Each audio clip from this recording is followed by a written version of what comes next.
You're listening to WQEE 99.1 FM, The Key in Noonan, Georgia, home of Braves Country with Mac Magee and the Armchair Quarterbacks, weekdays, 3 p.m. Eastern to 5 p.m. Eastern, right here on The Key and YouTube.com at Braves Country. Tom has been a teacher for over 40 years. One day, I think one of the students had asked the question and he didn't remember the answer. And I also noticed that he was letting his class out earlier than they were supposed to let out. I was really starting to worry. Levi and I talked about how it would change our lives, but he was there beside me. When something feels different, it could be Alzheimer's. Now is the time to talk. Visit alz.org/ourstories to learn more. A message from the Alzheimer's Association and the Ad Council. Hey folks, this is Mark White with The Mark White Show, and you can tune into The Mark White Show every Saturday from 11 a.m. to 12 p.m. right here on Rock 99 WQEE The Key, the home of Southern sports and talk. Are you looking for a reliable dental practice that not only cares about your teeth, but is friendly to work with? How about one that offers great deals and new patient promotions? Well, your search is over. Most Valuable Smiles in downtown Eatonton, Georgia is committed to giving you the biggest and brightest smile. Right now, get a $99 new patient special, including x-rays and exam. Maybe you're looking for veneers. Most Valuable Smiles veneer special includes one free veneer with every 5 purchased. Or get that bright white smile you've always wanted by taking advantage of an exclusive $100 off Zoom whitening treatment when you book today. And don't forget that 2022 is almost over. That means most insurance policies will reset by the new year, and to avoid losing that extra money, you need to use it or lose it. Book an appointment today with Most Valuable Smiles in downtown Eatonton to lock in these exclusive deals. Call 706-623-0318 or visit mostvaluablesmiles.com.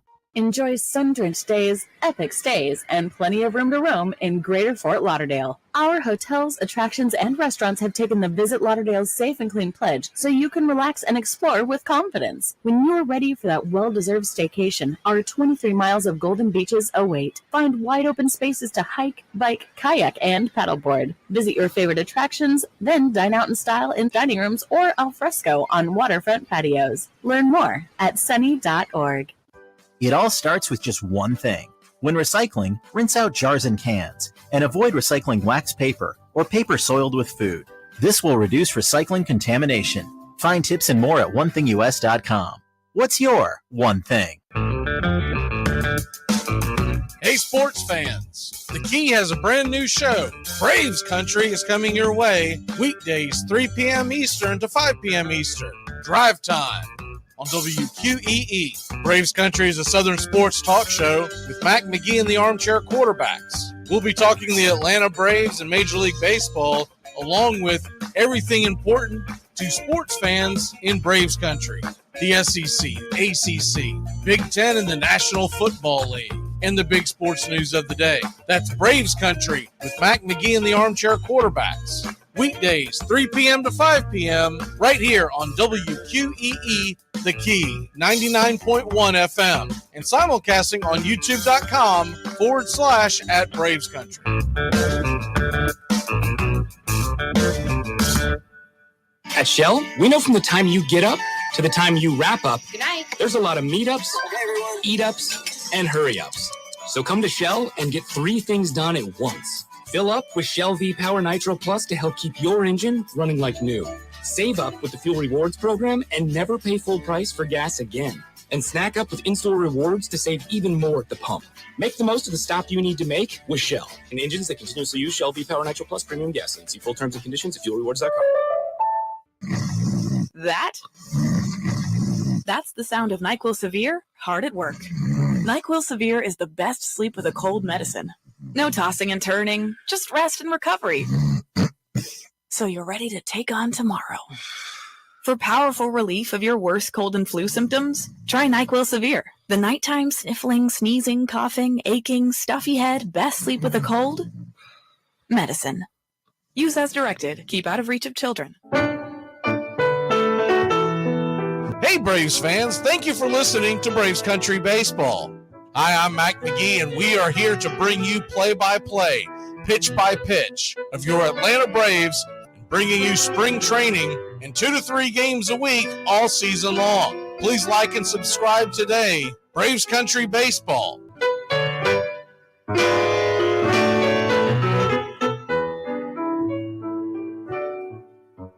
Winter is the perfect time to start planning for your healthy, pest-free spring lawn with True Green, America's #1 lawn care company. True Green's science-based approach and local expertise will help give your lawn the year-round care it needs to be thick and weed-free. Go to truegreen.com. Just call 866-946-5956 or go to truegreen.com today and get a lawn to be proud of. Hey, sports fans, it's Rod Peterson here, host of The Rod Peterson Show, inviting you to join us daily for 2 hours of Atlanta's funnest sports talk right here on WQEE. I say fun because it is. You've never heard a show like it because we make the listeners a part of the show every day between noon and 2 p.m. Eastern. You'll hear plenty of the best sports talk, including the latest on the Falcons, the Braves, and more. And who knows, you might even hear you. That's the Rod Peterson Show, daily at noon, right here on WQEE 99.1 FM. It's the best in sports and entertainment, and get locked in and locked down with Rhino Radio Penitentiary, 7 a.m. to 10 a.m. with your host, me, Ryan O'Neal, each and every morning, right here with the best in sports and entertainment, all the way from professional sports to college sports to River Dragons hockey and everything in between, including some of the very best local and national guests. It's the Rhino Radio Penitentiary, 7 a.m. to 10 a.m. Monday through Fridays, right here on 99.1 FM WQEE.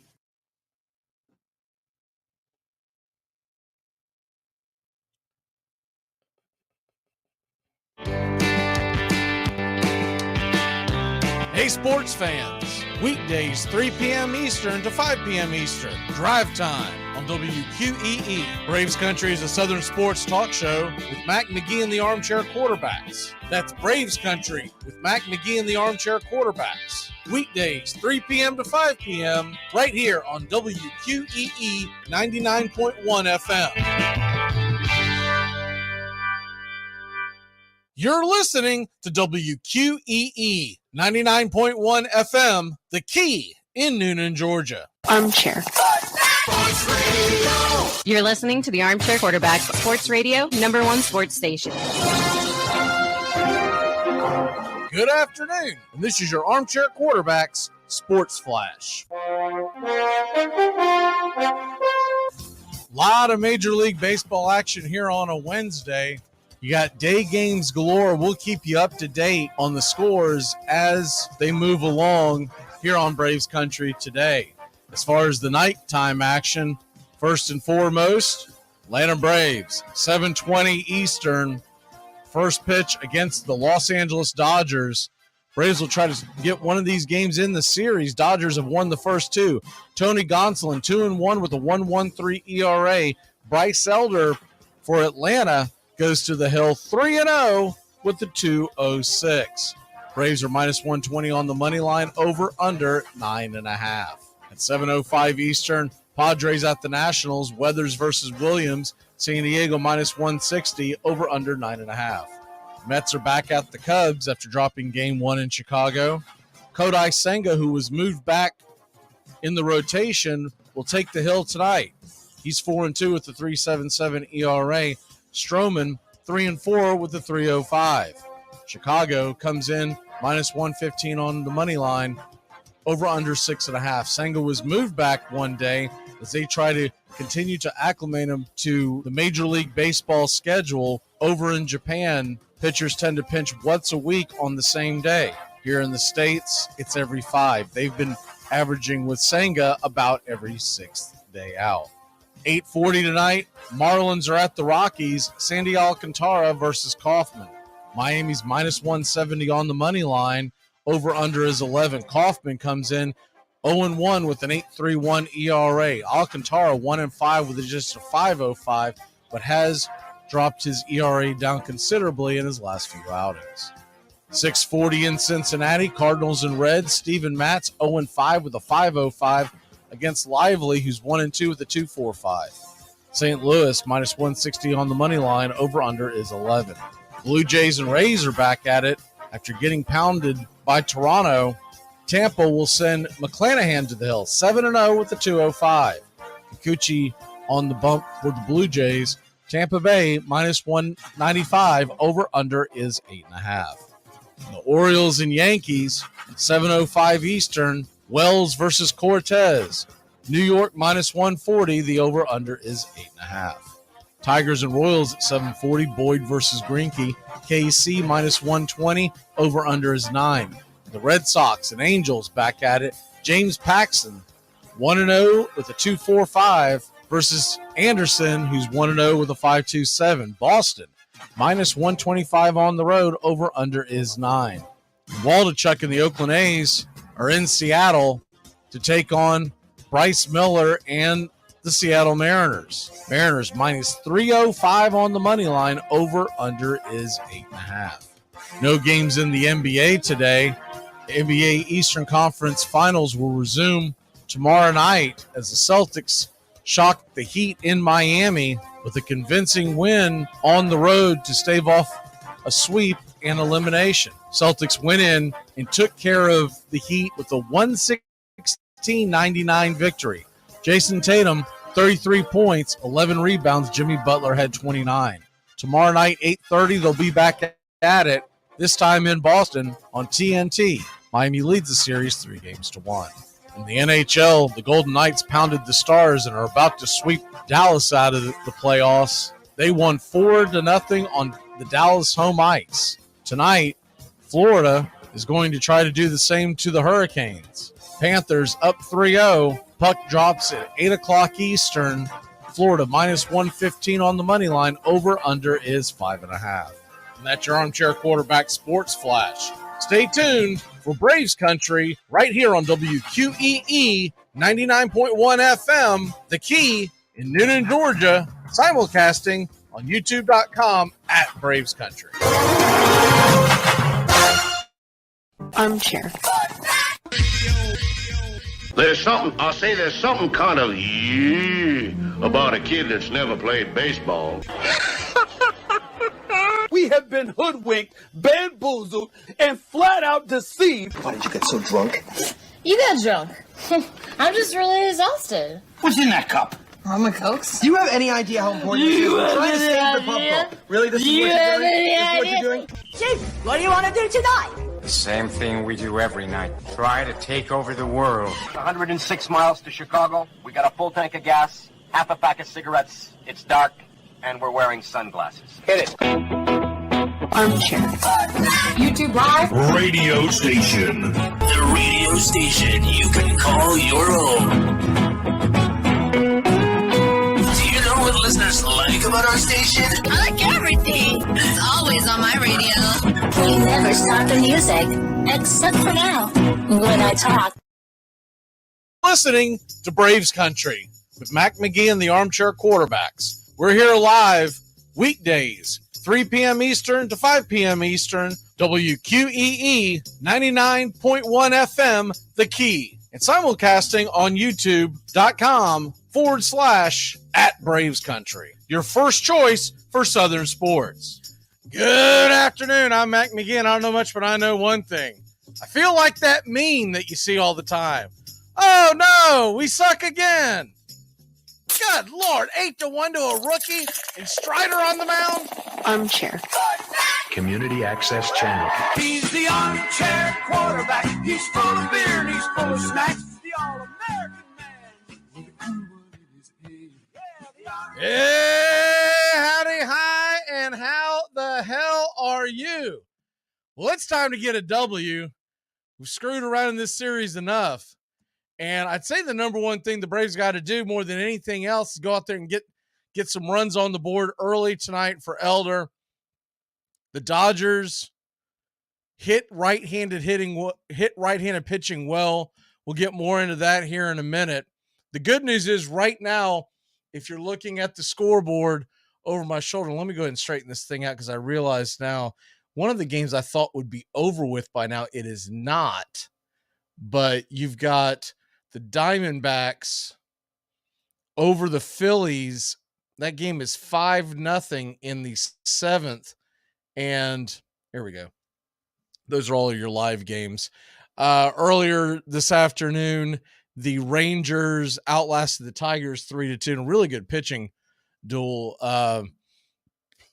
I watched quite a bit of that game. I'll tell you what, the back end of that Pittsburgh bullpen is pretty impressive. They got some good young arms there that hopefully will be in Atlanta soon, right? Isn't that how we do it? But they really do. I saw 2-3 guys there that just some really impressive stuff. And with that in mind, and with the Braves in mind, you know, we've had some guys go pretty well. We're going to get into Mike Soroka and what he did and what that means for the Braves in the near future in the very next segment. We got all that lined up, so I don't want to jump ahead of myself and, you know, do some things that basically repeat them. But do want to hit this up.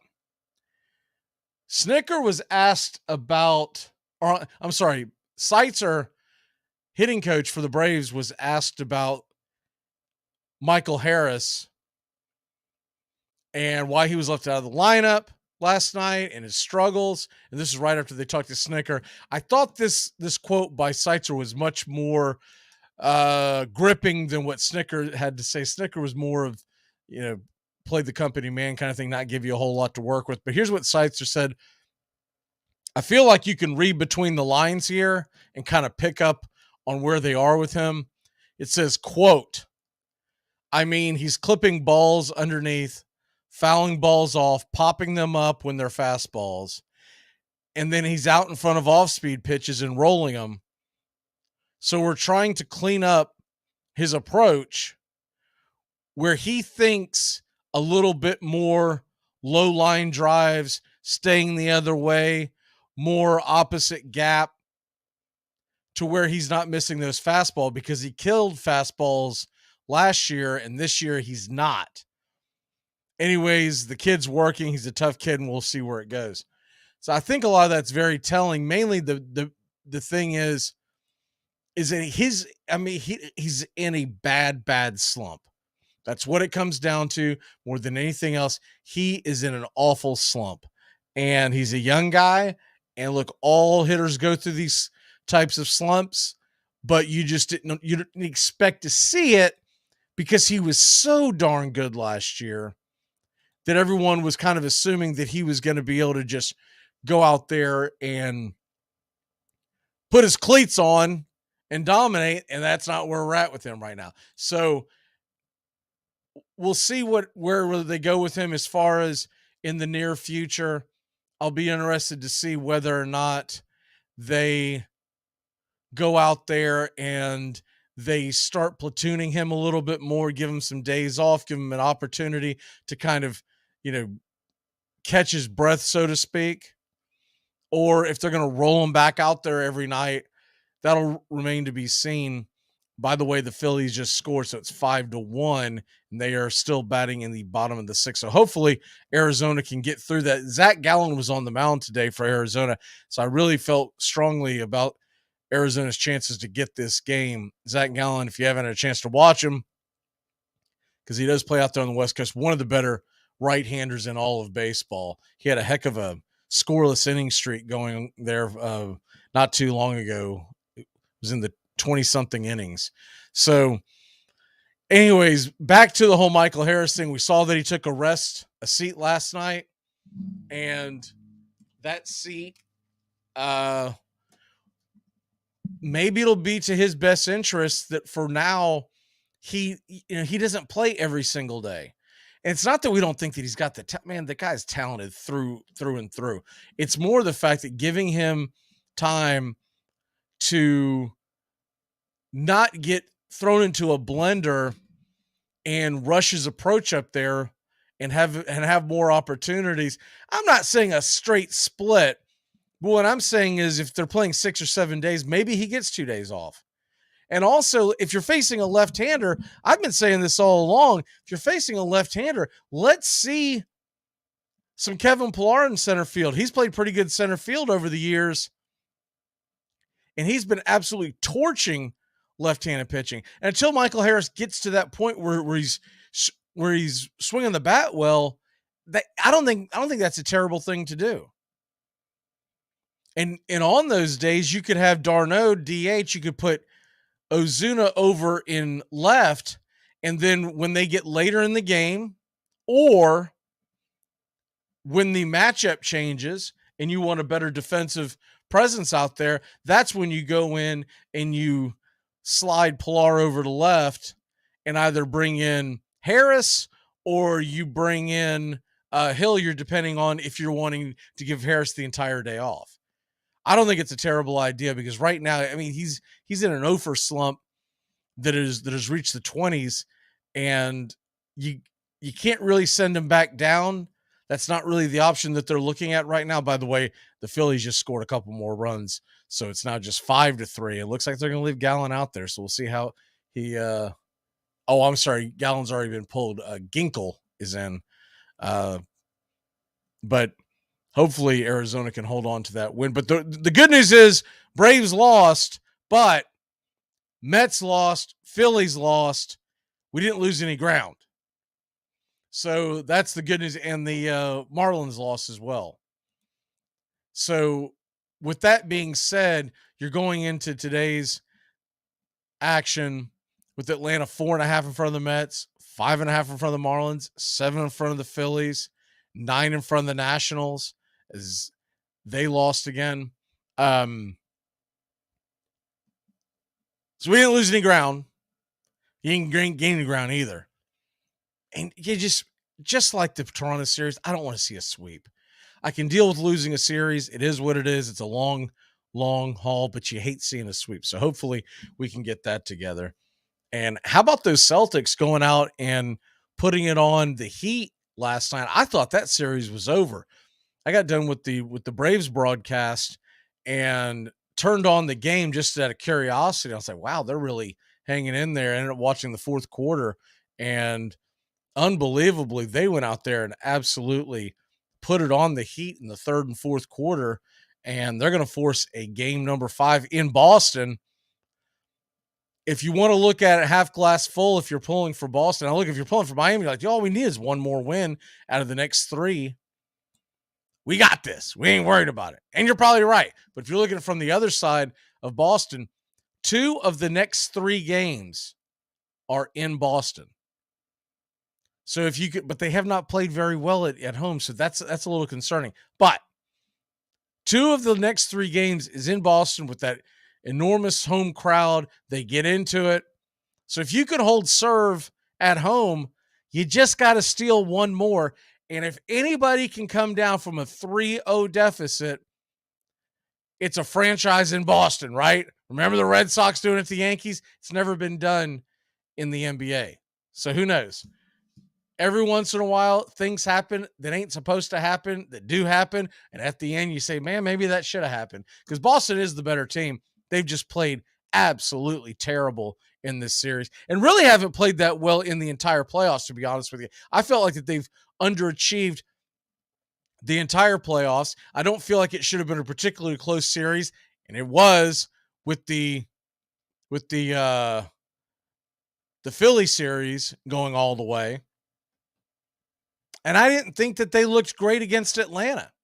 I felt like Atlanta really put them on the ropes, considering how shorthanded Atlanta was when you compare their talent to the Boston's talent.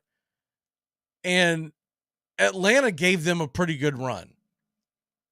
So I still think Denver's going to walk away with the NBA championship. I don't think any team left in the East has a remote possibility of beating that Denver team. That Denver team is incredible.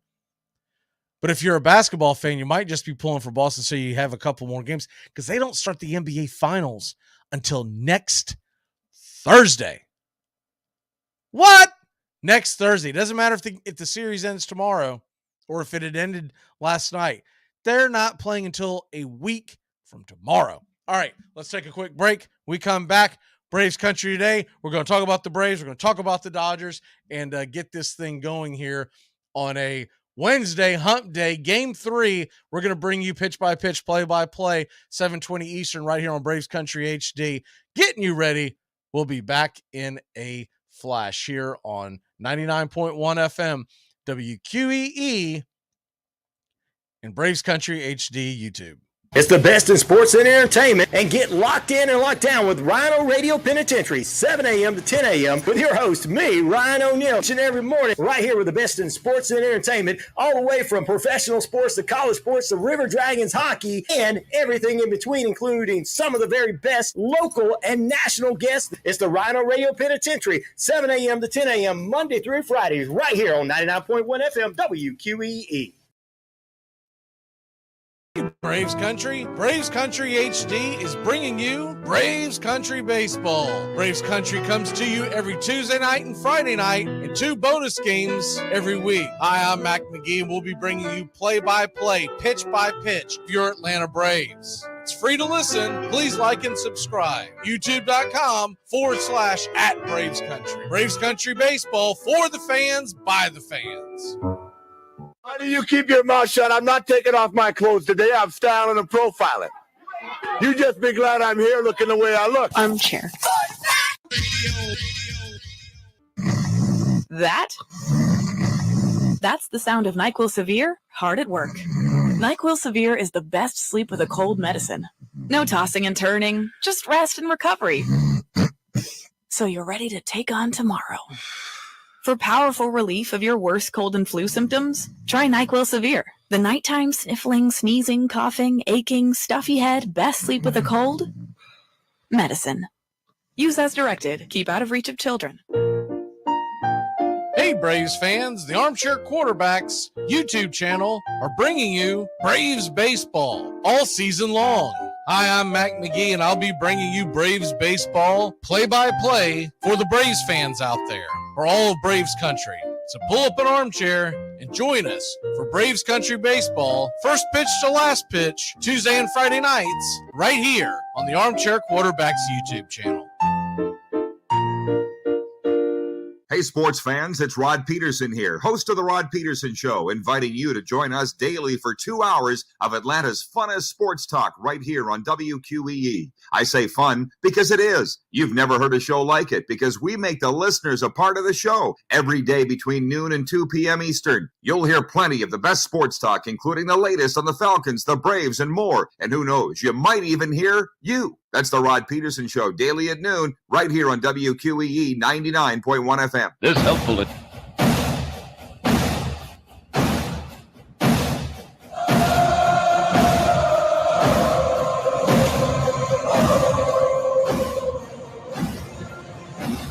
You're in Braves country.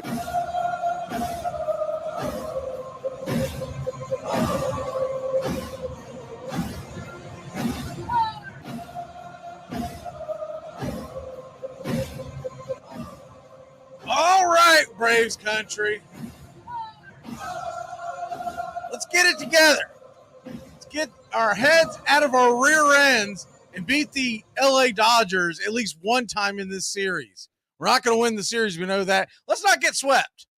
That's what I'm looking for today. Let's not get swept. My God. Not even competitive against the rookie. And I'm going to call a spade a spade. Spencer Strider got outpitched by a rookie. Impressive rookie. Real damn impressive rookie. Bobby Miller, if you missed the game last night, didn't catch the broadcast, we did it here on Braves Country HD as well. My God, this kid is dealing. 6'5", 220, 230 pounds, somewhere in that neighborhood. 5 strikeouts, 1 walk, 1 earned. The 1 run we got to him was in the first inning. And this kid, I mean, he seems seasoned beyond his years. Between him and the kid that pitched on Monday, Stone, man, I know if people don't want to hear this, the future's bright in LA. My God, the Dodgers they got some good young arms. And what I thought might be their Achilles heel going down the stretch, if these two kids continue to pitch as well as they did. And look, I know Stone didn't pitch well at the beginning, but after that, he settled in. He's got good stuff.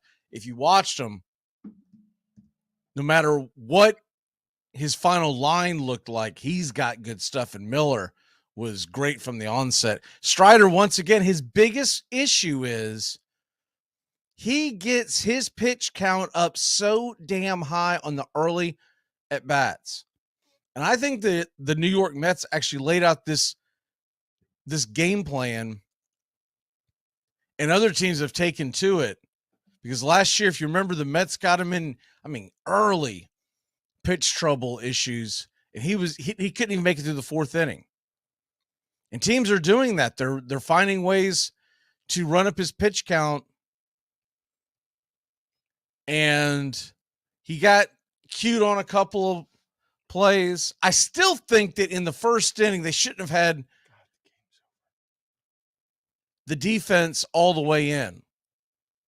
I get that Betts was on third with less than 2 outs, but I think halfway, with the arm strength that Arcia and Riley have, and Olsen for that matter, I think halfway in gives you a fighting chance. And if they're halfway in and not all the way in like they were when the ball was hit up the middle, Arcia makes that play, and I don't think there's any way Betts scores. Betts probably doesn't attempt it. Too early in the game to be drawing the defense in when it's a 0-0 game and you know there's a rookie on the mound. To me, that screams of desperation. That makes it sound like that you're expecting Jacob deGrom in his prime is what you're going to be facing. You got to have a little more faith in your offense. In the first inning, now they were fortunate it didn't unravel, but still, even so, I still think that led to the run being scored, because it was a hard hit ball. If that ball, if the defense is back just a little bit, Arcia makes that play, and Betts is either hangs out at third and waits to see what happens on the next at bat, or he's dead meat because Arcia's got a gun. The second innings where they really lost the game. Gave up the 3 runs. That was and the home run to Hayward. Oh, he was sitting dead red, and Strider put it right in his wheelhouse. Jason Hayward goes out there and goes 2 for 4 with home run, RBI, a walk. They made him look like Ted Williams yesterday. If you think he's had some kind of resurgence, he's hitting 227. He's still Jason Hayward. And he goes out there and makes the diving catch or sliding catch in the outfield. It was a rough night. You turn the page, but someone other than Ronald Acuna Jr.'s got to start getting hot. Acuna was actually left off the base paths except for the walk last night. But all in all, you can't argue with the 337. Ozuna finally cooled off, didn't get a base hit. But you got to get some of these guys. And look, Gonsolin's pitching tonight, and he's pitched well against the Braves. So you hope that Gonsolin doesn't have his stuff tonight. If you're wondering what he's up to this year, Tony Gonsolin is 2-1 with a 113.92 whip. So with all that being said,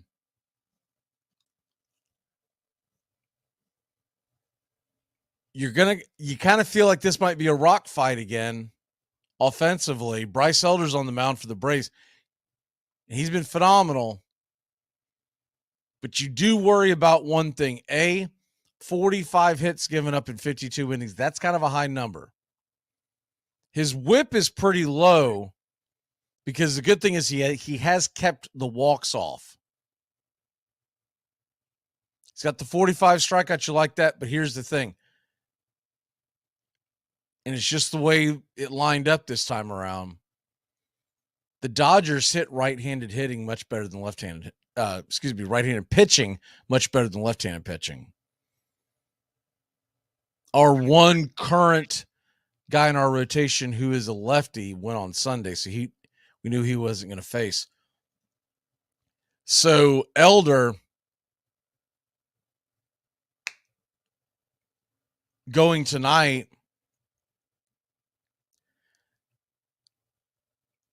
it begs the question, who will the Braves turn to in this long stretch of games? Not just tomorrow, but who will they turn to? Mike Soroka last night, so obviously he's not pitching in the next couple of days, but Mike Soroka last night, we talked about this during the broadcast, 6 innings, 8 Ks, 3 walks, 1 run allowed, and 2 hits. Pretty darn good outing. You hate the walks because the walks are the type of thing that could realistically keep him down for one more start. But here's how I see it playing out, and you don't know what's going on behind closed doors, the talks and whatnot, and they never let you know a whole lot. And for good reason.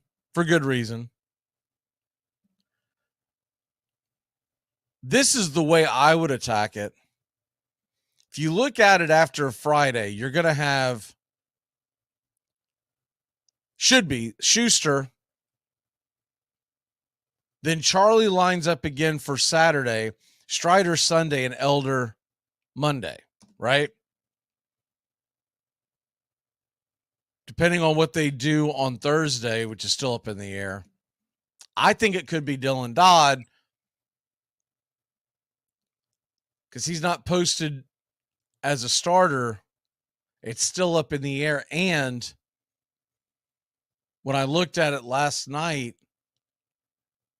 where he normally pitches, had a to be determined. Now that could just have nothing to do with one thing or the other, but I'm trying to read the tea leaves, as we all are. Let's say we go Dylan Dodd. Let's say we don't. Whatever. If you go Dylan Dodd and he pitches well, you might keep him up. But let's say he gets hammered or doesn't pitch that effectively and you send him back down. You're going to have to wait another 10 days. Come Tuesday or Tuesday or Wednesday, depending on how they want to play it. And honestly, what you could do is have Dylan Dodd pitch Thursday, wrap that around to Tuesday because we have no days off, right? So he get the 4 days rest against Oakland. And then Soroka would be able to pitch Wednesday. That would give everybody else in the rotation an extra day off. So when we were talking about this last night during the broadcast, I hadn't even thought of that option, but that is an option. You go Dodd or whoever on Thursday, but I'm just using Dodd as the obvious choice because he's already been called up and pitched pretty well his last time up. Let's say you go Dodd on Thursday and he goes again on Tuesday. You could then send him down, or Schuster, depending on who pitches better in these next 2 starts, right? They're both competing for a job. So take your pick. It really doesn't matter. And then you would send one of them down and open the door for a Wednesday tilt for Mike Soroka in Oakland in a day game. You know that's going to be a vacant crowd, so no pressure on him. Arguably the best lineup he could face in a comeback would be Mike Soroka going up against the Oakland Athletics offense. It's not a slam dunk he's going to go out there and pitch well, but if you want to set him up for success, he's not at home in front of the home crowd. So he doesn't have that added pressure. First time pitching there since 2020. First time really pitching since 2019 because he got hurt so early on in the 2020 season. It's had to have felt like a decade to him. I know it has to me since we've seen Soroka in the rotation. So you put him out there on that Wednesday and you see how he pitches, and it might just be a spot start. He might not pitch well and you send him back down, but you get the rust, you get the butterflies off, and away we go. if you do decide to keep him up, and it is a tricky thing because he's a former star, because he's a guy that finished second in the Cy Young voting, it's hard to have him come up in a spot start like you've done with Dylan Dodge, like you've done with Schuster, and send him back down. And you got to figure a lot of that is coming into play when you're trying to map this out. Is it, do they want to bring him up and then call and then put him back down immediately? Is that where you want to go? But check this out. Let's say if we go with that theory. Let's say Thursday and the Tuesday starter gets called up from the minors, and that pitcher would go against Philly and Oakland, a night game, 9:40 Eastern.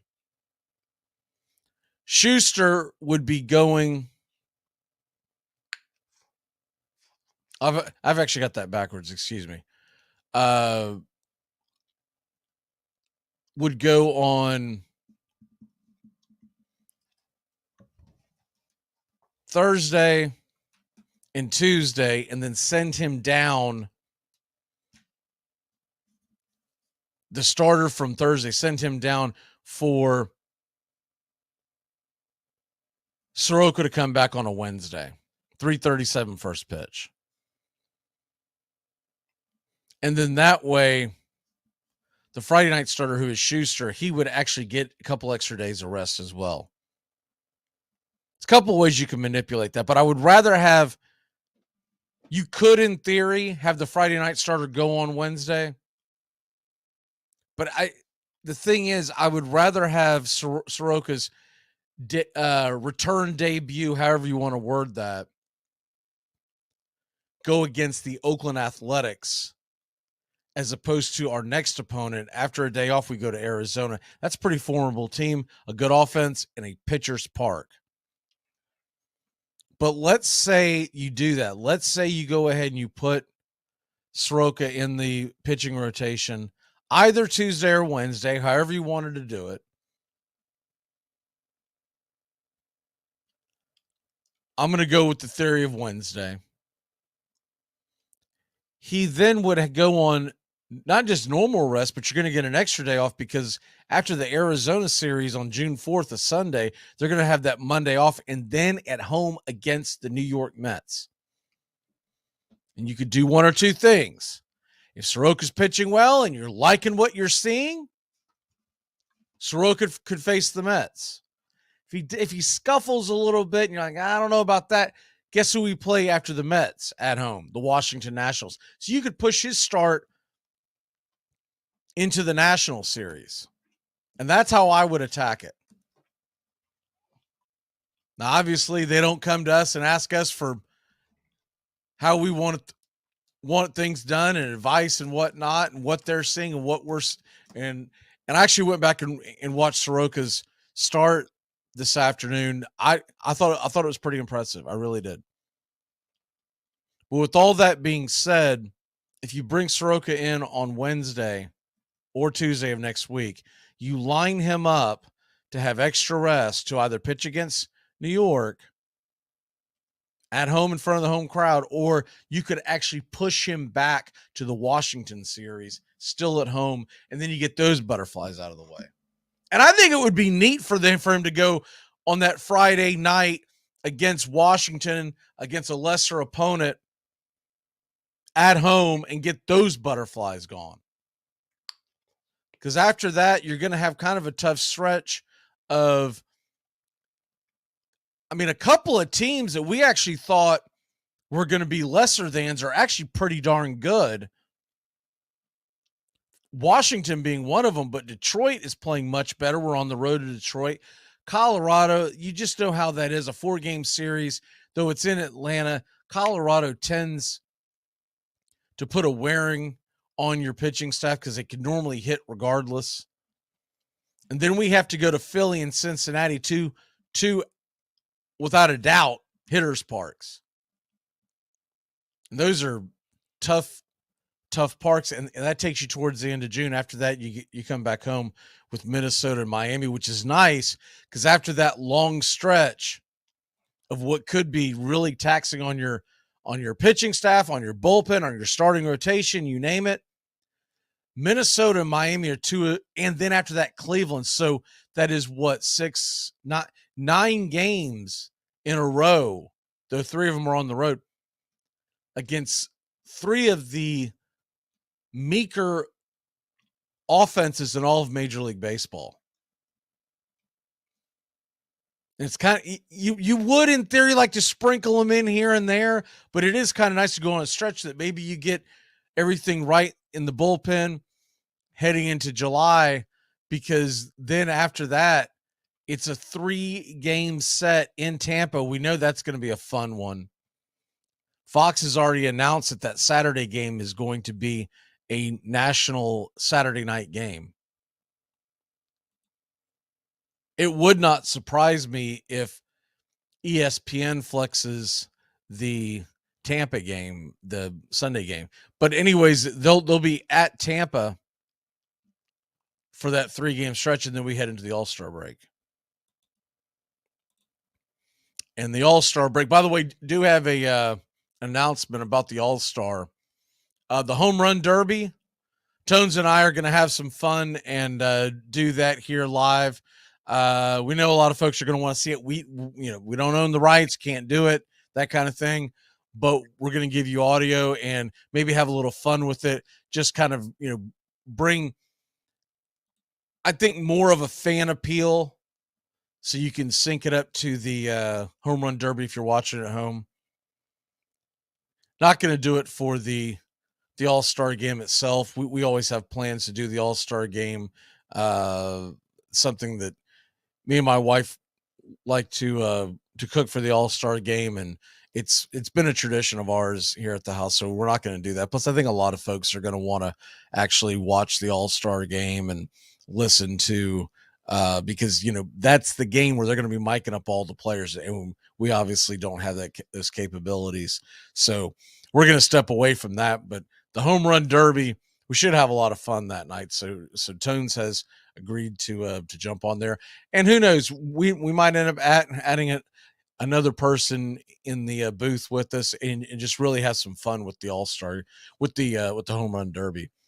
But when we come out of that, we're going to be at home for 6 against Chicago and Arizona. And then we go back on a stretch again.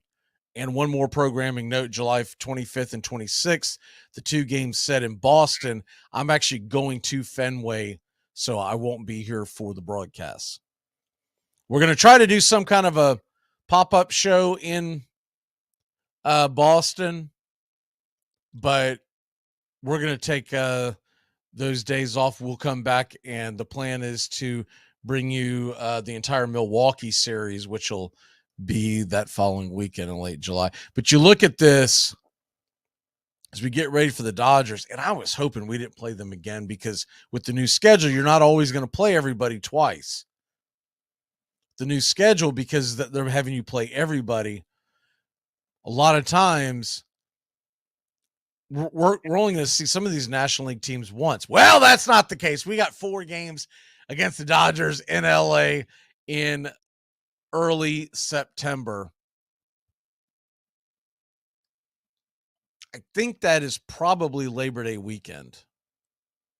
I don't have it in front of me, but that's what it looks like. That's typically Labor Day weekend. So we're in LA Labor Day weekend. Ugh, what a gut punch. I am just over that. Just make it stop. We just don't play well against LA. Unless it's the playoffs, and then it seems like it's go time. But hopefully by the time we go back to face the Dodgers in LA, we'll have Max Fried back. We may even have, well, hopefully, we should have Kyle Wright back. So maybe it's a little different feel to the series. But tonight's game, I know I got sidetracked, kind of went down that winding road. But tonight's game, the Braves have scored so many runs at the beginning of the game. And we did that in game 1. But we haven't really done that a whole lot here recently, and it's time to get back to that. When you look at, we rank first in all of Major League Baseball in runs scored in the first, second in all of Major League Baseball runs in the second. So first and second inning, 42 and 40 runs respectively. 82 runs come across the plate. Now, the ninth is a tricky one because if you're at home and you have the lead, you don't bat, so that can be affected. I never pay attention to the ninth inning runs because that can be greatly affected. But what is interesting is we still have that puncher's mentality in the eighth inning, second in all of baseball with 41 runs. So 123 runs scored in the first, second, and in the eighth. Which those are outstanding. What you hate is that from the third inning to the seventh inning, you got 22, 22, 27, 21, and 15. And those are ranked in the 20s, respectively. The 5th and 6th, 13th and 16th. But if you add those up real quick, 92, 97, 107 runs between the third and the seventh. If you add the ninth, 120 runs, the third inning through the seventh inning and the ninth. So 6 of our innings. But the first, second, and eighth, we actually have outscored those other innings by a run or two with 123. So you'd like to see a little more balance, a little more offensive explosion in the middle innings. I can tell you this, by doing the games, I hadn't thought about it, but those numbers don't really shock me. Because it does seem like we go out there and get on the board early, and then there's a lull for like 4 innings where it feels like that we'll put ducks on the pond. I mean, we had 10 full counts last night. We were 0 for 9 with a walk and 4 Ks. 10 full counts offensively, and we were 0 for 9. Struck out 4 times. That's bad. That just tells you that you get opportunities there. And you're not expecting to go 9 for 9 there. But hell, you would have liked to have gone 3 for 9. Even 2 for 9 in a couple of situations I'm thinking of could have drastically changed that game. One little note, Braves first round supplemental pick J.R. Ritchie from 2022. I don't know if you remember him or not. He will undergo Tommy John surgery today. He's got a grade 2 tear, so he's done till late next year. So that's another guy that's going to be on the shelf. But that's pretty much the news and notes for today. All right. I'm looking for my pick to click today.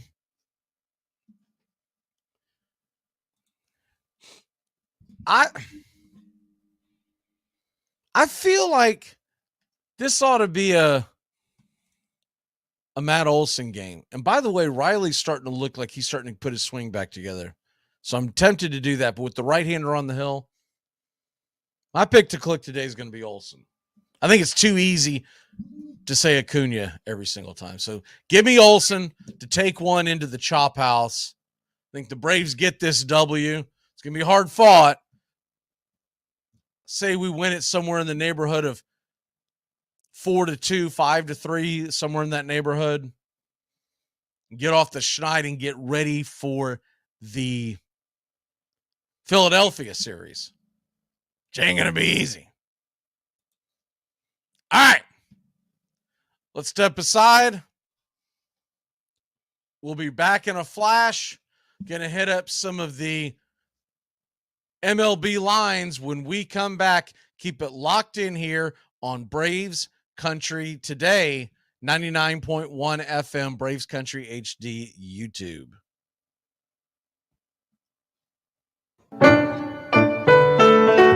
Hey, Braves Country. Braves Country HD is bringing you Braves Country Baseball. Braves Country comes to you every Tuesday night and Friday night and 2 bonus games every week. Hi, I'm Mac Magee, and we'll be bringing you play-by-play, pitch-by-pitch of your Atlanta Braves. It's free to listen. Please like and subscribe. YouTube.com/@Braves Country. Braves Country Baseball for the fans, by the fans.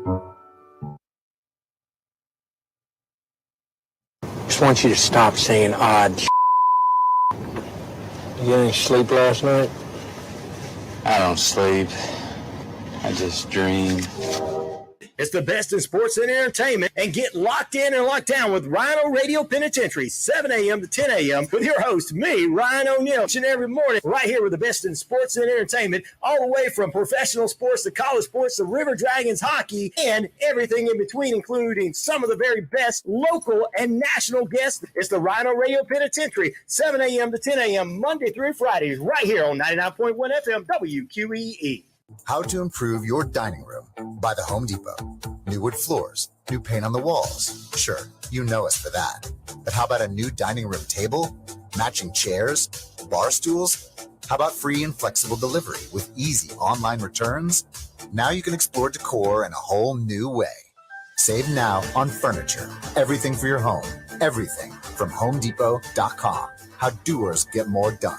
We live in a world now that welcomes and nurtures the screwball in all of us. Hey, it's a new decade, people. Time to get a little nutty. Treat yourself to Screwball Peanut Butter Whiskey, a smooth flavor that combines 2 of America's favorites, peanut butter and American whiskey. So no more social awkwardness. Time to embrace who you truly are. Get out there and make friends. And be sure it starts with Screwball Peanut Butter Whiskey. It's available nearly everywhere. Learn more at screwballwhiskey.com. Please enjoy It's the best in sports and entertainment, and get locked in and locked down with Rhino Radio Penitentiary, 7 a.m. to 10 a.m. with your host, me, Ryan O'Neill, each and every morning, right here with the best in sports and entertainment, all the way from professional sports to college sports to River Dragons hockey and everything in between, including some of the very best local and national guests. It's the Rhino Radio Penitentiary, 7 a.m. to 10 a.m. Monday through Fridays, right here on 99.1 FM WQEE. Dad, look, all I ever have is a bran muffin and a touch of yogurt.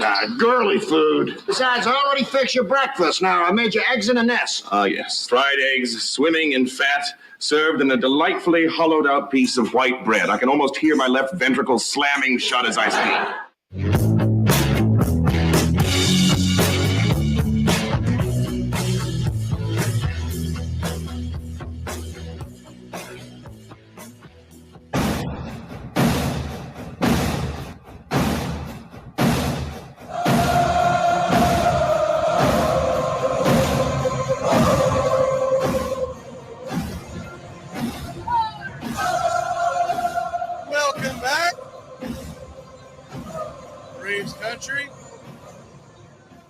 Checking out the Arizona-Philadelphia game. Arizona center fielder made one hell of a catch at the wall earlier in the game. Arizona leads that game by 2, 5-3. The game is in the top of the 8th, and we'll keep you updated on that. Most of the other games are in the books as far as the day games. Now, we do have quite a few night games here on this Wednesday.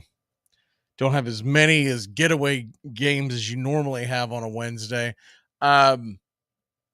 Hit the scoreboard real quick, and then I'm going to hit the betting lines for tonight. You got Rangers over the Pirates, 3-2. White Sox blanked the Guardians, 6-0. That was Michael Keppick again. Second time in a row, he's pitched really well. He is pitching really well against poor offenses. So if you see him go up against a bad offense, it's probably a pretty good bet. And then you had the Astros getting blanked by Hauser and the Brewers. That was a bit of a surprise. Hauser has been up and down his whole career. Right now, he's sporting a 1-0 and a 2.25. And he's been a little bit banged up, so doesn't have as many innings as normal. But still, good outing for him today. And then you got a bunch of games tonight. Right now, the only game in action is Diamondbacks Phillies. They get back going again late. Oh, I'm sorry. Twins are about to dust off the Pirates. It's 7-1. That game is in the ninth. So a little bit of a disappointment there. That was Disco Stick going up against Joe Ryan. I thought we were going to get a low-scoring pitchers duel, and both pitchers struggled at the beginning. Ryan was able to keep runs off the board. Disco was not, and there you have that. So, but 5-3 Diamondbacks lead the Phillies, but still 2 innings to go. We know that Philadelphia offense can be pretty daunting. All right, let's go ahead and hit the lines. A couple of quick lines for today's action. A couple of ones that I like. Steven Matz against the Reds. Really like them. It's minus 155 right now. I know that seems like a high price to pay on the road, but Matz has pitched much better, and the Cardinal bats have started to wake up, and I suspect that they're going to put some runs on the board. And Matz has pitched a little better of recent, so there you have with that. Washington and the Padres, and normally you'd be like, what are you, nuts? You go with the Padres. The Nationals have hit left-handed pitching really well this year. And Williams, though he's not a great pitcher, has actually pitched well at home. So I like the Nationals plus the 125. I love the number. He's at home. He pitches well at home. They usually take care of left-handed bats pretty well. So everything's lined up for the Nationals, and you get a run and a half, and you're only paying against the minus 125. I like the Nats in that game. Braves Elder is a minus 118. It'd be disingenuous for me to give you advice on stuff like that because you know I'm leaning Braves, but Honest Engine in that game, you're probably smart to stay away from it because the Dodgers do hit right-handers well. And the Braves have struggled from Gonsolin. Now, the one thing they have done to Gonsolin in the past, but it's been a while, they normally get him out of the game early. But that's when Gonsolin wasn't a true starter. So we'll see what happens tonight. Right now, the over-under is 9.5. That's the one that I really like in that game. Really like the Braves and Dodgers to go under that 9.5 runs. You got Stroman at home against the Mets and Senga. I do like that one a lot. I like the Cubs. I also like the fact that, man, they've got a low run line tonight for the Cubs and Senga. And I know it's not the most dynamic offense, but Senga has been really up and down. And the Cubs, their over-under right now on their personal line is 3 runs. I think they can definitely get 3 runs against Senga. Alcantara, who has struggled, he's going out to Colorado, going up against Kaufman. The over-under sits at 11. If I was going to take that, I would probably go with the over. I'm just not in love with that game. You got the Rays at home against Toronto and Kikuchi.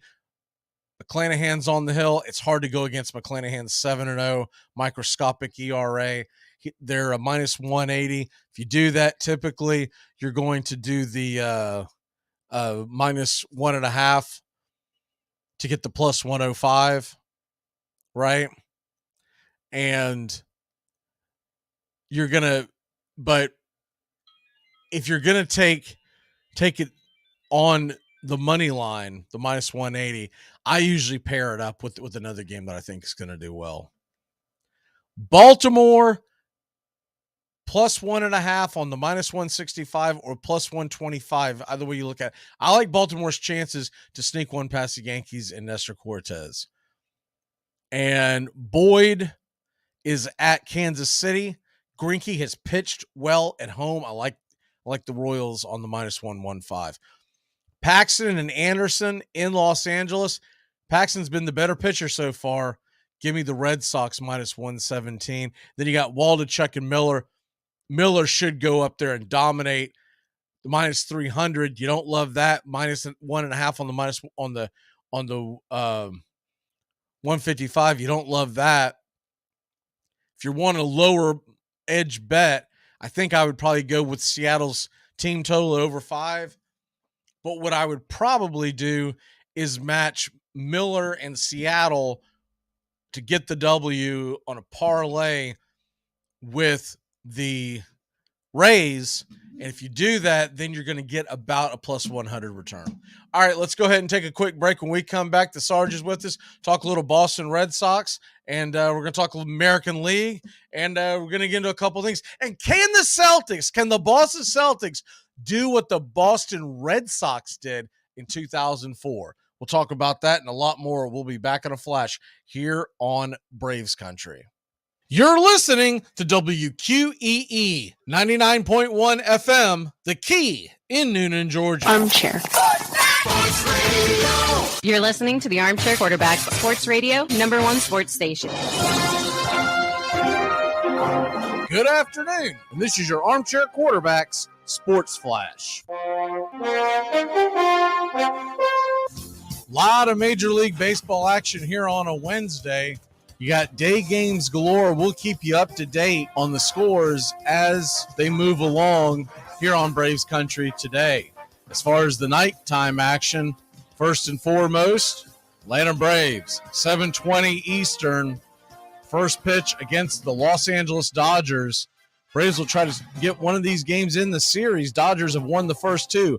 Tony Gonsolin, 2-1 with a 1.13 ERA. Bryce Elder for Atlanta goes to the hill 3-0 with the 2.06. Braves are minus 120 on the money line, over under 9.5. At 7:05 Eastern, Padres at the Nationals, Weathers versus Williams, San Diego minus 160, over under 9.5. Mets are back at the Cubs after dropping game 1 in Chicago. Kodai Senga, who was moved back in the rotation, will take the hill tonight. He's 4-2 with the 3.77 ERA. Stroman, 3-4 with the 3.05. Chicago comes in minus 115 on the money line, over under 6.5. Senga was moved back one day as they try to continue to acclimate him to the Major League Baseball schedule. Over in Japan, pitchers tend to pinch once a week on the same day. Here in the States, it's every 5. They've been averaging with Senga about every 6th day out. 8:40 tonight, Marlins are at the Rockies. Sandy Alcantara versus Kaufman. Miami's minus 170 on the money line. Over under is 11. Kaufman comes in 0-1 with an 8.31 ERA. Alcantara 1-5 with just a 5.05, but has dropped his ERA down considerably in his last few outings. 6:40 in Cincinnati, Cardinals and Reds. Steven Matz 0-5 with a 5.05 against Lively, who's 1-2 with a 2.45. St. Louis minus 160 on the money line. Over under is 11. Blue Jays and Rays are back at it after getting pounded by Toronto. Tampa will send McClanahan to the hill, 7-0 with the 2.05. Kikuchi on the bump for the Blue Jays. Tampa Bay minus 195. Over under is 8.5. The Orioles and Yankees, 7:05 Eastern. Wells versus Cortez. New York minus 140. The over-under is 8.5. Tigers and Royals at 7:40. Boyd versus Greinke. KC minus 120. Over-under is 9. The Red Sox and Angels back at it. James Paxton, 1-0 with a 2.45 versus Anderson, who's 1-0 with a 5.27. Boston minus 125 on the road. Over-under is 9. Waldichuk and the Oakland A's are in Seattle to take on Bryce Miller and the Seattle Mariners. Mariners minus 3.05 on the money line. Over under is 8.5. No games in the NBA today. NBA Eastern Conference Finals will resume tomorrow night as the Celtics shocked the Heat in Miami with a convincing win on the road to stave off a sweep and elimination. Celtics went in and took care of the Heat with a 116-99 victory. Jason Tatum, 33 points, 11 rebounds. Jimmy Butler had 29. Tomorrow night, 8:30, they'll be back at it, this time in Boston on TNT. Miami leads the series 3-1. In the NHL, the Golden Knights pounded the Stars and are about to sweep Dallas out of the playoffs. They won 4-0 on the Dallas home ice. Tonight, Florida is going to try to do the same to the Hurricanes. Panthers up 3-0 Puck drops at 8 o'clock Eastern. Florida minus 115 on the money line. Over under is 5.5. And that's your Armchair Quarterback Sports Flash. Stay tuned for Braves Country right here on WQEE 99.1 FM, The Key in Noonan, Georgia, simulcasting on youtube.com at Braves Country. Well,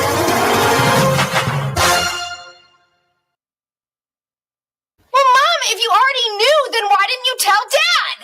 Then we wouldn't be in this mess. Oh, my God. Rosemary had a better baby than me. I'm not audible. If I'm audible, I'll use Omaha! Omaha! Red Polly! Red Polly! Blue Poncho! Blue Poncho! Do it! Rambo! Rambo! Give me Kershaw here, Kershaw! You're listening to the Armchair Quarterbacks. Stop, Japan! Richmond, New York! Richmond, Florida! Sally, Buffalo! Check!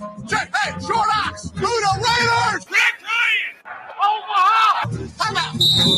It's the best in sports and entertainment, and get locked in and locked down with Rhino Radio Penitentiary, 7 a.m. to 10 a.m. with your host, me, Ryan O'Neill, each and every morning, right here with the best in sports and entertainment, all the way from professional sports to college sports to River Dragons hockey and everything in between, including some of the very best local and national guests. It's the Rhino Radio Penitentiary, 7 a.m. to 10 a.m. Monday through Fridays, right here on 99.1 FM WQEE. Don't you understand? This pool is our bootstraps, and it's lifting us up into the middle class, dude. Well, just accept the fact that you're white trash, all right? Take a look at yourself. You can't do backflips. You don't know karate. You're white trash.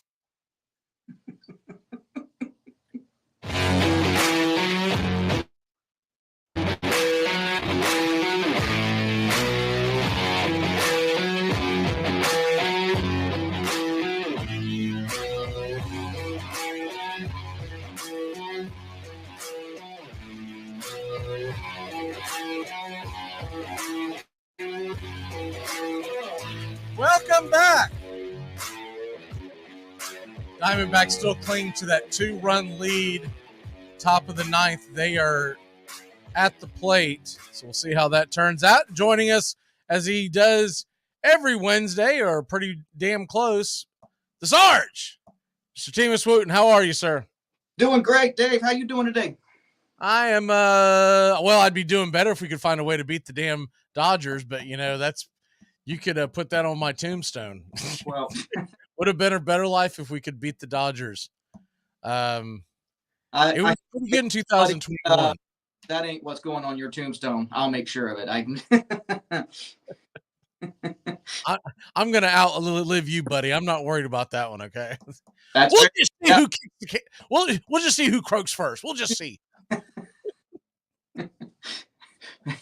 Yeah, I'm not laying any money down.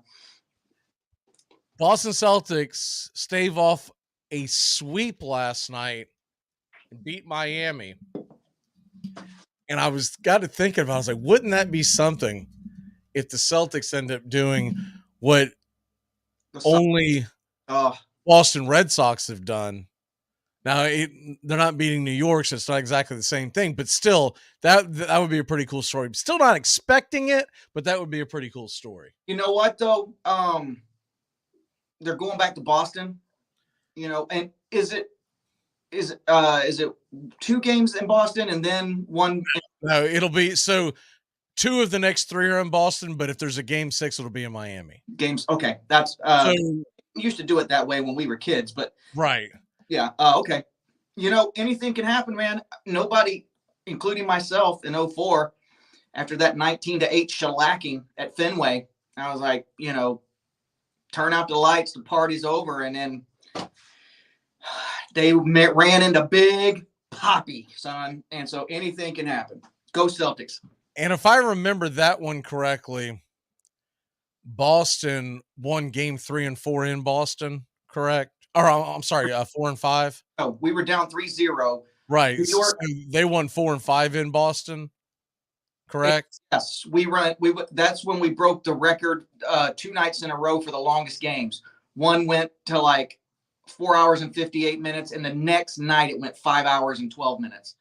Yeah, so I think what the advantage there was, and I think it's an advantage play to play down 3-0, but you were at home, you had back-to-back games, and when you went into New York, the pressure had shifted back to it's a little different with this because Boston still has to win tomorrow. They win tomorrow, then there's real pressure on Miami. And they're going to go back in front of their home crowd, and their crowd's going to be like, dude, you can't lose, because if you lose, Game 7's in Boston, and it'll be, you know, the sky's falling kind of thing. Right. And yeah. But I think if right now the pressure's all on the Heat, you know, I mean, Celtics are now playing with house money. Nobody expects us to win. Let's just go out there and play. You never know what can happen, man. And you know how loud the Waterhouse is going to be in Boston. Yeah. Oh, yeah. If they get a Game 7 there. Oh, yeah. I would think Game 5 is going to be pretty loud. Oh, they're going to blow the doors off that joint. Yeah.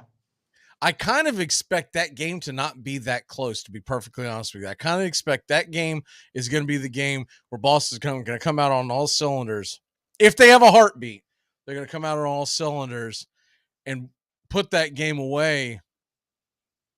And then you're going to get an absolute junkyard dogfight. Yeah. Game 6 in Miami. Oh, because Miami and Butler do not want to go into Boston for a Game 7. Nobody wants to go into Boston for a Game 7. It's going to be loud. They're going to blow the doors off in the harbor. Yeah, it's should be a hell of a. Well, we'll see. Once again, the pressure to me still is on Boston because they were the better team all year long. They're the ones that spit the bit.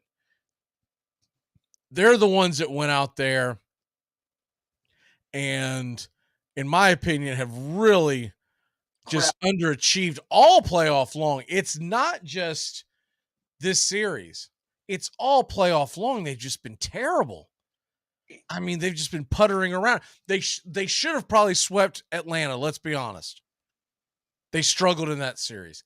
Then Philadelphia. What the hell was that? They'd taken to a Game 7, and everyone was pat Tatum on the back and say, oh, look what he did all along. But it should have never been there. That's the problem. It should have never been there. So now here we are again. And we'll find out how it unfolds. But if Tatum wants to be looked upon as a great player, and he third persons himself every once in a while. I'm not a fan of that, but not either. Well, if you're going to want to do that and you want to lean on that, then you better show up in big moments. Right. Yeah. If you're talking about yourself in the third person, especially in like a big marketplace like New York or Boston or whatever, you better have already been on the front page as, you know, because I think about the people that have played Paul Pierce and Bird and all these. That's who you're trying to get in the same conversation with. Now, one championship's not going to do it, but I mean, if they can come back from this and he leads them, you can talk about yourself in Chinese for all I care. I don't care. Just it's gut check time. Go. Let's see what you're made of. You know, you put yourself, dig your way out. And the winner gets a butt kicking from Denver. So. Yeah, probably. Anyways, moving on. Pavetta has been sent to the pen, huh? Yeah, Pavetta and Kluber. Well, that doesn't shock. Kluber's been terrible. Dude, they were waiting on Houck to come back, or Houck to come back. And he went out and pitched. He put on a clinic. And one hit the guys, and we still lost. But, yeah, so Kluber, Cora announced this morning they were waiting to see what Houck did because it was his first game back, you know, and he went out, pitched well, and so immediately he announced that Friday, Kluber will start. I don't like the move. There was a rumbling in Boston, DFA the guy, because he's like when you put, let's say, Houck or Whitlock in the pen, or Pavetta even Pavetta. The first, not Pavetta really, but the first 2 or 3 innings, those guys that are starting like Houck and Whitlock are lights out, but it's the second and third time through the rotation where they're having their problems. So it's great to put them out in the bullpen, send them in 6th, 7th, and 8th, then throw old cardiac dude in there, and we hope for the best. But Kluber is getting shellacked, in every inning. So what good is putting him in the bullpen? They're just going to have him do mop-ups? Probably. Every bullpen needs one. Yeah, we had Gagne for a while. That's about all he was good for, It's in today's game, the way they break it down and the way that they go out there and, kind of,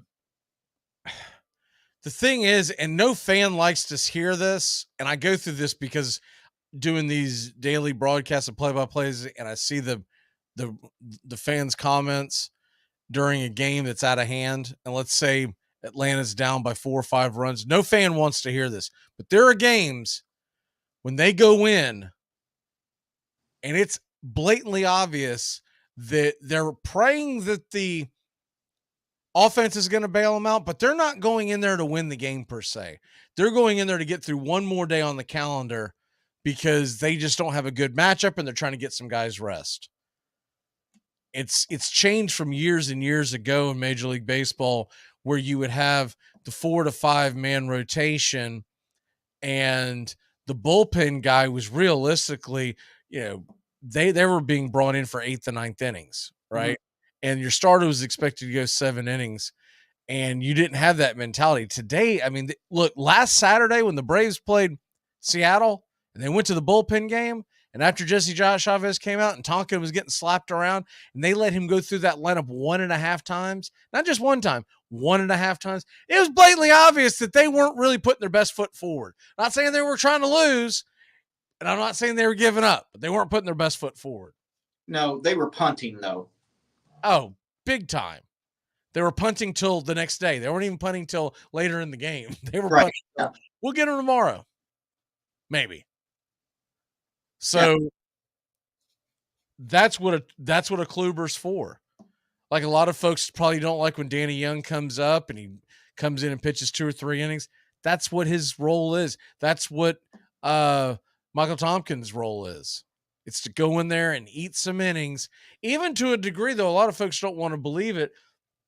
That's what Jesse Chavez's role is a lot of times.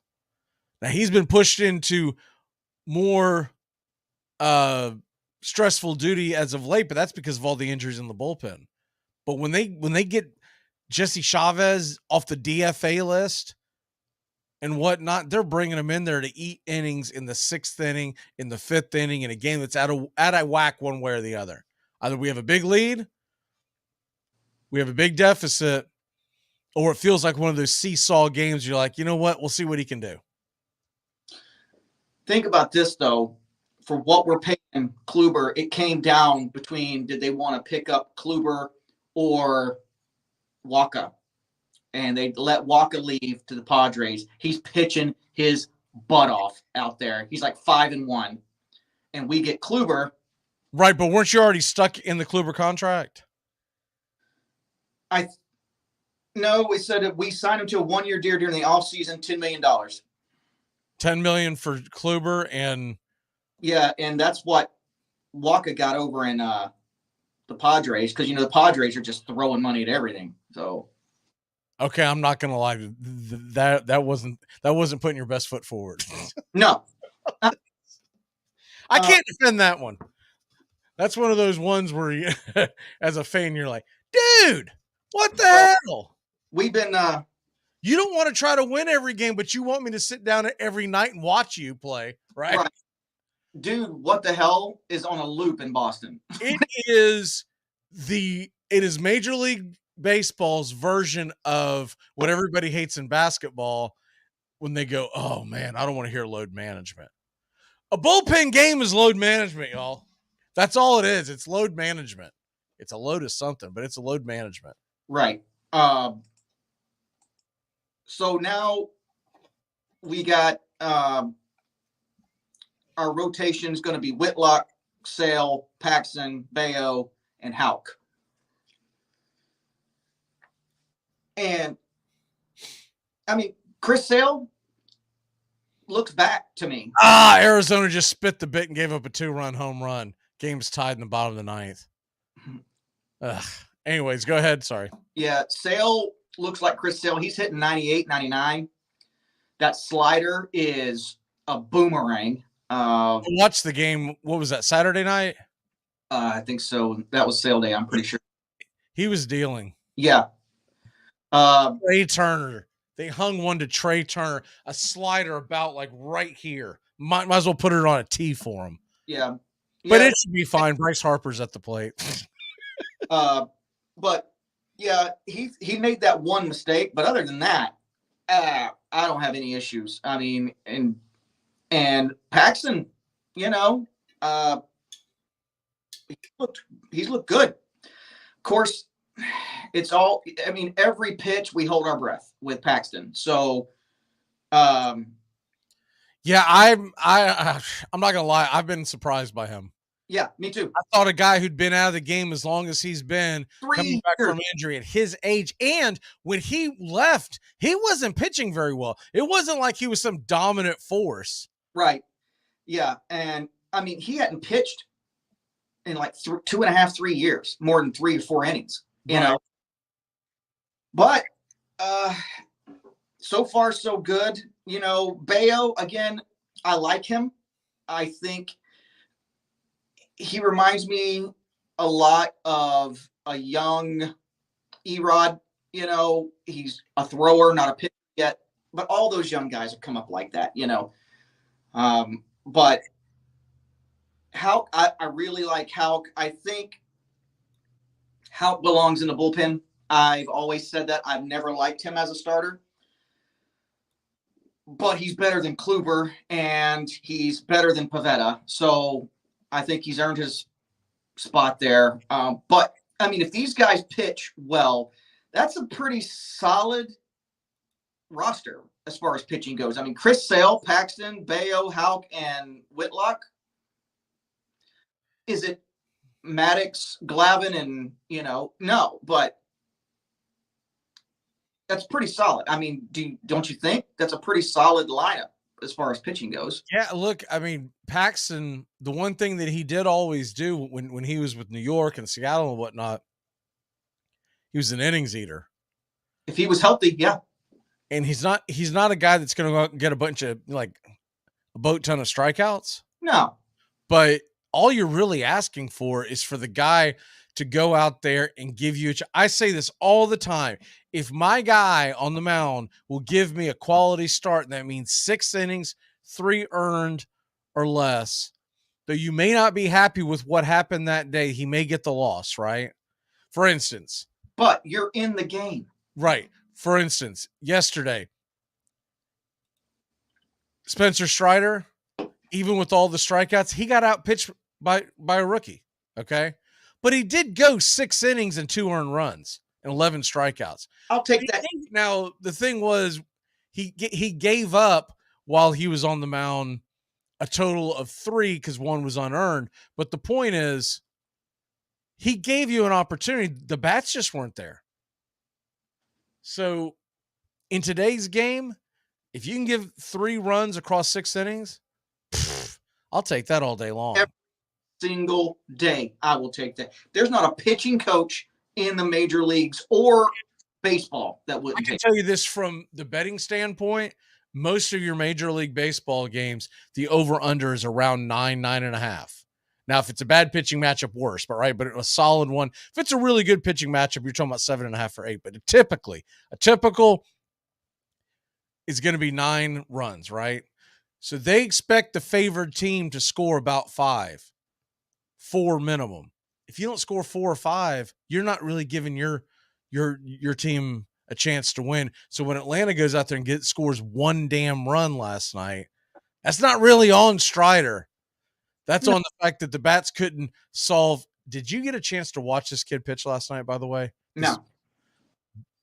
Past 2 nights, the Dodgers have started 2 rookies who have a total of 1 start in their career. Gavin Stone got his 2nd start Monday night. He had a shaky first inning. Then he went out there and settled down. Bobby Miller went out there and he gave it 1 run in the first inning, but other than that, 5 innings, 5 Ks, 1 walk, one run. And this kid, oof, you talk about the rich getting richer.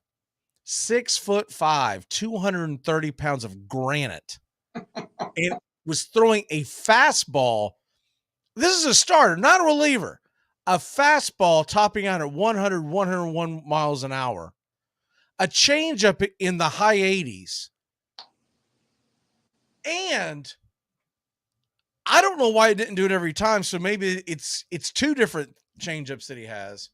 But one of his changeups moves to he's a right-hander, moves to the right, almost like 2-seam action, but it's a changeup and it dips. And then, of course, the slider. And I'm like, holy crap, this kid gets everything down. He's going to be unhittable.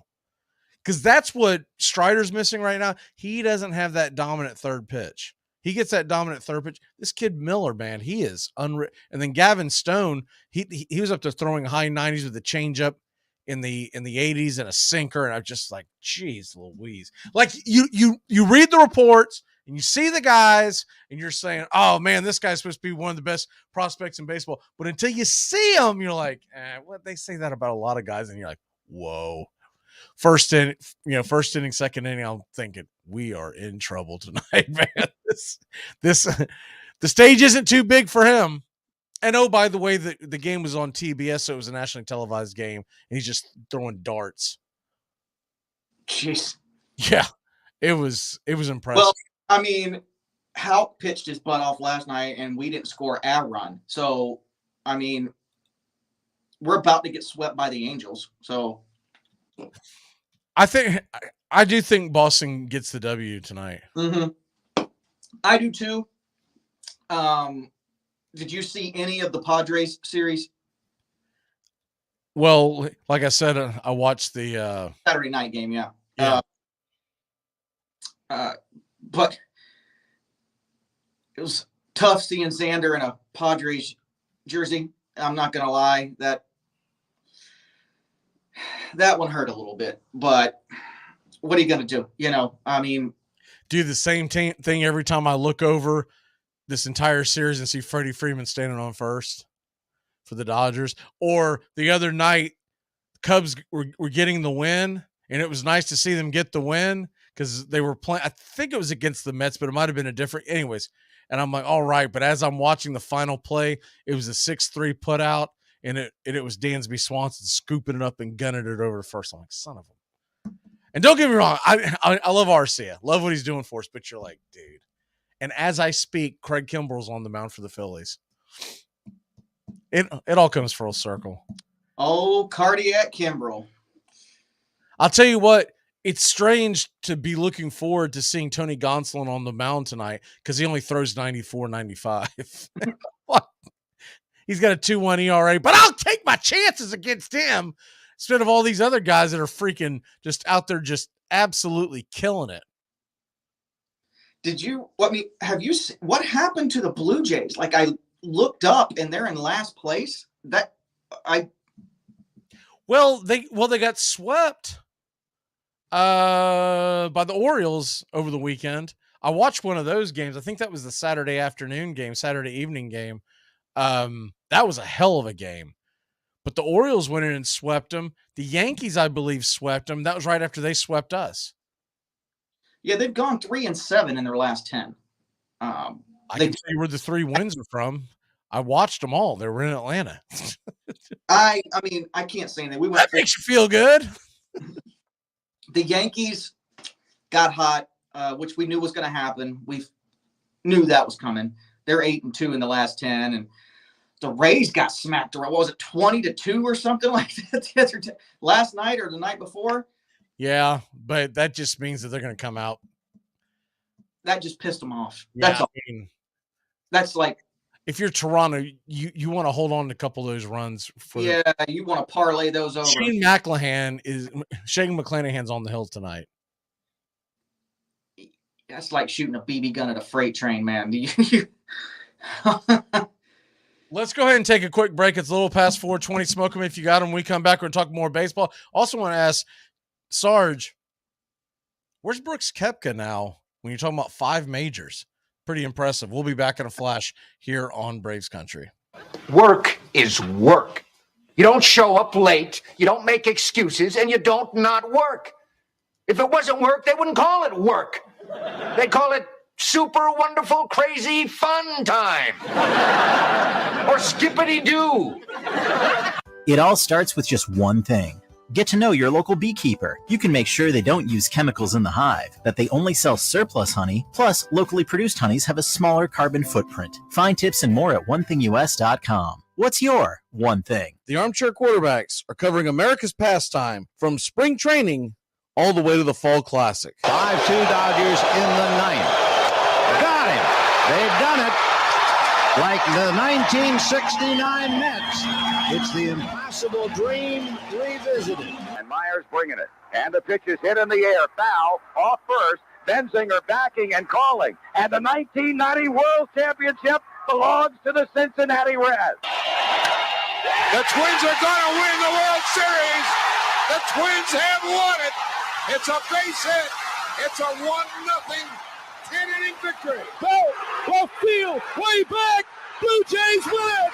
The Blue Jays are World Series champions as Joe Carter hits a 3-run home run in the 9th inning, and the Blue Jays have repeated as World Series champions. Touch them all, Joe. You'll never hit a bigger home run in your life. Armchair. Hey, sports fans, it's Rod Peterson here, host of The Rod Peterson Show, inviting you to join us daily for 2 hours of Atlanta's funnest sports talk right here on WQEE. I say fun because it is. You've never heard a show like it because we make the listeners a part of the show every day between noon and 2 p.m. Eastern. You'll hear plenty of the best sports talk, including the latest on the Falcons, the Braves, and more. And who knows, you might even hear you. That's the Rod Peterson Show, daily at noon, right here on WQEE 99.1 FM. You're listening to WQEE 99.1 FM, The Key in Noonan, Georgia. I think you should retire. Come on, Frank. I'm sorry, but Maria's my wife. And if I can't support her in this, then she'll be like an ice pick in my ear until I die.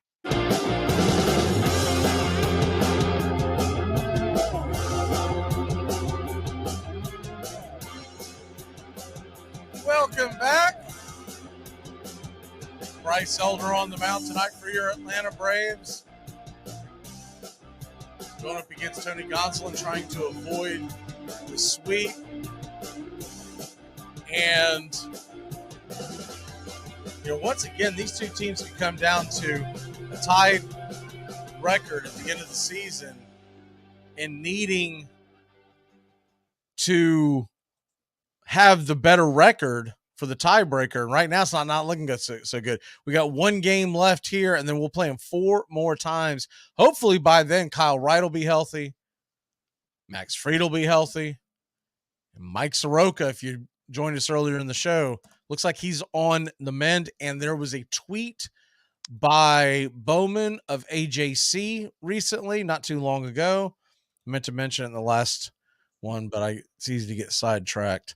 Where is it at here? So I want to make sure I read it.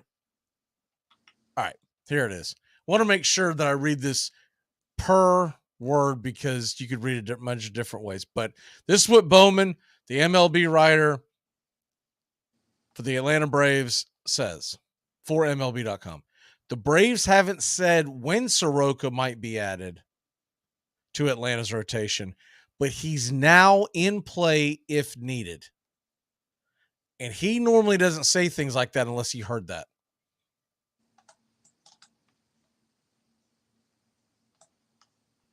So that means Soroka could now be in play. And I talked about at the beginning of the show, I think the best spot for him is going to be versus Oakland. Mm-hmm. When you have a guy who's coming back for the first time in many, many moons, and you don't want him to get caught up in the hype, is there a better place to start him than the Oakland Coliseum with all 17 fans out there? No, that's ideal. I agree. I'm thinking next Tuesday or Wednesday.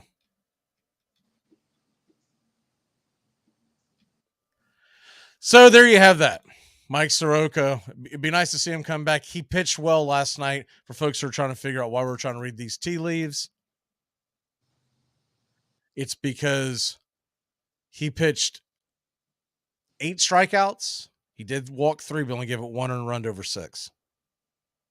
Pretty good. Pretty good. So there you go. And they're flailing. And I am so sick and tired of seeing these bullpen games.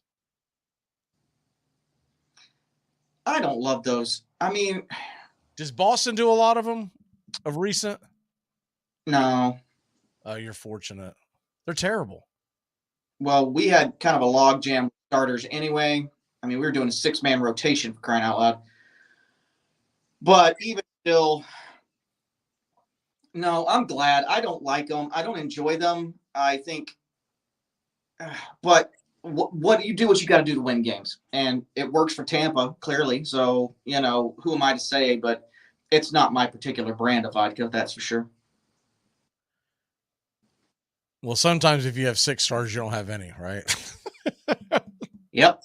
It's kind of like the old, if you have 2 quarterbacks, you don't really have one. Right. But we're down 2 main guys in the rotation, and you could argue 3. So that's where this is going, and that's why everyone keeps grasping at straws trying to figure out who's going to fill. Because right now there hasn't been one announced for Thursday. By the way, that's tomorrow. Oh, by the way, we're playing Philadelphia, so this might be I do not want to see a bullpen game against the Philadelphia Phillies. Are you freaking serious? Oh, just puking my cornflakes. Why don't you? I mean, that's just Phillies offense against, and it's not like we're gonna put our best man out there. We're not gonna start the closer for 3 innings and work backwards. No, it's going to be something brutal. They'll probably call some kid up from the minors to go 2 innings. Sacrifice a virgin. Yeah, exactly. Yeah, literally. I'm hoping what they do is they go with Dylan Dodd. I mean, he's, from everything I read, and I tried to read the tea leaves last night during the broadcast. We talked about it. He's not listed to pitch the next few days, and there's a to be decided with the Gwinnett Stripers, the AAA team for Atlanta. So that makes you think that he was pulled from because that's when he would normally pitch. So he's not being announced then. I mean, it's been 10 days. Like that's what's happening. That is the usual standard format, from what I understand. Right. So that's he's probably like, yay, I'm going to the majors. Oh, wait a second. We're playing the Phillies. What's happening? Yeah, Mom, you don't need to show up tonight. Don't worry about it. I mean, no pressure. You're just talking about you're going to be playing your division rival in front of the home crowd on a Thursday night. Let's go. But hopefully the game can be picked up nationally, and let's go. Yeah. I'm going to double check it real quick again to see if it's been updated. But as of last night, in the middle of the broadcast, we were down 8-1. I had time to look around and check it. Tonight we've got Burrows going. So tomorrow, Gwinnett, Smith, Shawver, which I saw that. And by the way, he's finally giving up runs. That kid's going to be something else. 20-year-old kid who came up in single A this year has already skyrocketed to triple A. Hadn't given up a single run in double A or single A. Wow. But I don't think they want to throw him to the wolves till sometime next year. So let me see. Friday, once again, to be determined. And that's normally when Dodd would be pitching. See if they haven't moved anything. They have a whole bunch of TBDs for the weekend, which tells me that they're probably being told, hey, Be prepared to be without your guy. And Burrows was announced this morning because I follow the Stripers on social media. And that was announced this morning. A lot of fanfare and rah with this 5.18 ERA and, da-da-da-da. I'm like, yeah, but you're missing the point here. The point is, where's Dylan Dodd? I think he's heading back. And if you pitch him tomorrow and Schuster goes Friday, et cetera, and you go all through the rotation, et cetera, there's going to be an opening Tuesday or Wednesday, depending on how you want to play it, for Soroka. And Soroka pitched yesterday, which that gives him an entire week of rest. And once again, as we talked about, in Oakland. Because I really don't want his first start to be against a division rival, and I don't want it to be in Atlanta. I'd rather him be on the road. I mean, you couldn't lay that out better. Hell, they were probably drawing this up back in December. Yeah, and like you said, I mean, they're playing Oakland, so the talent level is what he's seen already and what he's pitching to. And there's no fanfare. And if you wait till the Wednesday game, it's a day game in Oakland. What do you think? There's like 3 people out there? Not counting employees? Bless their hearts. I mean, they're not going to be there next year anyway, so it doesn't matter. If Soroka's family flies out for the game, they'll play outnumber A's fans. Right, yeah. I mean, it's an ideal situation, and it's a good way to handle the kid, I mean, get him up there. He's probably played against most of the Oakland Athletics in his, he's probably pitched against these guys already because it's a AAA team out there, Right. Arizona's about to spit the bit. They've loaded the bases with nobody out, and they're finally going to come talk to this guy. The reliever. This is the guy that blew the save in the last inning. He's at, can't make that out. I think it's 25 pitches. What the hell are they doing? This is a literal, we don't care about this game. And the pitching coach is out there talking to him right now. What could he possibly be saying? Candlesticks are make a nice present. Yeah. So you did pack, right? We're good to go. I'm just out here to talk to you because we have warmed up the bus. Yeah. Don't worry. We got the guy on standby over by the water faucet. We're going to get a natural disaster going here in a minute. Just keep throwing. It's fine. I mean, this is an absolute. I mean, I can't make out who's batting for them, but does it matter? Who are they playing? I don't know, but the game's over. He just hit a fly ball to right field. There's nobody out. Arizona. Arizona's playing who? Philly. Oh. Yeah. So that's why the interest was there, and now he gone. Game over. Arizona did Arizona type things. I still can't believe that they sent that same kid back out there after blowing the save, and he got through the meat of the order, but it was at like 20-something pitches. Yeah, he won't work for till Labor Day now. Yeah, exactly. So anyways, we got the Diamondbacks coming up here shortly. They're a good team. They've got a good offense. I wish that wasn't the case, but where's the game at? And in Arizona. Oof. That is a hitter's park. 2 days from now that starts. And then we go back to Boston, and You're actually going to dodge a bullet because Zach Gallen pitched today. And well, he dodged a bullet in Anaheim as well because Ohtani pitched the day before we got there. Well, you're dodging a bullet again because Zach Gallen, one of the better right-handers in all of baseball, he pitched today, and he pitched well, but the bullpen just spit the bit. Then we got Cincinnati at home in Boston after the Diamondbacks. This is a 9-day. We're on that West Coast 9-day tour, So those are brutal. Those are absolutely brutal. Horrible. I don't stay up till 9 to begin with. These games don't start till 10. I don't know why they don't do those things in sixes, right? Just a week out west, especially as many as they're having to do nowadays. Just do a week out west, be done with it. You're going to have to do it nowadays, probably have to do it 3, maybe even 4 times. But it's better when you only have to go through 6, when you have to go through 9 days. That is brutal. Yeah. I mean, Padres, then the Angels, and then Arizona. I mean, now we did well in the Padres series. We won that series. We were not going to win the Angels series. But when it comes to West Coast, if we go 9 games and it's 5-4, I count that as a major win, because those guys on the East Coast they're not used to playing at midnight, starting. It's a whole thing. The only time I ever liked it is when I lived on the West Coast and I knew the Sox were coming to town, but that's about it. Brian keeps talking in the chat about let's go Panthers for the sweep. Does he know that the NFL season doesn't start till? Is he talking about the Florida Panthers, the hockey? They still have ice hockey? I don't know.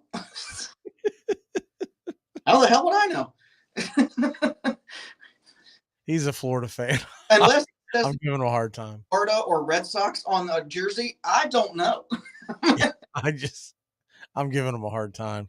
They are about to embark on the biggest nightmare for television in hockey history. Florida Panthers versus the Vegas Golden Knights. They talk about that is literally going to be whoever wins that championship. That's going to be it's going to be when they say if a tree falls in the forest, did it really happen? No one was there to see it. That's exactly what that's going to be like. It's not much better than the NBA because if Miami plays Denver, oof. You're not getting a lot of fans watching that. No. Not outside Colorado or Miami.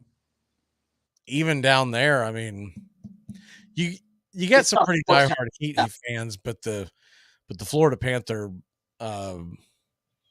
it's just not ice hockey fan base is not that strong. No. The Lightning has a pretty big following. I've heard, but they had to go out and win 3 championships back to back. Right. That's fixing to say they had to earn every fan, but yeah, they did to their credit, but yeah, that's a brutal. I haven't watched any of the Stanley Cups, and normally I dive into a little bit, but after the first round, like every team of interest was eliminated. I was like, ugh. All right, moving on. I don't think I've watched a game since I got to actually raise the Stanley Cup, the actual Stanley Cup when I was in Chicago. No, but you've never been a hockey fan. No. They've just slowly lost me over the years. No. Well, I mean, I was raised in Florida. The ice melted before, we didn't really have anything. It never interested me. No, I still don't understand the rules. I like watching it live. Don't get me wrong. Well, don't worry. I don't think many of the fans understand the rules because back when I used to watch, I used to sit next to people in bars and whatnot, and they would be raising hell. I'm like, dude, what are you talking about? Like, that's illegal. You can't do that. Oh, what? Why not? Yeah. I hold the record I'm the only guy in history to take my skate off and stab a guy. Oh, ice skate? No. I don't think I've ever ice skated. I have, and I did at the one in New York where the statue is. And, my wife was a competitive ice skater when she was younger. So that doesn't automatically make you an ice skater. No, it does not. If you saw me out there, you would understand. It absolutely does not. I completely agree with you. I didn't fall yet. I haven't fallen, but I've made other people fall. I skate, like those balloons out in front of a car dealership, that's right. Yeah. Going down the path.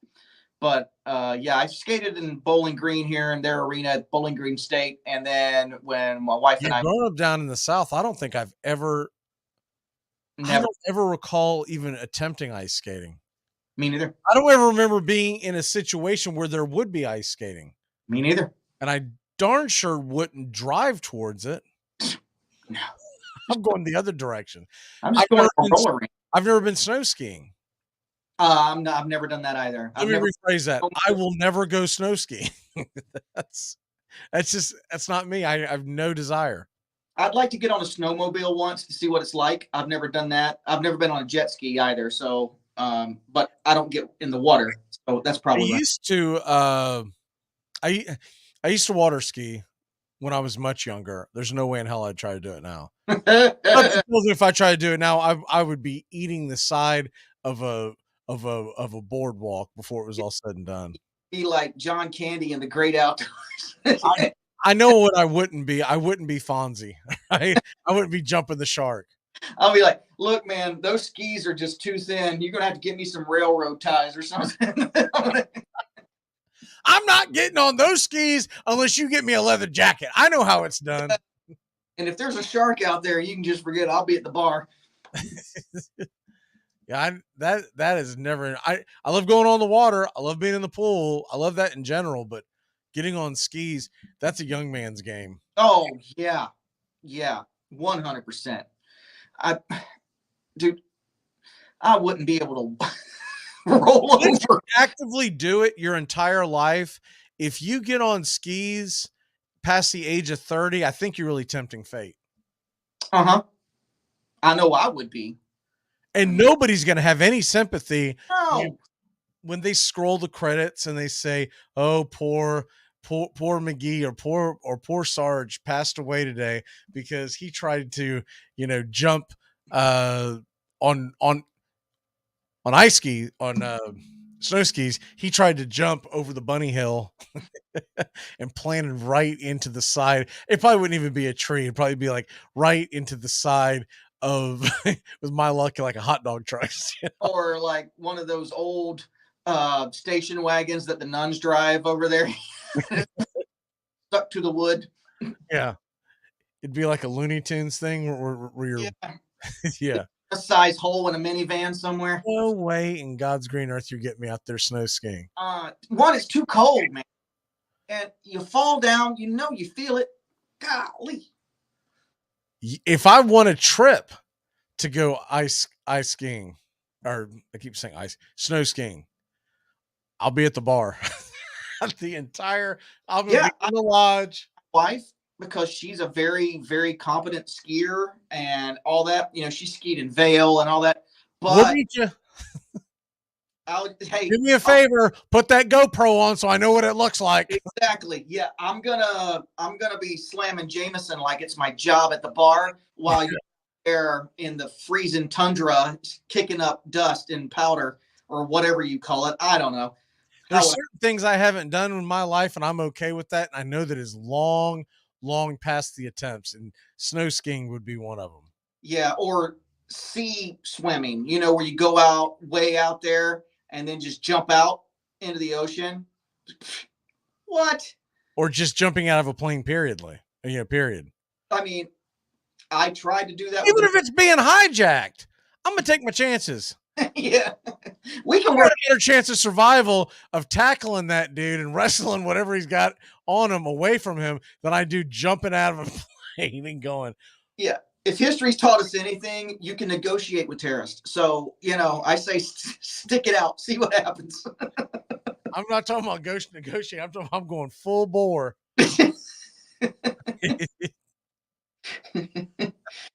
That gun's going to go off and both our eyes are going to be like bug-eye going, I wonder which one of us got it. I don't even want to look. And I'll jump out of the plane because we'll just lay here until the darkness sets in. Yeah, then I'll jump out because I'm not going to sit there and just bleed out. No, thank you.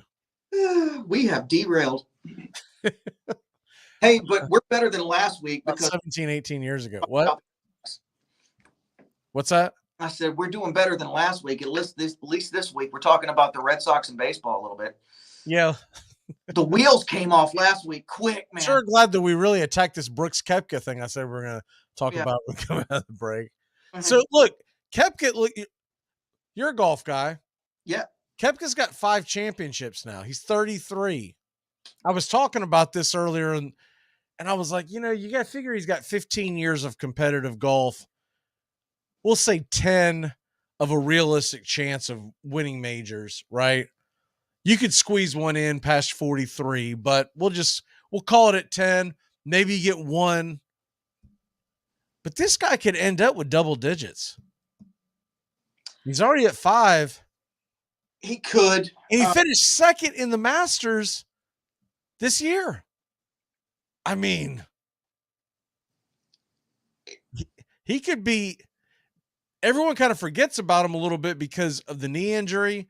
He struggled so much, and then he goes to live. But now, man, I'm telling you right now, I wouldn't bet against him in the U.S. or British Opens. No, he's healthy, and he's striking the ball well. His putter's like on fire.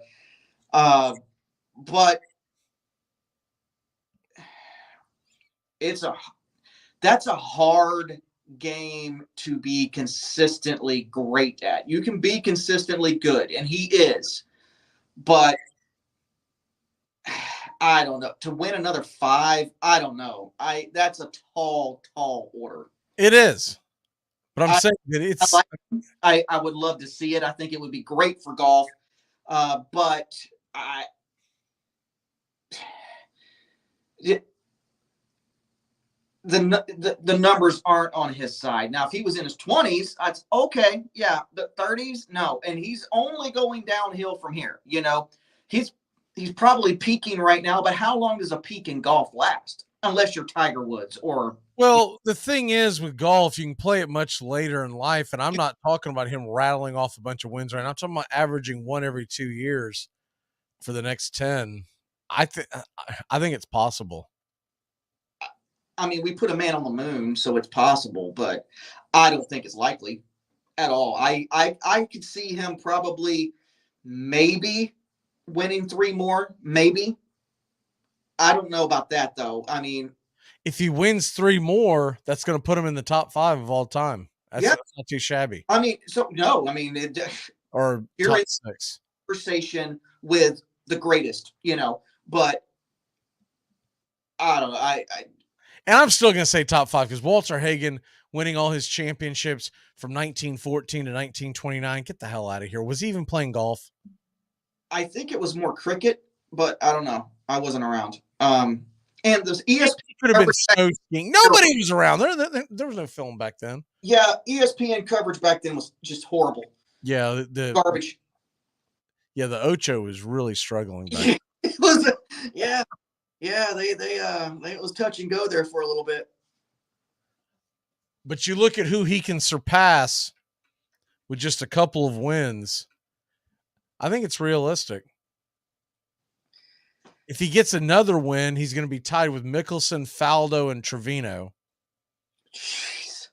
If he gets just 2 more, Arnold Palmer and Sam Snead. God bless. I mean, think about that. Dude, I retire right then and there. You put me in the and Bobby Jones, but Bobby Jones had 7. If he gets 3 more, he ties Tom Watson, and I don't know why, but in my head, the other guys to me have a bigger shadow. I don't know why that is. Tom Watson was always a very good golfer. Now, he only won his championships from 75 to 83, so he's very dominant in that 9-year span. And maybe that's what it's got to do with. But, man. Remember, we got to talk to him at Torrey Pines because he was waiting on the guys up ahead, and so he just come over to the rope and started talking to us. Remember that day? Yeah. Yep, Tom Watson. I was like, Tom Watson, you're better than me at golf. But I mean, how many does Ben Hogan have? Ben Hogan has 9. Player has 9. Those are the 2 that have 9. Okay. Jack's got what, 14? 18. 18? Tiger has 15. Golly. I mean, And I don't think Tiger's ever getting another one, but no, if he does, he might squeeze one out somehow. I guarantee it's the Masters. What is your walk-off, sir? My walk-off is, I want to say a big thank you to the Cleveland Guardians. I will be doing the national anthem and God Bless America Sunday, and I appreciate these guys having me back and treating my family so well. They gave us a bunch of tickets. My mom's flying up, and so it's going to be a pretty good day come Sunday. Awesome, man. My walk-off, two things. Braves, Dodgers tonight, 7:20. We'll have the pitch-by-pitch, play-by-play right here. And number two is for you, Sarge. You need to go back and watch the beginning of this show because you've been added to the intro, and I don't want to hear anymore. Right on, brother. And it's that clip where it looks like there might be a turd in the middle of the floor. There probably was. All right, we're going to get out of here. Brian Snow Show is next, and we're going to keep the thread up and keep on rolling here on Braves Country HD till first pitch. We'll see you later. Keep it locked in here on 99.1 FM. Goodbye, sweetheart. Well, it's time to go. We're back tomorrow with another show. Well, unless we're fired, we'll talk to you then. Goodbye, sweetheart. Goodbye. Goodbye. Guys and gals, it's time to go. We'll see you on the next show. Same bat time, same bat channel. Thanks for listening to Braves Country with Mac Magee and the Armchair Quarterbacks on 99.1 FM WQEE, The Key in Noonan, Georgia, and simulcasting on youtube.com/@Braves Country. Braves Country comes your way weekdays, 3 p.m. Eastern to 5 p.m. Eastern. Please follow, like, and subscribe today. Armchair Quarterback Radio, your first choice for Southern sports. Something of the 5th of September. Something of the 5th of September. She said a lot that I can't remember. Something of the 5th. Can I get another cigarette, please? Can I get another cigarette, please? Yeah, I know I live to regret it. Just give me another cigarette, please.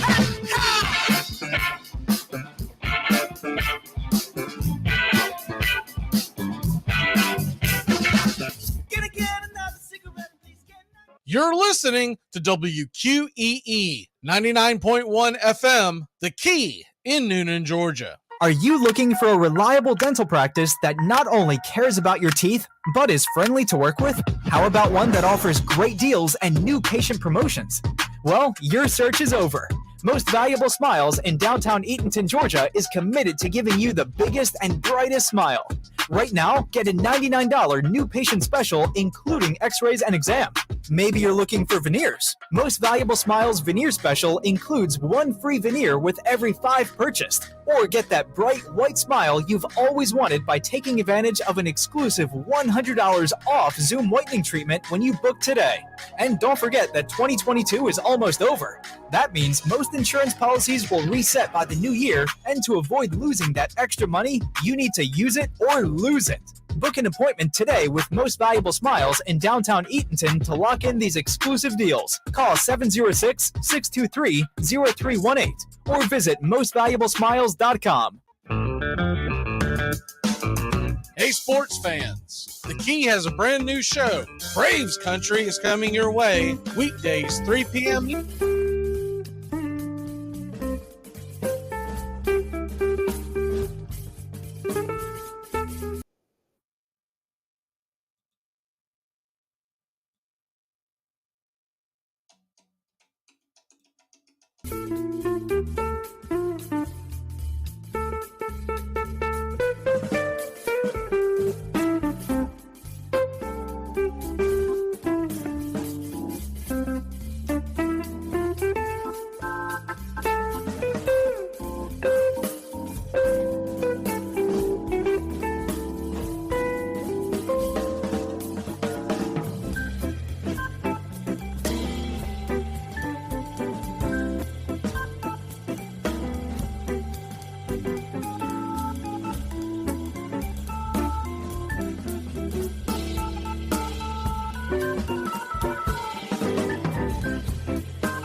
You're listening to WQEE 99.1 FM, The Key in Noonan, Georgia, home of Braves Country with Mac Magee and the Armchair Quarterbacks, weekdays, 3 p.m. Eastern to 5 p.m. Eastern, right here on The Key and YouTube.com at Braves Country. Braves Country today. We're talking Southern sports.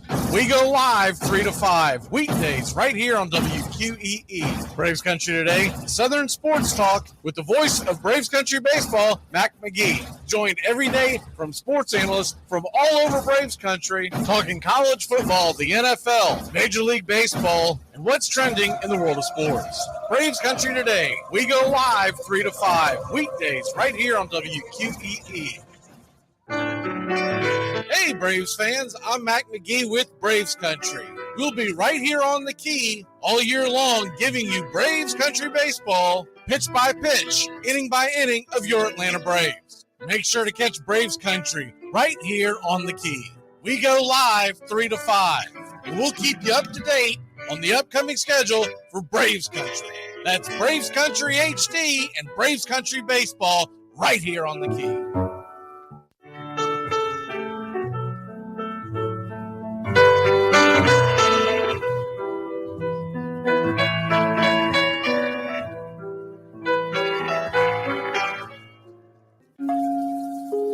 Lineup for yesterday by Ogden Ash. A is for Alex, the great Alexander. More goose eggs he pitched than a popular gander. B is for Bresnahan, back of the plate. The Cubs were his love and McGraw his hate. C is for Cobb, who grew spikes not corn and made all the basemen wish they weren't born. D is for Dean, the grammatical diz. When they asked who's the tops, said correctly I is. E is for Evers, his jaw in advance, never afraid to tinker with chance. F is for Fordham, and Frankie and Fish. I wish he were back with the Giants, I wish. G is for Gehrig, the pride of the stadium, his record pure gold, his courage pure radium. H is for Hornsby. When pitching to Raj, the pitcher would pitch, then the pitcher would dodge. I is for me, not a hard-hitting man, but an outstanding all-time, incurable fan. J is for Johnson, the big train in his prime, was so fast he could throw 3 strikes at a time. K is for Keeler, as fresh as green paint, the fastest and mostest to hit where they ain't. L is for LaHoy, whom Clevelanders love, Napoleon himself with glue in his glove. M is for Matty, who carried a charm in the form of an extra brain in his arm. N is for Newsom, Bobo's favorite Ken. You ask how he's here, he talked himself in. O is for Ott, of the restless right foot. When he leaned on the pellet stay put. P is for Plank, the arm of the A's. When he tangled with Matty, games lasted for days. Q is for Don Quixote, Cornelius Mack. Neither Yankees nor years can halt his attack. R is for Ruth, to tell you the truth. There's no more to be said, just R is for Ruth. S is for Speaker, swift center field tender. When the ball saw him coming, it yelled, I surrender. T is for Terry, the giant from Memphis, whose 400 average you can't overemphasize. U would be Ubel if Carl wore a Cockney, but we say Hubble in baseball like football in Rockney. V is for Vance, the Dodgers' very own Dazzy. None of his rivals could throw as fast as he. W, Wagner, the bow-legged beauty, short, close to all traffic with Honus on duty. X is the first of 2 X's in Fox, who was right behind Ruth with his powerful socks. Y is for Young, the magnificent sigh. People battled against him, but I never knew why. Z is for Zenith, the summit of fame. These men are up there, These men are the game. Lineup for yesterday, Ogden Ash, January 1949, Sport Magazine.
Hey, Braves Country! Braves Country HD is bringing you Braves Country Baseball all year long. Hi, I'm Mac Magee. We'll be bringing you play-by-play, pitch-by-pitch, inning-by-inning of your Atlanta Braves. Braves Country comes to you every Tuesday night and Friday night, and 2 bonus games every week. Please like and subscribe to youtube.com/@BravesCountry.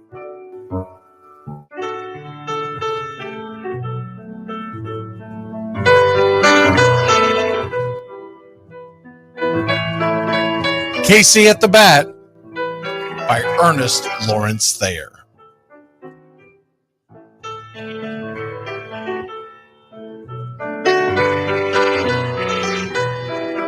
The outlook wasn't brilliant for the Mudville Nine that day. The score stood 4-2, but with 1 inning more to play. And when Cooney died at first and Barrows did the same, a pall-like silence fell upon the patrons of the game. A straggling few got up to go in deep despair. The rest clung to the hope which springs eternal in the human breast. They thought If only Casey could but get a whack at that, we'd put up even money now with Casey at the bat. But Flynn preceded Casey, as did Jimmy Blake, and the former was a hoodoo while the latter was a cake. So upon that stricken multitude, grim, melancholy sat, for there seemed but little chance of Casey getting to the bat. But Flynn let drive a single, to the wonderment of all, and Blake, the much despised, tore the cover off the ball. And when the dust had lifted and men saw what had occurred, there was Jimmy safe at second and Flynn a hugging third.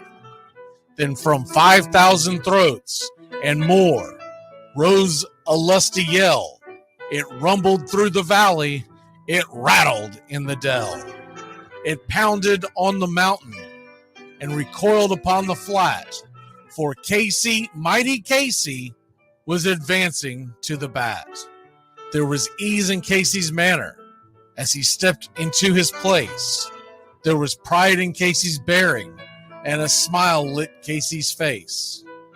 And when responding to the cheers, he lightly doffed his hat. No stranger in the crowd could doubt 'twas Casey at the bat. 10,000 eyes were on him as he rubbed his hands with dirt.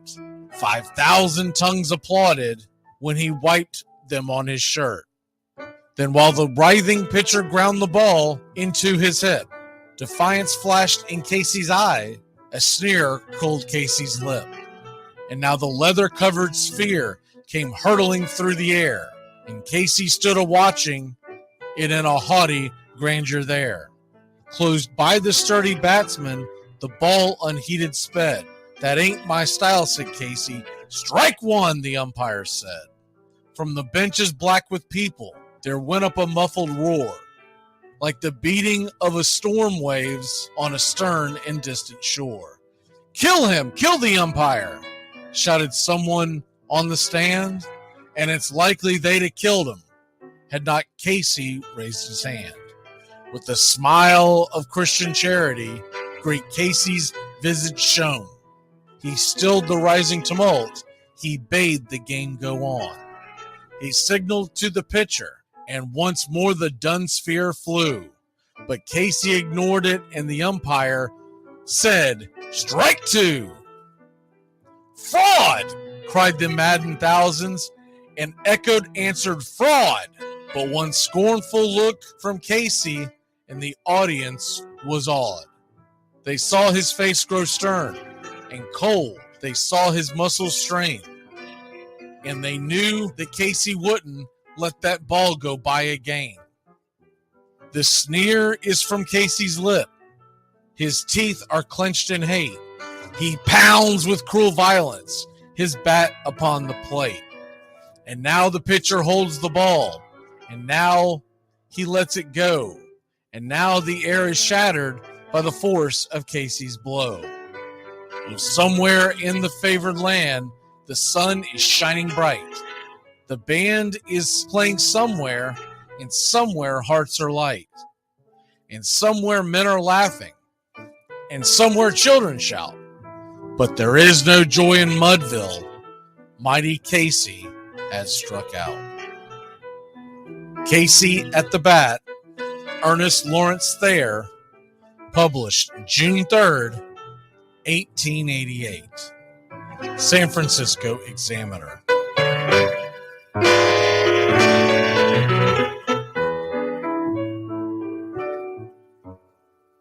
Braves Country today. We're talking Southern sports.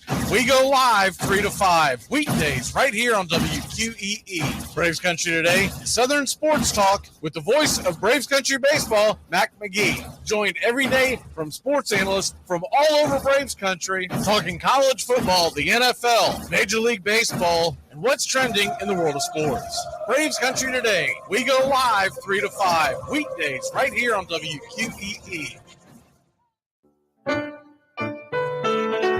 Hey, Braves Country. Braves Country HD is bringing you Braves Country Baseball. Braves Country comes to you every Tuesday night and Friday night, and 2 bonus games every week. Hi, I'm Mac Magee. Magee, and we'll be bringing you play-by-play, pitch-by-pitch of your Atlanta Braves. It's free to listen. Please like and subscribe. YouTube.com/@Braves Country. Braves Country Baseball for the fans, by the fans.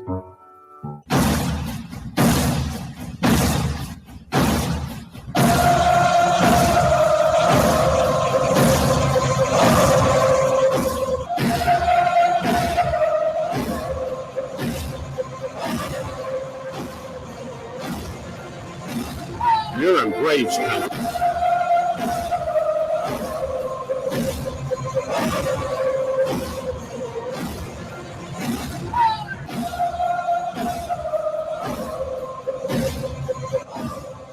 All right, Braves Country. Let's get it together. Let's get our heads out of our rear ends and beat the LA Dodgers at least one time in this series. We're not going to win the series. We know that. Let's not get swept. That's what I'm looking for today. Let's not get swept.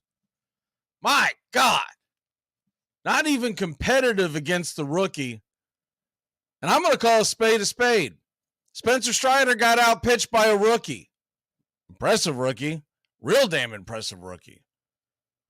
Bobby Miller, if you missed the game last night, didn't catch the broadcast, we did it here on Braves Country HD as well.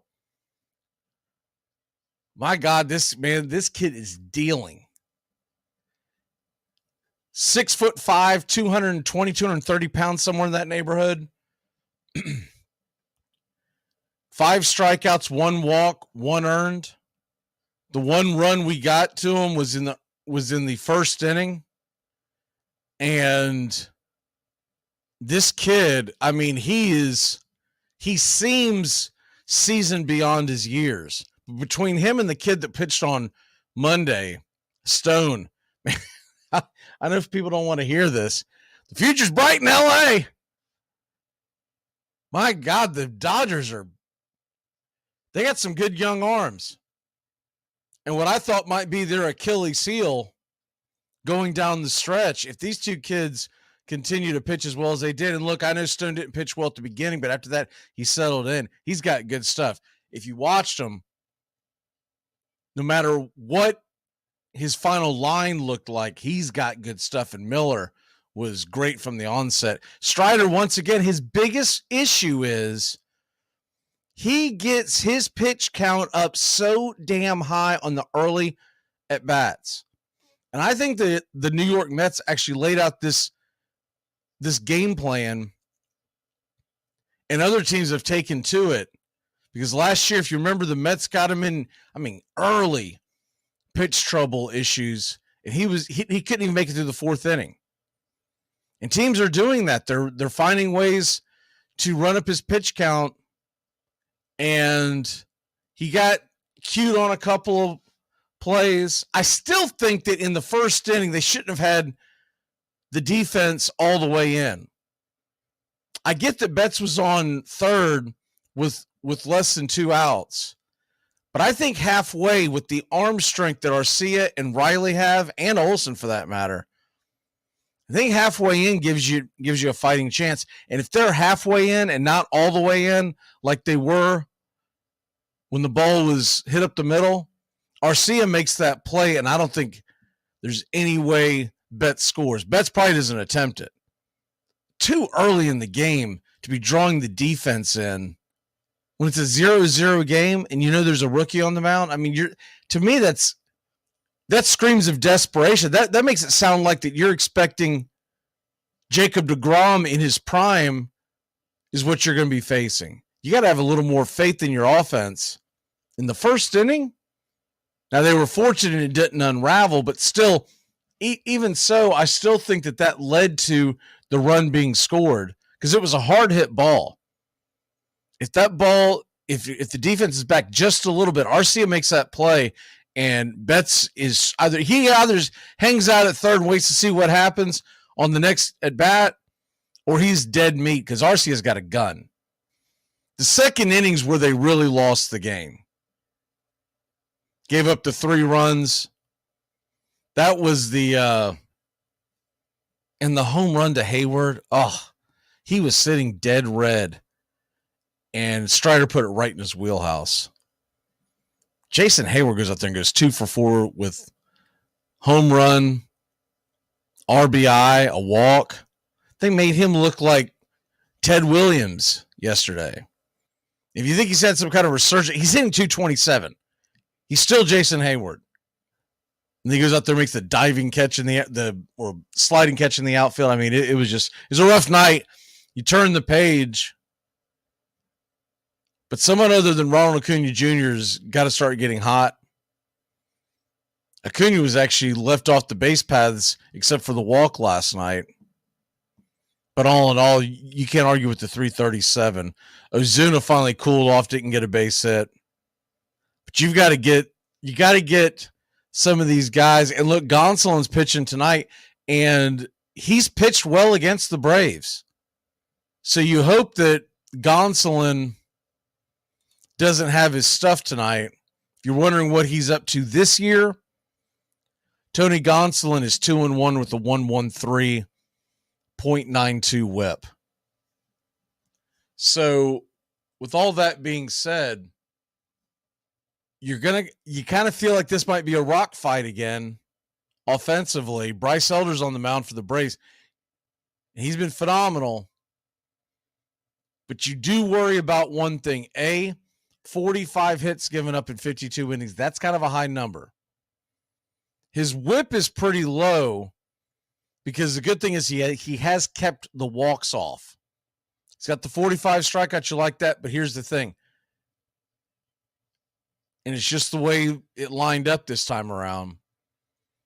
The Dodgers hit right-handed hitting much better than left-handed. Right-handed pitching much better than left-handed pitching.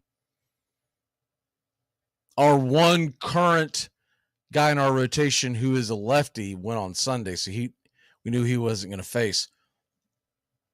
So Elder going tonight, it begs the question, who will the Braves turn to in this long stretch of games? Not just tomorrow, but who will they turn to? Mike Soroka last night, so obviously he's not pitching in the next couple of days, but Mike Soroka last night, we talked about this during the broadcast, 6 innings, 8 Ks, 3 walks, 1 run allowed, and 2 hits. Pretty darn good outing. You hate the walks because the walks are the type of thing that could realistically keep him down for one more start. But here's how I see it playing out, and you don't know what's going on behind closed doors, the talks and whatnot, and they never let you know a whole lot. And for good reason. For good reason. This is the way I would attack it. If you look at it after Friday, you're going to have, should be, Schuster. Then Charlie lines up again for Saturday, Strider Sunday, and Elder Monday, right? Depending on what they do on Thursday, which is still up in the air. I think it could be Dylan Dodd because he's not posted as a starter. It's still up in the air. And when I looked at it last night, where he normally pitches, had a to be determined. Now that could just have nothing to do with one thing or the other, but I'm trying to read the tea leaves as we all are. Let's say we go Dylan Dodd. Let's say we don't. Whatever. If you go Dylan Dodd and he pitches well, you might keep him up. But let's say he gets hammered or doesn't pitch that effectively and you send him back down. You're going to have to wait another 10 days. Come Tuesday or Tuesday or Wednesday, depending on how they want to play it. And honestly, what you could do is have Dylan Dodd pitch Thursday, wrap that around to Tuesday because we have no days off, right? So he get the 4 days rest against Oakland. And then Soroka would be able to pitch Wednesday. That would give everybody else in the rotation an extra day off. So when we were talking about this last night during the broadcast, I hadn't even thought of that option, but that is an option. You go Dodd or whoever on Thursday. But I'm just using Dodd as the obvious choice because he's already been called up. and pitched pretty well his last time up. Let's say you go Dodd on Thursday, and he goes again on Tuesday. You could then send him down, or Schuster, depending on who pitches better in these next two starts, right? They're both competing for a job, so take your pick. It really doesn't matter. And then you would send one of them down and open the door for a Wednesday tilt for Mike Soroka in Oakland in a day game. You know that's going to be a vacant crowd, so no pressure on him. Arguably the best lineup he could face in a comeback would be Mike Soroka going up against the Oakland Athletics offense. It's not a slam dunk he's going to go out there and pitch well, but if you want to set him up for success, he's not at home in front of the home crowd. So he doesn't have that added pressure. First time pitching there since 2020. First time really pitching since 2019 because he got hurt so early on in the 2020 season. It's had to have felt like a decade to him. I know it has to me since we've seen Soroka in the rotation. So you put him out there on that Wednesday and you see how he pitches, and it might just be a spot start. He might not pitch well and you send him back down, but you get the rust, you get the butterflies off, and away we go. If you do decide to keep him up, and it is a tricky thing because he's a former star, because he's a guy that finished second in the Cy Young voting, it's hard to have him come up in a spot start like you've done with Dylan Dodd, like you've done with Schuster, and send him back down. And you got to figure a lot of that is coming into play when you're trying to map this out. Is it, do they want to bring him up and then put him back down immediately? Is that where you want to go? But check this out. Let's say if we go with that theory, let's say Thursday and the Tuesday starter gets called up from the minors, and that pitcher would go against Philly and Oakland, a night game, 9:40 Eastern. Schuster would be going. I've actually got that backwards. Excuse me. Would go on Thursday and Tuesday, and then send him down. The starter from Thursday, send him down for Soroka to come back on a Wednesday, 3:37 first pitch. And then that way, the Friday night starter, who is Schuster, he would actually get a couple extra days of rest as well. There's a couple ways you can manipulate that, but I would rather you could, in theory, have the Friday night starter go on Wednesday. But the thing is, I would rather have Soroka's return debut, however you want to word that, go against the Oakland Athletics as opposed to our next opponent. After a day off, we go to Arizona. That's a pretty formidable team, a good offense, and a pitcher's park. But let's say you do that. Let's say you go ahead and you put Soroka in the pitching rotation either Tuesday or Wednesday, however you wanted to do it. I'm going to go with the theory of Wednesday. He then would go on not just normal rest, but you're going to get an extra day off because after the Arizona series on June 4th, a Sunday, they're going to have that Monday off and then at home against the New York Mets. And you could do one or two things. If Soroka's pitching well and you're liking what you're seeing, Soroka could face the Mets. If he scuffles a little bit and you're like, I don't know about that, guess who we play after the Mets at home? The Washington Nationals. So you could push his start into the National Series. And that's how I would attack it. Now, obviously, they don't come to us and ask us for how we want things done and advice and whatnot and what they're seeing and what we're and I actually went back and watched Soroka's start this afternoon. I thought it was pretty impressive. I really did.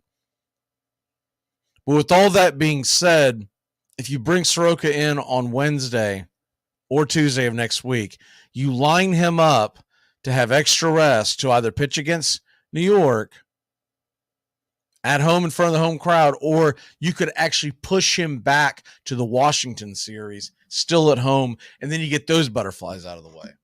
And I think it would be neat for him to go on that Friday night against Washington, against a lesser opponent at home, and get those butterflies gone. Because after that, you're going to have kind of a tough stretch of, a couple of teams that we actually thought were going to be lesser thans are actually pretty darn good. Washington being one of them, but Detroit is playing much better. We're on the road to Detroit. Colorado, you just know how that is, a 4-game series. Though it's in Atlanta, Colorado tends to put a wearing on your pitching staff because they can normally hit regardless. And then we have to go to Philly and Cincinnati, two without a doubt, hitters' parks.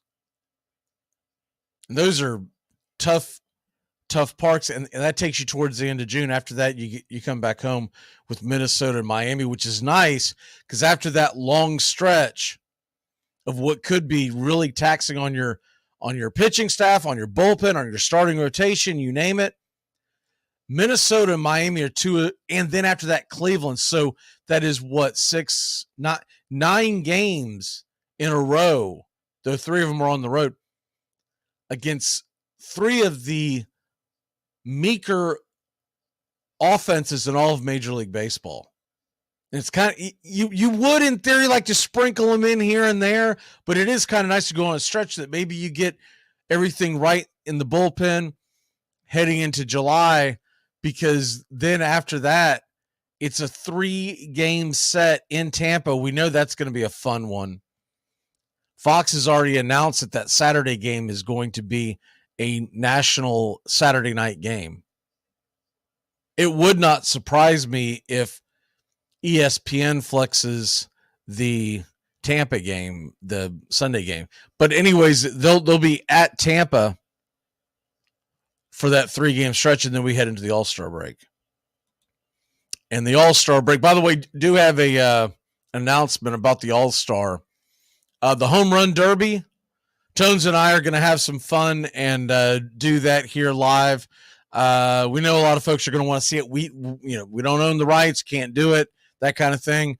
But we're going to give you audio and maybe have a little fun with it. Just kind of, bring, I think, more of a fan appeal so you can sync it up to the Home Run Derby if you're watching at home. Not going to do it for the All-Star game itself. We always have plans to do the All-Star game, something that me and my wife like to cook for the All-Star game, and it's been a tradition of ours here at the house, so we're not going to do that. Plus, I think a lot of folks are going to want to actually watch the All-Star game and listen to because that's the game where they're going to be miking up all the players, and we obviously don't have those capabilities, so we're going to step away from that. But the Home Run Derby, we should have a lot of fun that night. So Tones has agreed to jump on there, and who knows, we might end up adding another person in the booth with us and just really have some fun with the All-Star, with the Home Run Derby. But when we come out of that, we're going to be at home for 6 against Chicago and Arizona, and then we go back on a stretch again. And one more programming note, July 25th and 26th, the 2 games set in Boston. I'm actually going to Fenway, so I won't be here for the broadcast.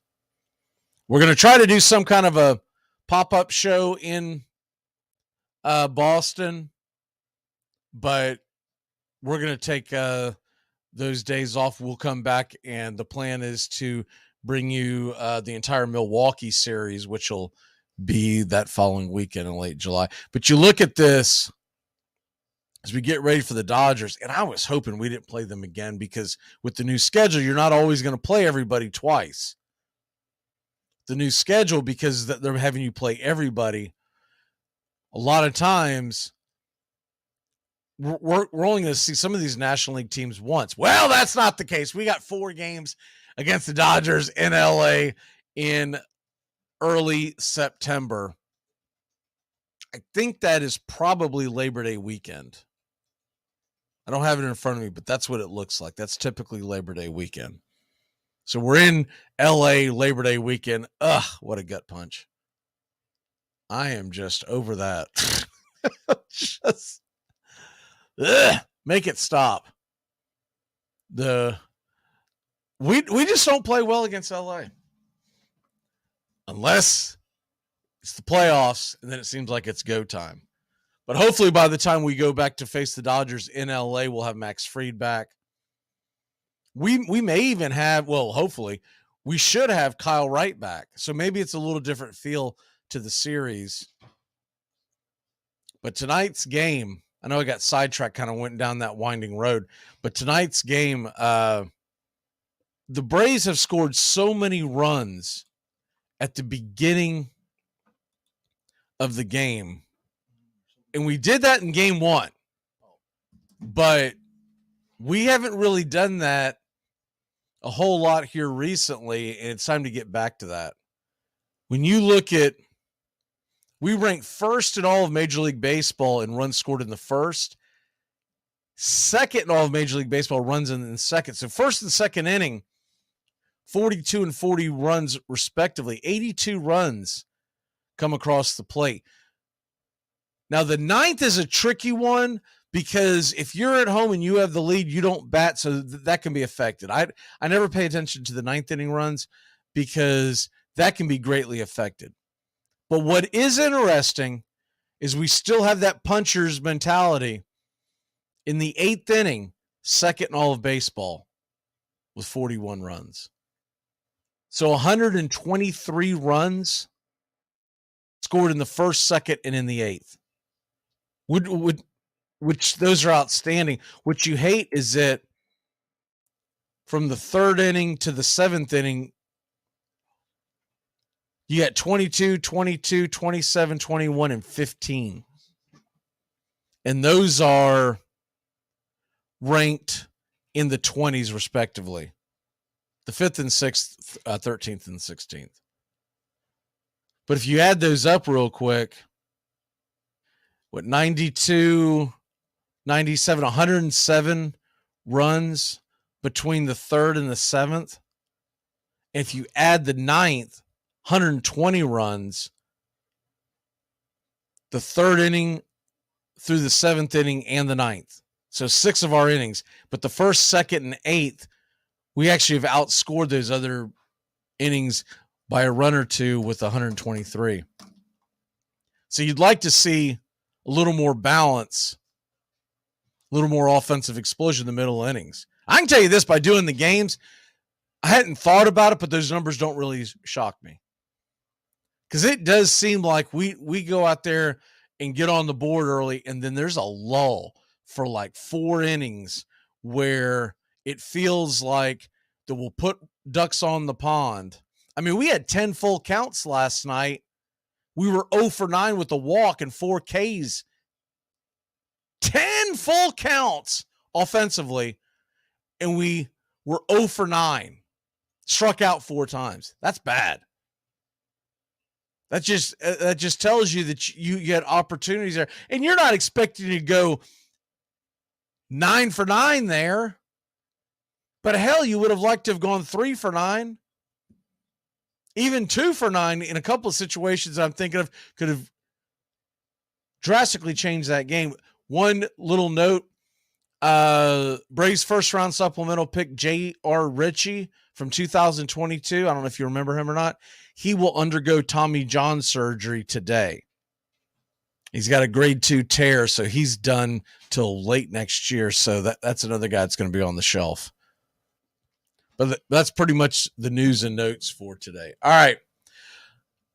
I'm looking for my pick to click today. I feel like this ought to be a Matt Olson game. And by the way, Riley's starting to look like he's starting to put his swing back together. So I'm tempted to do that. But with the right-hander on the hill, my pick to click today is going to be Olson. I think it's too easy to say Acuna every single time. So give me Olson to take one into the chop house. I think the Braves get this W. It's going to be hard fought.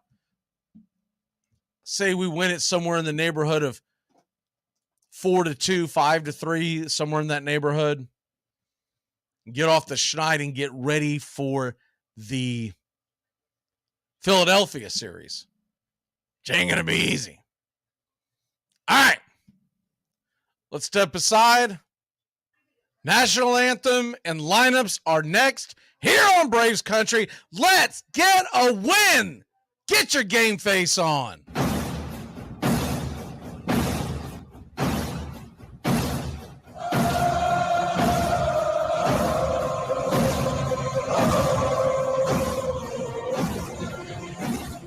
You're listening to WQEE 99.1 FM, The Key in Noonan, Georgia. There's something kind of about a kid that's never played baseball. If baseball is about caring, about loyalty and rivalry, Baerga is 0 for 3. Left center field. Grissom on the run. The team of the 90s has its world championship. There's a very peaceful thing. It was created and played in pastures and meadows. There's grass, there's outdoors, there's everything that people thought was American and feel about America. You get in a ballpark, and it's the wonder of walking through that dark tunnel and seeing a huge open space where men play the little boy's game.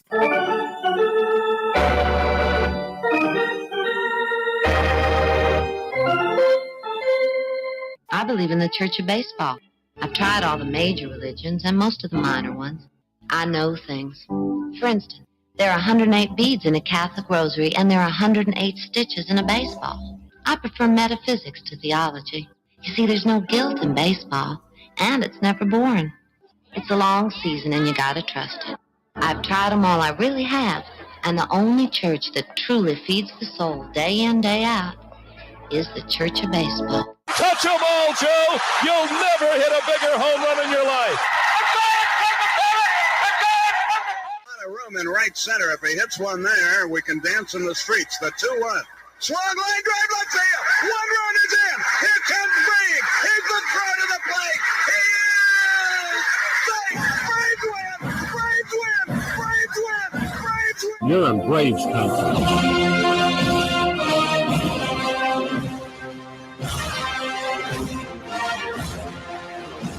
We're down to one strike here. Gurriel, the last hope for the Houston Astros. Here's the 0-2 pitch. Swung on, bounced over to Dansby. Dansby fires it over to first. And here comes the dog pile. Fire the cannons in the battery. Do the chop all throughout Braves country. Pop that top. Your Atlanta Braves have won it all. Oh, say can you see by the dawn's early light what so proudly we hailed at the twilight's last gleaming, whose what stripes and bright stars through the perilous fight o'er the ramparts we once were so gallantly streaming, and the rockets red glare, the bombs bursting in air, gave proof through the night that our flag was still there. Oh, say does that star-spangled banner yet wave o'er the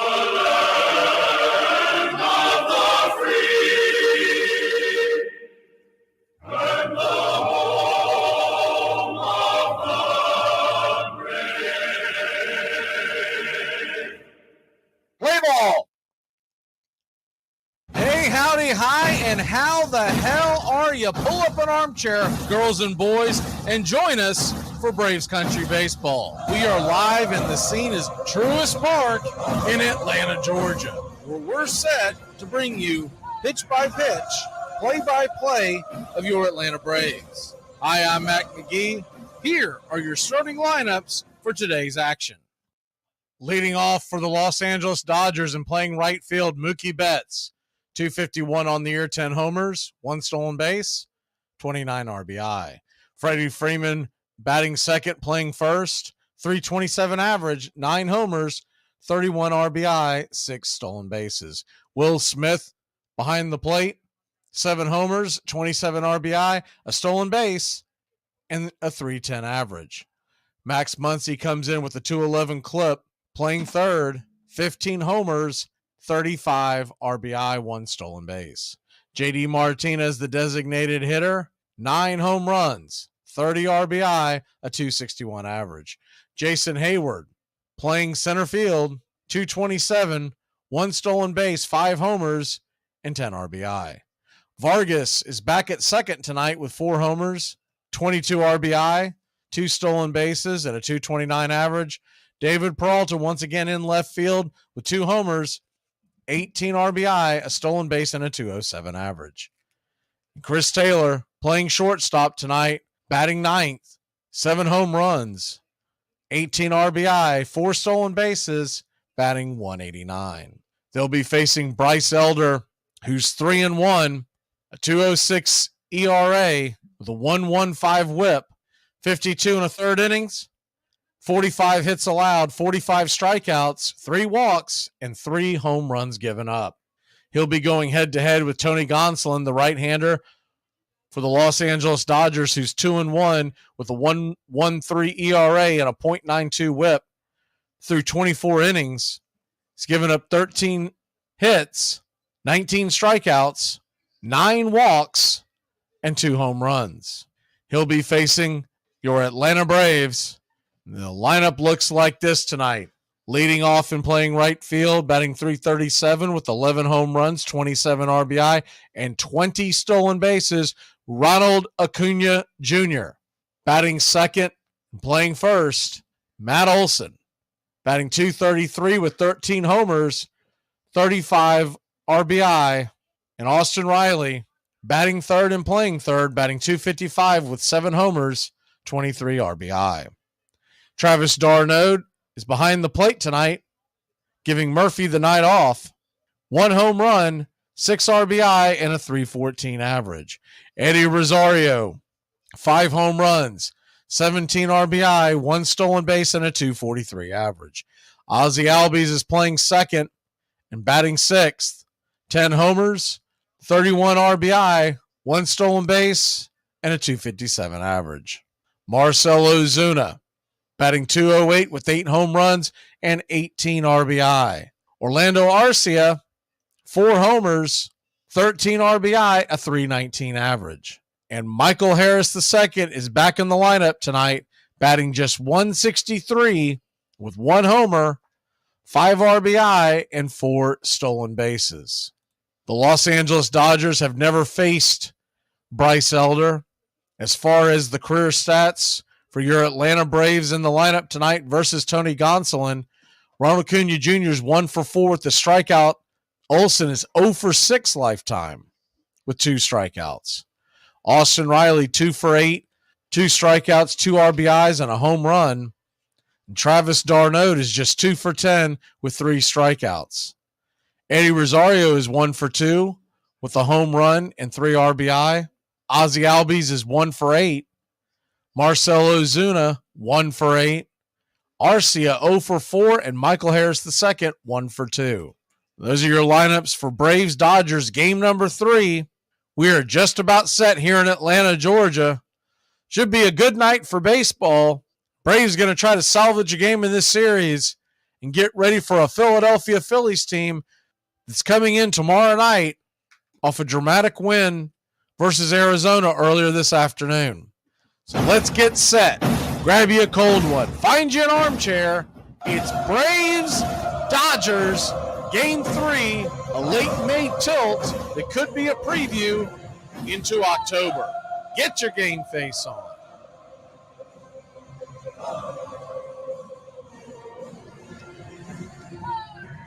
Good evening, y'all. We are just about set. Tampa Tones is joining us tonight on the broadcast. Tones, how are you today? Great, brother. Love me some Wednesday night baseball, especially when it's a Dodgers-Braves variety. I'm looking forward to this great big battle of 2 NL behemoths. Well, hopefully you'll bring us some good luck. We have not had it the last couple of nights with these Dodgers, as the Atlanta Braves are taking the field now in their all whites, red numerals on the back, red Braves on the front with the tomahawk underneath, and the navy lettering of their names on the back of the jersey. They'll wear the navy blue hats with the red bill and the white A, and the Dodgers once again are in their road grays with the Dodger blue. Dodgers on the front of the chest, LA on the side, LA on the helmet, and the blue ball caps. Bryce Elder comes in with a 3-0 record, a 2.06 ERA, 1.15 whip, a 2.33 opponent's batting average against. He's giving his last couple of flips towards home plate. Give me a key to the victory tonight, Tones. The key to the victory for the Atlanta Braves is simple. Keep the opposition off the board.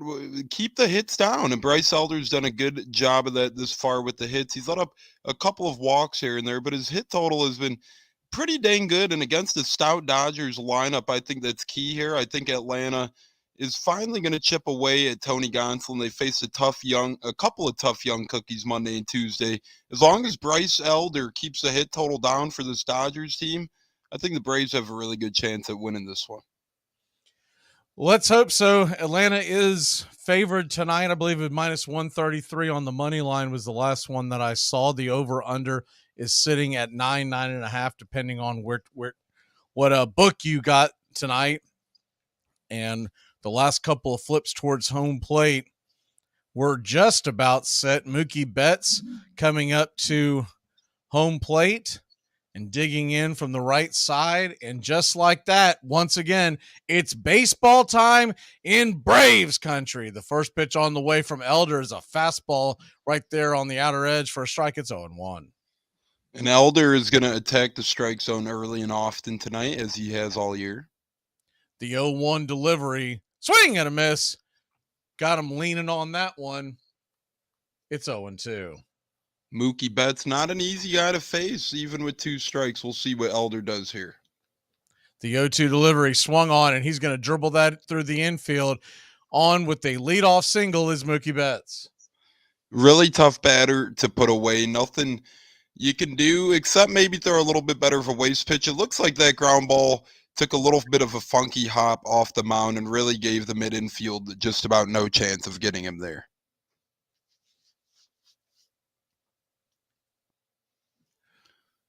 So 1 on, nobody out, and Freddie Freeman comes to the plate. Left-hand side, Freeman digs in, and the first pitch is a sinker off the edge, misses for a ball. It's 1-0.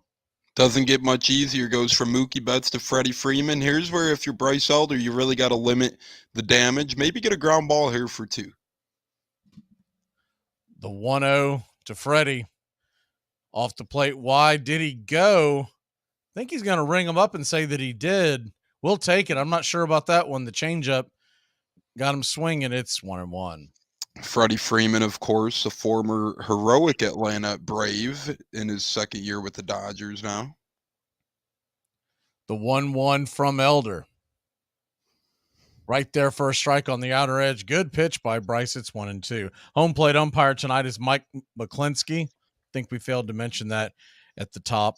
Sean Barber, your first base umpire. Alan Porter at second, and Jim Wolf down the third base line. Mookie Betts leads off first, a pretty healthy lead. The 1-2 pitch right there at the knees inside. They're going to call that for a ball, and it's 2-2. That's one of those that can go either way, but a guy like Freddie Freeman's probably going to get that call if you're Elder here.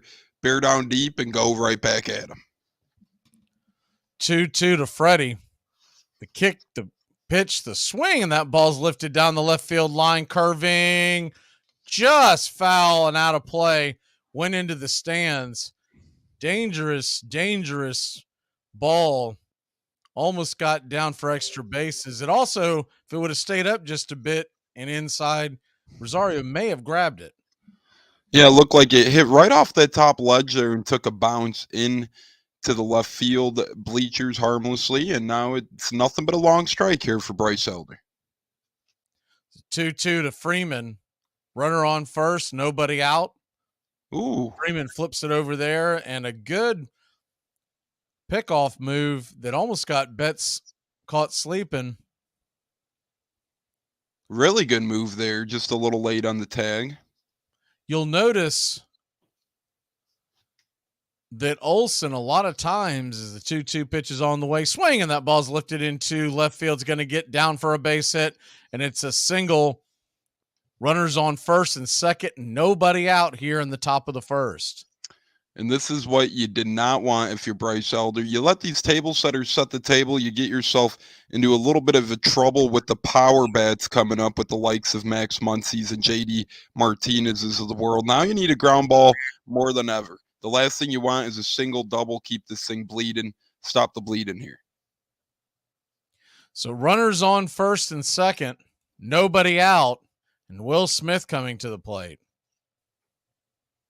First pitch on the way to Smith is in the dirt, taken for a ball. Good block by Darno, and it's 1-0. Will Smith batting .310 on the season with 7 long flies, 27 RBIs, and 12 strikeouts so far. Only 12.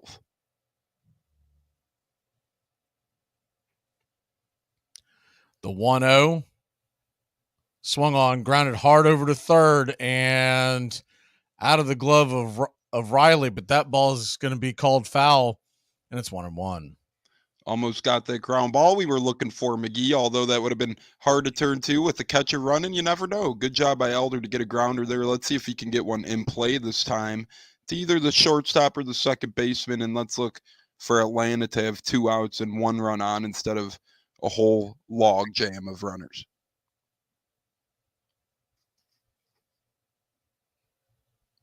One pitch from Elder. Swing and grounded right to Riley. Riley's got it. He's going to fire it to second, and Ozzie gets the force out. It's a 5-4 force, but Will Smith running down the line, a slow developing play will make him safe. So you'll have runners on the corners and 1 out.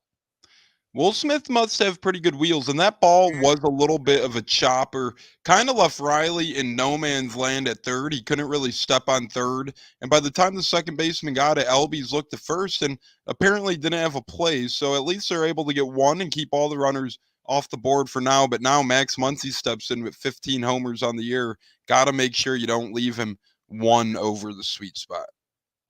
Max Muncy batting .211. 35 RBI, 873 OPS, 15 home runs from the left side, righty-lefty matchup. The wind up the pitch, it's in the dirt. Good block by Darno, it's 1-0. You'll notice from Olsen, he'll go back and forth. Sometimes he'll stand on the bag and face towards the pitcher's mound with his foot on first, but then a lot of times he'll slide out and be almost in between first and the runner and try to do the swipe tag from behind. Mm-hmm. Something to keep an eye on. The 1-0 pitch right there at the knees for a strike. Good sinker by Elder. It's 1-1. Elder has had a nice little start to the season, and he's done pretty good with men on base to this point. Let's see if he continues that trend. The 1-1 from Elder. Kicks and deals in the dirt, blocked by Darno, gets out from under him, and Betts is going to stay at third as it didn't get too far away, but almost opening it up for Smith to make it up to second base. He stayed put. He probably had an opportunity to possibly go down. By the time he thought about it, he retreated. Mm-hmm. Good base running there by Betts. I don't think he would have had a chance at the plate. The 2-1 from Elder, righty-lefty matchup. They set up down and inside, and 2-1 misses. It's 3-1. Just missed it. Slider inside. Just missed it. Might have been a hair inside, but we know how this ump's calling tonight. Nothing inside, at least to this point in the top half of the first for Bryce Elder. The 3-1 from Elder, right there at the knees for a strike. It's 3-2. Max Muncy homering 15 times across 152 at-bats on the year. That gives him a homer just about every 10 plus at bats. Pretty impressive for Max. The 3-2 pitch. Kicks and deals. Swing and a miss. Strike three. Got him. Big strikeout. First for Elder. And there's 2 away here in the first. And that's the thing with big Max Muncy. As great as a power guy he is, he does have 56 strikeouts now in 153 at-bats. So you're talking about a third of his at-bats result in a strikeout. You take the power with the K's, and just like that, Magee, Elder 18 pitches in and a little bumpy of a start, but has a chance to right the ship here against veteran former perennial MVP candidate JD Martinez. JD Martinez steps in at 261 average, 9 home runs, 2 of them from just a couple of nights ago. The first pitch on the way, swung on, and that ball is fouled back out of play. It's 0-1. JD Martinez spent some time of his career with Houston, Arizona, Boston, and Detroit before becoming a member of the Los Angeles Dodgers earlier this offseason. The 0-1 from Elder. Set up outside. Right there. Might have been a touch below the knees, but he got the call. It's 0-2. And Magee, this is where the universal designated hitter really helps a guy like Martinez. You're probably talking about nowhere in the field he can play right about now in his career. So designated hitter, big help for him and the Dodgers. So an 0-2 to Martinez, who made it known that he did not like the call, pitches in the dirt, and ball bounces away from Darno. Will Smith trucks it up to second. Darno fakes a throw to second, trying to bait Betts into coming down the line, but no such luck. Smith pretty quick for a catcher back there. Only 1 steal on the season, but to me looks a little swift-footed so far in the top half here. So a 1-2 count on the way in the dirt, and now it's 2-2. I don't mind a couple of waste pitches here from Bryce Elder, as the free swing of Martinez is susceptible to strikeouts so far in the young season. So he's gone sinker, slider, slider in the dirt. A 2-2 count, 2 on, 2 out. The pitch on the way. Right there, got him. Strike 3. He got caught watching the paint dry, and that'll end the inning. Martinez is jawing with McClinsky. We'll be back in a flash here on Braves Country Baseball. Let's go. If you want to crown them, but they are who we thought they were, and we let them off the hook. ACC football covered like no other here on Braves Country HD. Against the blitz. Touchdown, Florida State. Preston scores the touchdown. And now it's Bowden's decision. And he sends Maury onto the field right away. Danny Cannell is the holder. Maury ties it. The game is over. A 31-31 tie. A 31-31 tie. A deep throw by Lawrence. A lot of contact. Justin Ross broke free from it. He's down in the end zone. Touchdown, Clemson. Justin Ross, a freshman wide receiver, big, rangy. If you're a fan of the ACC, pull up an armchair. You're home. To protect her home and family in a disaster, Karen was willing to wade through water, mud, and insurance paperwork. Yeah, I can do this.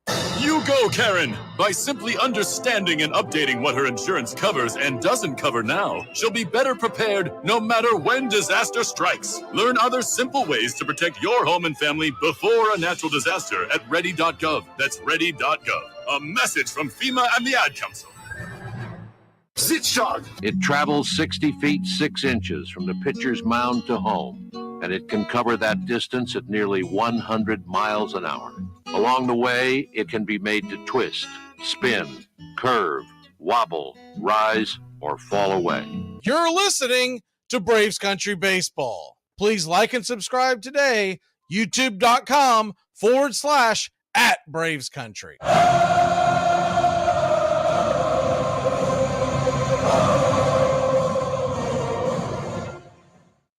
Welcome back to Braves Country Baseball. Atlanta Braves will now face Tony Gonsolin, or better known as the Catman. Gonsolin, 2-1 on the year, 1.13 ERA through 24 innings, a .92 WHIP, and a 153 opponent batting average against. He's set to face Acuna, and Acuna takes the first swing at the first pitch and dribbles it over to short, and it's an easy 6-3 putout to start the inning. Gonsolin had an injury to start the year. He's only made 5 starts. This is actually his 6th of the year.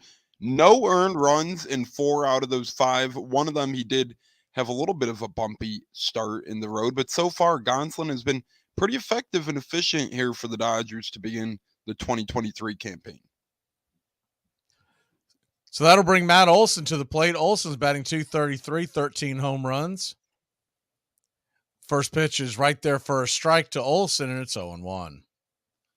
Olson, the former Athletic, looking to get in a power rhythm here.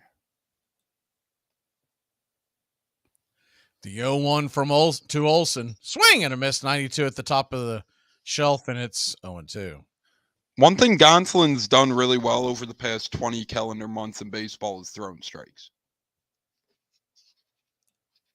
The 0-2 pitch to Olson, swing and a miss, strike 3, down on strikes, and there's 2 away. I see the question about who's pitching for the Braves tomorrow. So here's the thing. Until they make a move, they cannot announce a move, and that's why I believe they'll probably call someone up, and it'll probably be Dylan Dodd, but remains to be seen. But he was asked about it pre-game, and he threw a bunch of ifs and whens out there, essentially. And first pitch on the way to Riley is taken for a strike high, and it's 0-1. So legally, by baseball rules, you can't say that, for instance, Dodd's going to play until they've called him up, as the 0-1 pitch to Riley's in the dirt. It's 1-1. Because you would be breaking one of the rules, and you would make him ineligible. So that's why there's a lot of hush-hush, and that's why nobody knows officially. Yeah. And they're not allowed to leak it either. The 1-1 pitch off the plate wide, it's 2-1. Yeah, and I think that's some good points there, McGee. You got to get officially called up before any official announcement. So that's why when right before an open start like that is the 2-1 pitch, swung on, and that ball's belted high and deep and caught at the wall. Oh, my word, that almost went out. A leaping catch at the left field corner by Peralta will end the inning. We'll be back in a flash. It's 0-0 heading to the second. I understand that we're not friends anymore. Okay, look, man, you brought this on yourself. I know I did, but that's no reason for me to suffer. Make contact. A collective psychosis is sweeping the nation. We're in the thick of the haze craze. Elysian is introducing an altered state of IPA. Contact Haze is a tangled chemistry of mild haze, low bitterness, and an explosion of hop aroma. This hazy IPA bursts with notes of bright raspberry, currant, citrus, guava, and passion fruit. Available in 6-pack cans in stores, and make contact. Here are some baseball facts that you might not have known. Why did Robin Ventura charge the mound against Nolan Ryan? Robin Ventura getting beaten by Nolan Ryan in a headlock is absolutely iconic. But why did Ventura think it was a good idea to go after Ryan? Pudge Rodriguez has gone on record saying that the White Sox and Rangers had bad blood for years, even as recently as the previous series between the two teams. The inning before the fight, White Sox pitcher Alex Fernandez plunked Ranger outfielder Juan Gonzalez. When Nolan Ryan got on the mound, he retaliated by hitting Robin Ventura. Ventura felt that it was intentional, so he decided to go for it. After the game, Nolan Ryan claimed innocence, saying, "I didn't expect that to happen. I was just trying to pitch him inside." Ventura, on the other hand, felt it was 100% intentional, saying, "If you don't think he did it on purpose, you don't know the game. I'm alright, he gave me a couple noogies, but that was about it."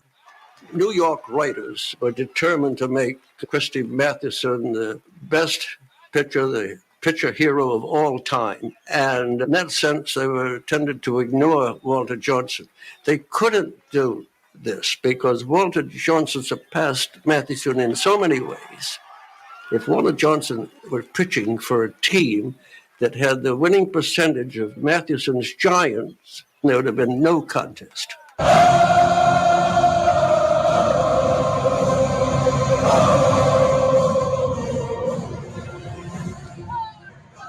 Welcome back to Braves Country Baseball. Ariel and McGee bringing you the call here on another Wednesday night baseball. Becoming a nice little tradition, Tones. I love me these Wednesdays, man. One of the most things I look forward to throughout each and every week is being right here on Braves Country Wednesday nights. Been paying attention to your young Cubs, and as the first pitch on the way from Elder to Jason Hayward is taken right there for a strike on the outside. It's 0-1. Man, I'll tell you what, they've got a story with that Marmol. And then, of course, the 0-1 pitch swung on, grounded up the middle. Arcia's got it, flips it over to first, and there's a 6-3 putout to start the inning. And then, of course, his name's slipping my mind. I just saw his name on the screen a second ago. The first baseman is Matt Mervis. Mervis, yeah. I always want to call him Mercer. I don't know why I want to call him that, but Mervis. So you got Mervis and Morel. M&M. Right, Morel. And that Morel kid, 9 home runs in 12 games. First pitch on the way to Vargas is right there for a strike at the top of the zone, 0-1. What can you tell us about those guys? Those guys, as Elder delivers here. A little bit low. lower. Pitch inside, it's 1-1. Those guys are good, crisp ball players. Morel got a taste of the big leagues last year. He was a spark plug, a little bit like Javier Baez-esque in terms of spark plug. The 1-1 swung on, banged foul over towards third, off the third base coach, and it's 1-2. And I think he started the year at AAA, as manager David Ross alluded. Hey, we want to get him some at-bats in. We want to get him in a constant rhythm before he is called to the majors. And that's what they did. The 1-2 pitch, down below the knees, taken for a ball. It's 2-2. And Christopher Morel is one of those guys who can play any position, left, center, right, third, short, second, outside of first and catcher. Very versatile he is in the field. The 2-2 from Elder. Swing, and that ball's grounded foul over towards third. We'll do it again at 2-2. Mervis is a unique one, as he is more of a masher, and he's a rarity. He came out in 2020 during the COVID draft and went as a UDFA because the COVID draft was much shorter than a normal MLB season. The 2-2 swing, and that ball's grounded over towards deep, and the hold is short. Arcia's got it and throws it against his body, but no chance to get the runner, and an infield single for Vargas and 1 out. Arcia did his best there. You can see that ball pulls him deep into the hole. Wasn't a terrible pitch selection from Elder, but just got the best of him there. It was a ground ball to the infield, but it was too deep. Albies did his best, Arcia did his best, but his best just wasn't good enough. Nothing he did wrong, just a clean infield single deep into the hole at short.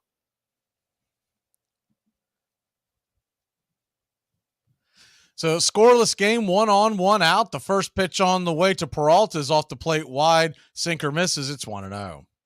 Mervis, getting back to that real quick, was a rookie out of Duke, known for his power. He had 10 homers in a couple weeks at the AAA level. Cubs are hoping to get that power. Oh, wow. The 1-0 in the dirt. Good block by Darnode. Third time Elder's thrown one into the dirt. Runner will stay at first. It's 2-0. Darnode really getting his money's worth here early, McGee, and that's okay when you got a pitch like when you got a pitcher like Bryce Elder, who's had so much success to start the season. You're expecting one of these eventually. Darnode stepped up to the challenge thus far, and nothing's really harmed Bryce to this point in the second inning. 1 on, 1 out. The 2-0 on the way, right there for a strike. Changeup just floated in there to Peralta. Dangerous pitch. It's 2-1. And McGee, my favorite part of the Cubs youth movement, Pete Crow Armstrong. We got him for Javier Baez. He's now a top 12 prospect in all of baseball. I have heard him. The 2-1 pitch. Swing, and that ball's rifled foul and out of play. It's 2-2. Real quick, the scoreboard. These games are in the books. Wanted to hit those, and then we'll do the other ones later. Rangers beat the Pirates 3-2. Diamondbacks dropped to the Phillies 6-5. They blew a 5-3 lead with 2 outs in the 9th. Lose it in 10. White Sox blinked the Guardians 6-0. The 2-2 pitch swung on, and that ball is going to get dropped into left field. It's a single. Runners on first and second and one out. And there's ducks on the pond once again here in the second.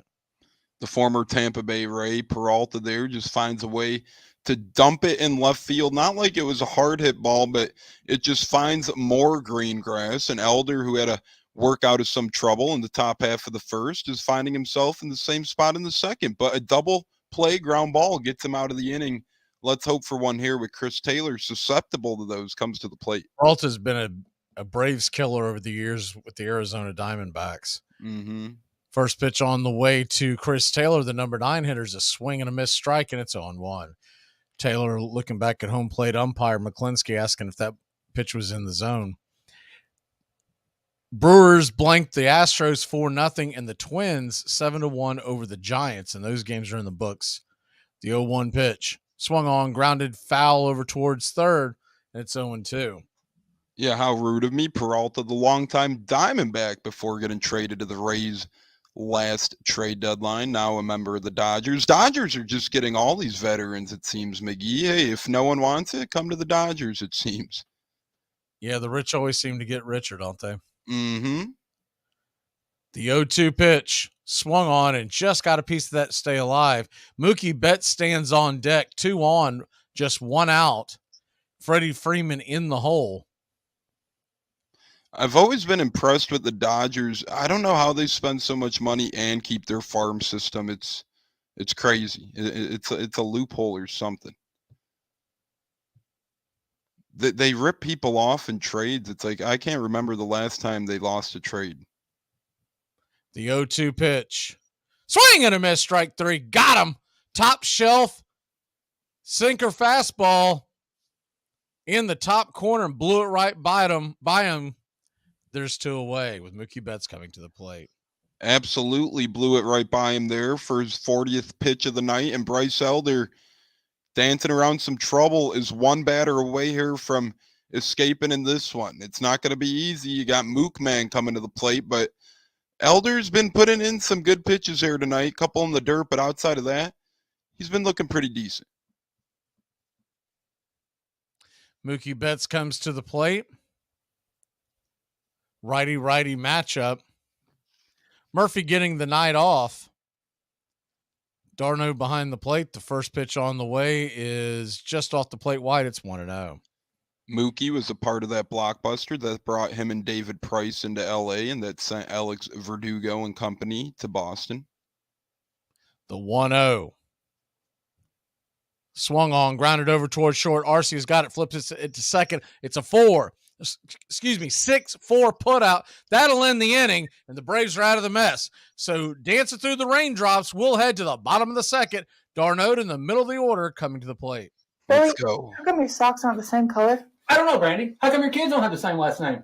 Today we're going to talk about crazy stats. Warren Spahn, in his career, had 363 wins, 356 with the Braves, 4 with the Mets, and 3 with the Giants. Batting, he had 363 hits, 356 with the Braves, 4 with the Mets, and 3 with the Giants. How about the playoffs? He had 4 playoff wins, and you guessed it, 4 playoff hits. You get a whole lot of something with Farmers Policy Perks. So much, I'm going to have to speed things up. You can get the Farmers Signal app, and that could get you up to 15% off your auto policy. That's just for using the app and driving like the normal speed limited hearing, full stop, making lane change, signaling human being you are. Get a whole lot of something with Farmers Policy Perks. Start with a quote by calling 1-800-FARMERS. Braves country today. We're talking Southern sports. We go live 3 to 5 weekdays all over Braves country. Talking college football, the NFL, Major League Baseball, and what's trending in the world of sports. Braves country today. We go live 3 to 5 weekdays. But for all Johnson's skill and speed, there was one hitter whom he could not seem to intimidate. A young Georgian playing for Detroit, who soon found a way to get hits off Johnson. Walter Johnson was a kindly man, the Georgian explained, and never really wanted to hurt anybody. It was useless to try for more than a single off Johnson. You had to poke and try to meet the ball. If you swung, you were dead. After he told me he was afraid he might kill a hitter, I used to cheat. I'd crowd the plate till I was actually sticking my toes on it. knowing he'd be so timid that he'd pitch me wide. Then with 2 balls and no strikes, he'd ease one up to get it one over. That's the Johnson pitch I hit. Ty Cobb.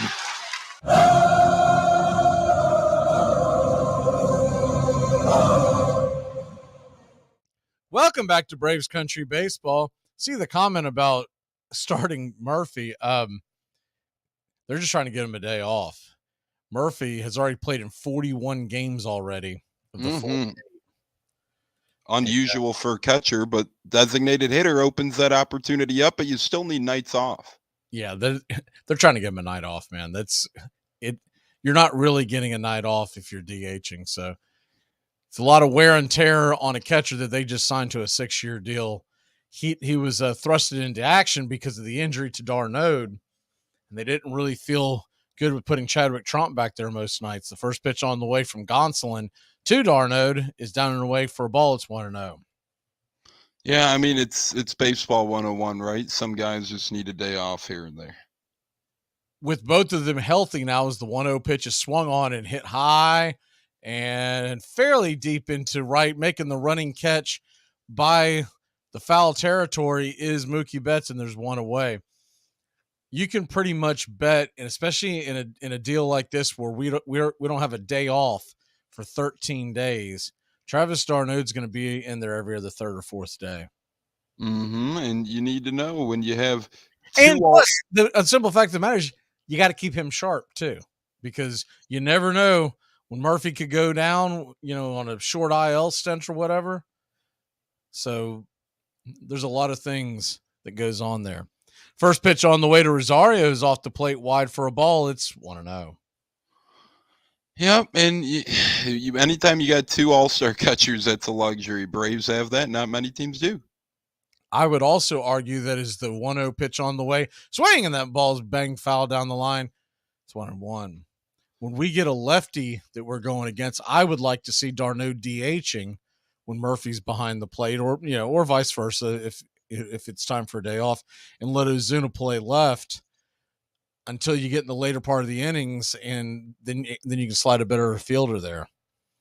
The 1-1 is fouled back. It's 1-2. Gonsolin up to 13 pitches now, pitching pretty efficiently here through the first 4+ batters. Rosario, 243. Well, with 2 batters that got out very quickly, the 1-2 pitch, swing and a miss, strike 3, 95, blew it right by him, top shelf, intercut, and there's 2 away. Acuna swung at the very first pitch of the game and grounded out, and d'Arnaud did the same to start off the second. So it's going to be tough to get him deep into counts when they are taking hacks at these pitches early. Free swinging early. First pitch on the way to Ozzie is right there at the knees, called for a strike, and it's 0-1. Gonsolin really broke onto the scene last year in LA as he was an all-star, member of the all-star team in 2022. The 0-1 on the way off the plate wide, it's 1-1. This could be known as the Cat Man. Has, I guess, several cats, and he also wears a lot of attire to the stadium with pictures of cats. The 1-1 pitch swung on and grounded over towards first. Freddie's got it, backpedals, flips it over to Gonsolin. He's covering the bag. And that's a real quick 1-2-3 second. We'll head to the bottom of the inning. Freeman and the heart of the Dodger order coming to the plate. Let's go. I have never said that you aren't good at what you do. It's just that what you do is not worth doing. It all starts with just one thing. When recycling, rinse out jars and cans, and avoid recycling wax paper or paper soiled with food. This will reduce recycling contamination. Find tips and more at onethingus.com. What's your one thing? Here are some baseball facts that you might not have known. Before he retired, Kyle Seager was the active leader in games played without being in the postseason with 1,480 games. The new active leader is now Gene Segura with 1,230 games. The Oakland Athletics mascot is somewhat randomly an elephant, but there is a reason for that. In the early 1900s, New York Giants manager John McGraw told the Athletics owner that he had a white elephant on his hands. A white elephant is something that's not as valuable as the effort needed for it. Athletics manager Connie Mack heard this and decided to make an elephant the team's logo. Choose a yogurt that's right for you with 2 grams grams of sugar per 5.3 ounce serving. Too Good Greek yogurt is too good to be true. So Delicious dairy-free yogurt and Silk yogurt alternatives are delicious plant-based swaps you can enjoy by the spoon or add to recipes. Oikos 000 yogurt and Light and Fit yogurt are tasty, non-fat yogurt options. So many flavors, varieties, and possibilities. Elevate any recipe and your everyday with yogurt. The greatest ball player of all time? I pick the Detroit man because he is, in my judgment, the most expert man of his profession and is able to respond better than any other ball player to any demand made upon him. He plays ball with his whole anatomy, his head, his arms, his hands, his legs, his feet. I have never seen a man who had his heart more centered in the sport than Cobb has when he's playing. I believe Cobb would continue to play ball if he were charged something for the privilege, and if the only spectator were the groundskeeper. Charles Comiskey. Braves Country HD. Please like and subscribe today. YouTube.com @Braves Country. Welcome back to Braves Country Baseball. Tomorrow night, we'll have the game pitch by pitch, play by play at 7:20 first pitch. They're playing Philadelphia. It's Outcast night at the ballpark. I know Caroline. I know they're going to have the band members at the park. I'm not sure all what they have planned. First pitch on the way from Elder to Freeman is fouled off at a play over the third base dugout. It's 0-1. And I promise that'll be the last time I attempt to sing Outcast on a broadcast this year. You could email me the lyrics. I wouldn't know them. The 0-1 pitch swung on, grounded over to second, and it's a 4-3 put out, one away. I know they're a popular rap group. That's the extent of my knowledge.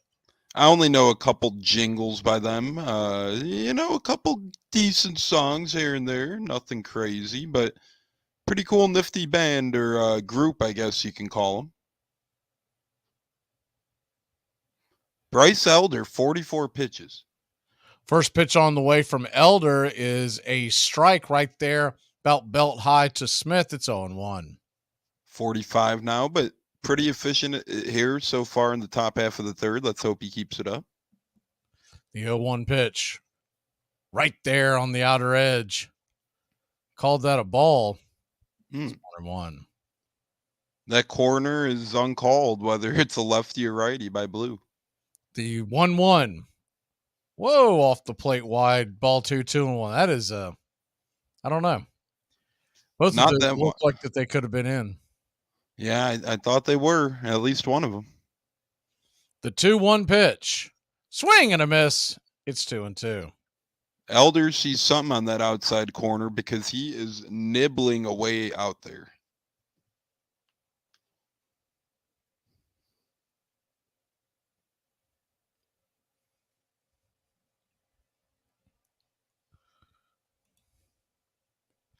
The 2-2 from Elder. He gets set. The windup lets it go off the plate wide. It's 3-2. It's interesting. Yankees and Orioles, I believe, are still in a rain delay. Nationals lead the Padres 4-0 in the fourth, and I believe it's still scoreless in Chicago. 3-2 pitch, swing, and that ball's fouled off. I wanted to ask you, yes, it is. They're heading to the bottom of the second. Wanted to ask you about this. So Stroman's going up against his former team, the Mets. I know it's been a couple of seasons. Mm-hmm.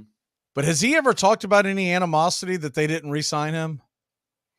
The 3-2 on the way in the dirt, ball 4. Elder loses the batter, pitch count getting up there.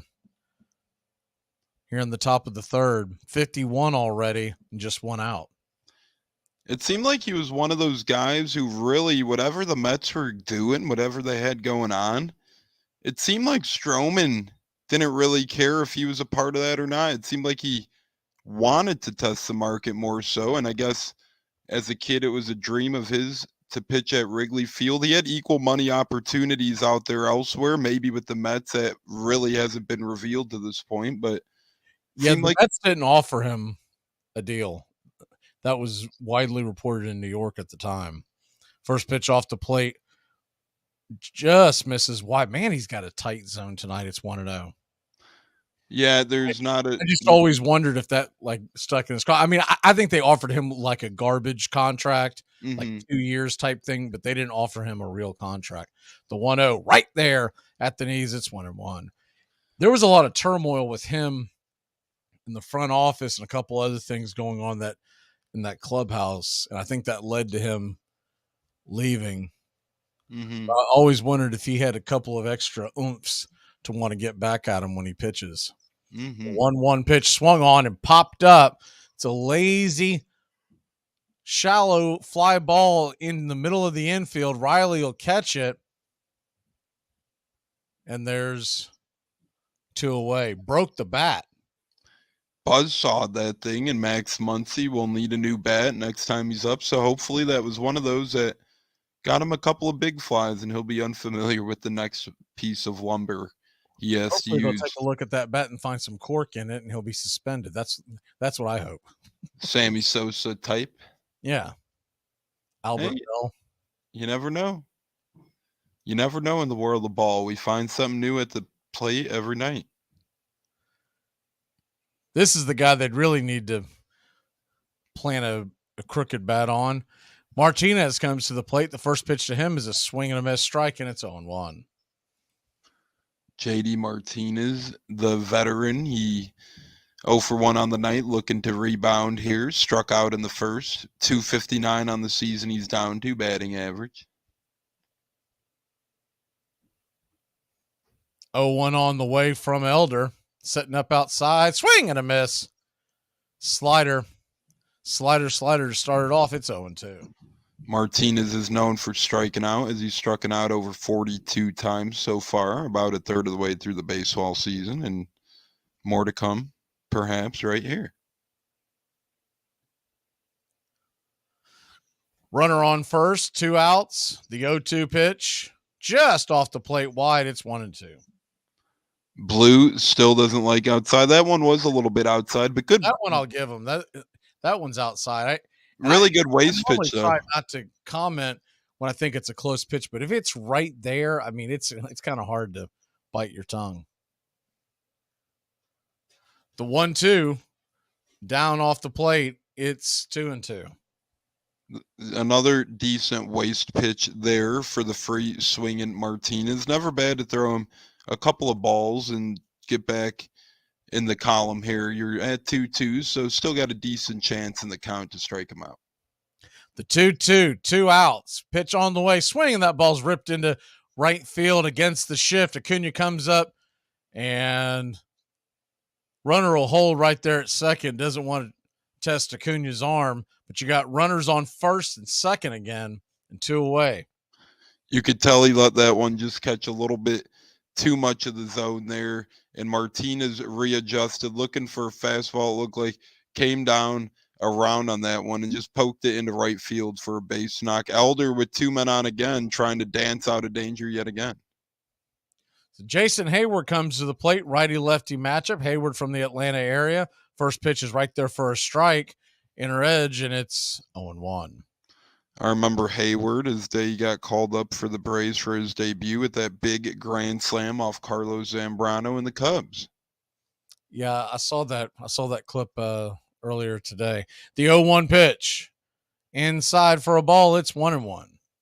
2010, I was heavily collecting baseball cards, and I kid you not, Jason Hayward was one of the more sought-after cards of my young collecting days. I remember that. That's how touted he was. The 1-1 on the way. Swing, and that ball's grounded over towards second. Ozzy's got it. Has to double clutch. Flips it over to first, and it's a 4-3 putout. We'll head to the bottom of the third, bottom of the lineup coming to the plate. Your feelings about going to Atlanta, no doubt it was your first preference. Definitely. And Atlanta chose me, and I'm very pleased with that decision. I can't wait to get to town and get with them fans down there and pack them in there. When Detroit took the other Sanders, I saw a big grin come across your face. I was so happy but I was kind of scared. I thought Detroit was going to take me. I would ask for so much money that I had to put me on layaway. Armchair.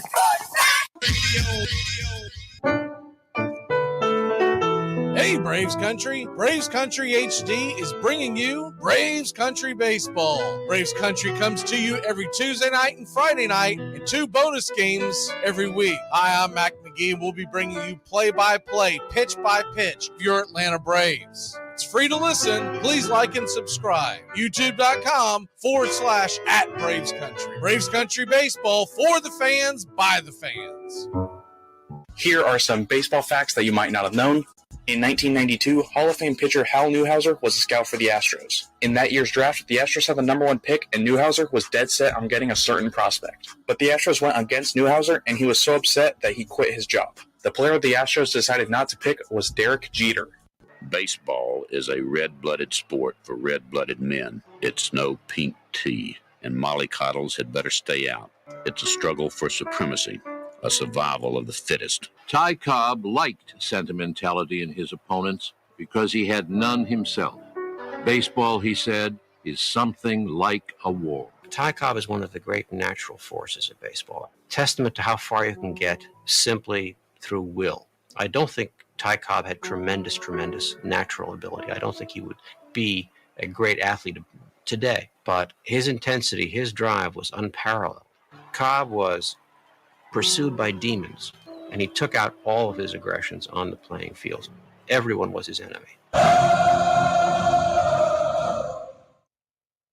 Welcome back to Braves Country Baseball. Marcell Ozuna comes to the plate. Ozuna, in the month of May, has been batting .328 with a .1062 OPS. Impressive. Every time I'm back announcing with you, he gets a little bit better as the year goes. The first pitch on the way to Ozuna is down and out of the zone. It's 1-0. I remember it was almost a guaranteed strikeout the first game of the season for Ozuna. I announced with you. Now he's to the point where he's almost to the favorite hitter he once was. Everything said about Marcell Ozuna on Braves Country Baseball prior to May 1st has been retracted. The 1-0 pitch down below, taken for a ball. It's 2-0. Nothing is remembered. What? Marcell Ozuna. 2 for 8 lifetime versus Gonsolin. The 2-0 pitch swung on and popped up. It's not going to stay in play. Freeman drifts over towards the dugout, and it's going to get back and out of play. It's 2-1. A comment tonight, McGee.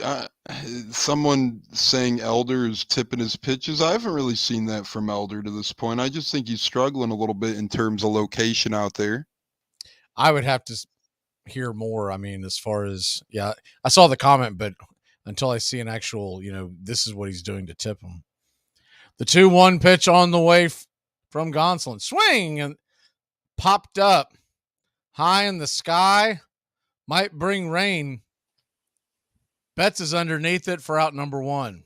That is a definition of a major league pop-up. I think we're still waiting on that thing to come down. You even seen Ozuna do a little turn at the end and say, wait a minute, that thing was caught right. Man, that thing went higher than the giant dropper Eiffel Tower. That was some crazy depth under that one from Marcell Ozuna. Yeah, from his reaction, I feel like he feels like that he just missed that one.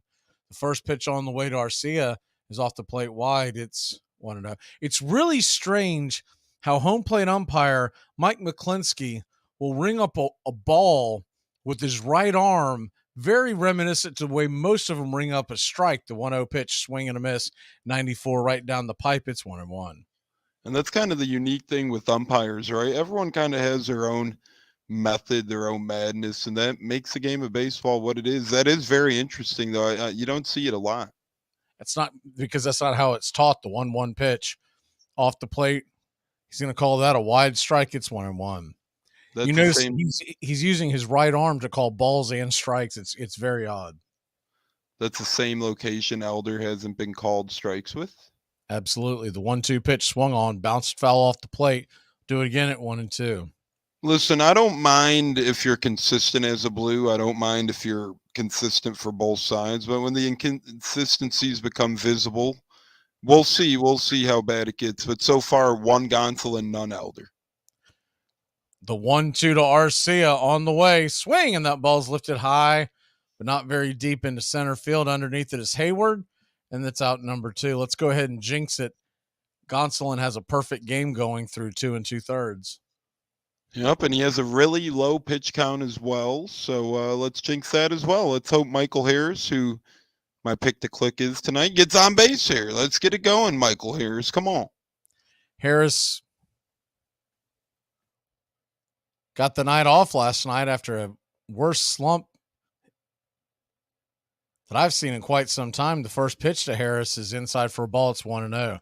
They're hoping getting the night off might have cleared his head a little bit. 0 for 24, I believe, is what the number was at. The 1-0 pitch to Harris off the plate, just kisses the black. It's 1-1. Harris just looking to get on base here and start anything for Atlanta here in the bottom of the third. The 1-1 to Michael, swung on, banged foul down the first base line, just foul of the first base bag, and it's 1-2. Harris with one long fly on the season, 5 runs batted in, hovering under the Mendoza line to this point.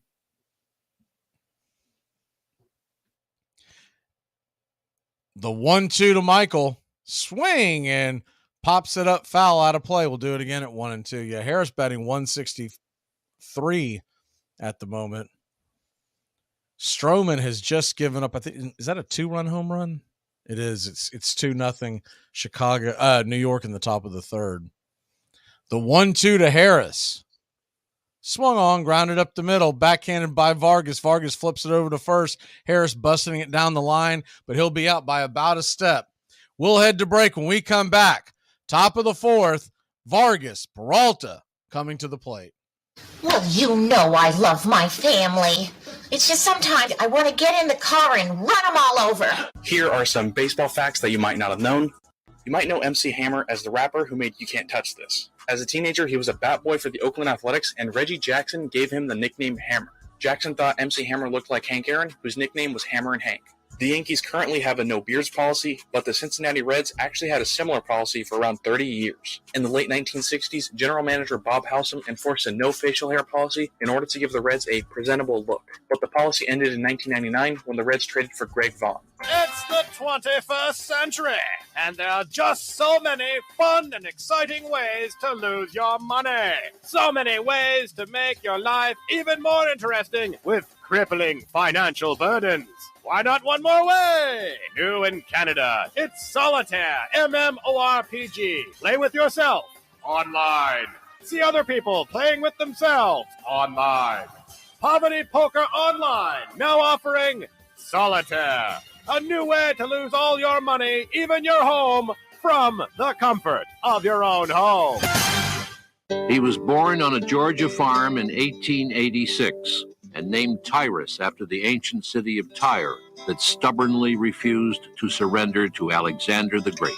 His father was distant, demanding, and nothing young Tyrus could do ever seemed to satisfy him. The tense, skinny boy took out his anger on the diamond. He left home at 17 to play in the minors in Alabama and Tennessee. His father warned him, "Don't come home a failure." That admonition, Cobb recalled, put more determination in me than he ever knew. My overwhelming need was to prove myself as a man.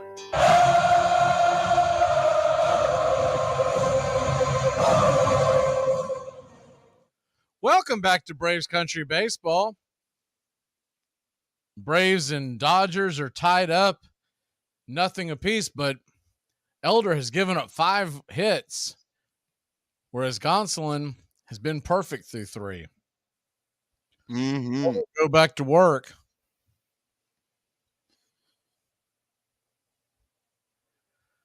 Vargas digs in. The first pitch is right there at the knees, taken for a ball. It's 1-0. Tale of two stories, right? 0-0 game. Gonsolin 31 pitches, Elder 62. The 1-0 inside pops Vargas on the elbow. He'll head down to first with an easy bag. There's one on and nobody out. And you just hate to see that if you're Bryce Elder.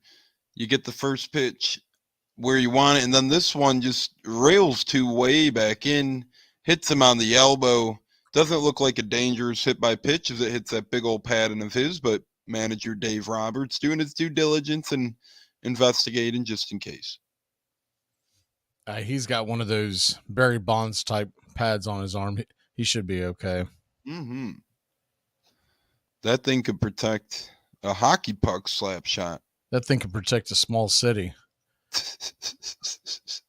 So that'll bring Peralta to the plate. He's 1 for 1.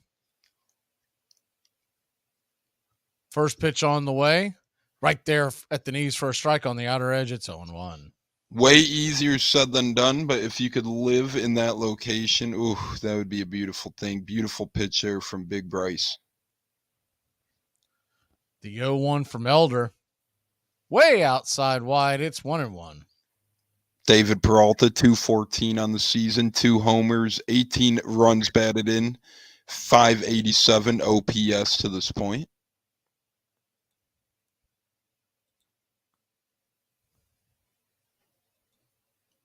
The 1-1 swing, and that ball's rifled up the middle, snagged, back flipped over to Ozzy. Ozzy flips it over to first. It's going to be a 6-4-3 acrobatic double play. Get out the Circus Cholet tune. That was beautiful, man. Ozzy Albies, what a play there. And shortstop to RC to Albies to first base. Beautifully done by Atlanta. That's one of those things that you practice and you're like, will we ever need this in a game? Absolutely. You've seen it on display there. RC and Albies put the pistols in the hoister and say, hey, you don't got a ground ball up the middle today. That was beautiful. I could watch that thing on Orlando on a RC loop. has a lot of folks not as sore about losing Dansby Swanson. I mean, he's been good defensively and obviously offensively he's been phenomenal. First pitch on the way to Taylor's just off the plate, but called for a wide strike at 0-1. There we go. There's that wide strike that we've been susceptible What's really funny, Tons, and I know you don't get a chance to watch them every night, but the fact that is the 0-1 pitch is grounded foul. The fact that there was ever a debate on who was the starting shortstop for the Atlanta Braves this spring is just almost comical. Was it between RC and Vaughn Grisham? Essentially it was Grissom, Arcia, and then of course Brandon Shoemake. And RC has more than earned it to this point. That's for sure. The 0-2 pitch, swing and a miss, strike 3. And that'll end the inning. So Elder gets out of a jam. We'll come to the bottom of the 4th inning. Acuna, Olsen, and Riley coming to the plate. Let's go. He's being mean because the part of his brain that should know is getting a wedgie from the rest of his brain. Here are some baseball facts that you might not have known. While warming up for a game in 1983, Yankees player Dave Winfield accidentally hit a bird with a ball. After the game, he was actually taken to a local police station and charged with animal cruelty. Fortunately for Winfield, charges were quickly dropped. In 1970, the Cardinals signed a catcher out of high school named Randy Poffo. He played in the minors for the Cardinals and the Reds for 4 years before quitting baseball. He instead pursued professional wrestling, where he became the legendary Macho Man Randy Savage. G'day. Hi, it's Dean, calling from Cyprus. Buongiorno, Dino. My mate wants me to rub sun cream on his back. Holy dooly. A delicate matter, but a burnt wingman is useless. So there are rules. Okay. Only put cream where he can't reach. Between his shoulder blades. The safe zone. Anything else? Whack it on thick, mate. Last thing you want to do is a second coat. And remember, Dino, the following things are not permitted. Eye contact. Scented candles. Power balance. And do not apply if he's wearing budgie smugglers. Are we all clear? Crystal. Cheers, fellas. No dramas. Armchair. Sale to a major league team seemed only weeks away, a sure sign of the success with which he hoped to win his father's favor. Then Cobb got a telegram. His father was dead, shotgunned. Cobb's own mother had shot him. Her husband thought she was having an affair, and when he tried to slip into her bedroom window at night to trap her with her lover, she shot him twice. Later, she said, she had mistaken him for a prowler. My father had his head blown off when I was 18 years old by a member of my own family, Cobb told a writer when he was an old man. I didn't get over that. I've never gotten over it. 3 weeks after his father was killed, on August 30th, 1905, Ty Cobb played his first game for the Detroit Tigers.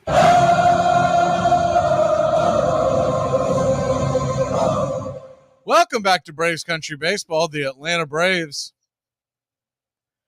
Los Angeles Dodgers, game 3 of a 3-game series.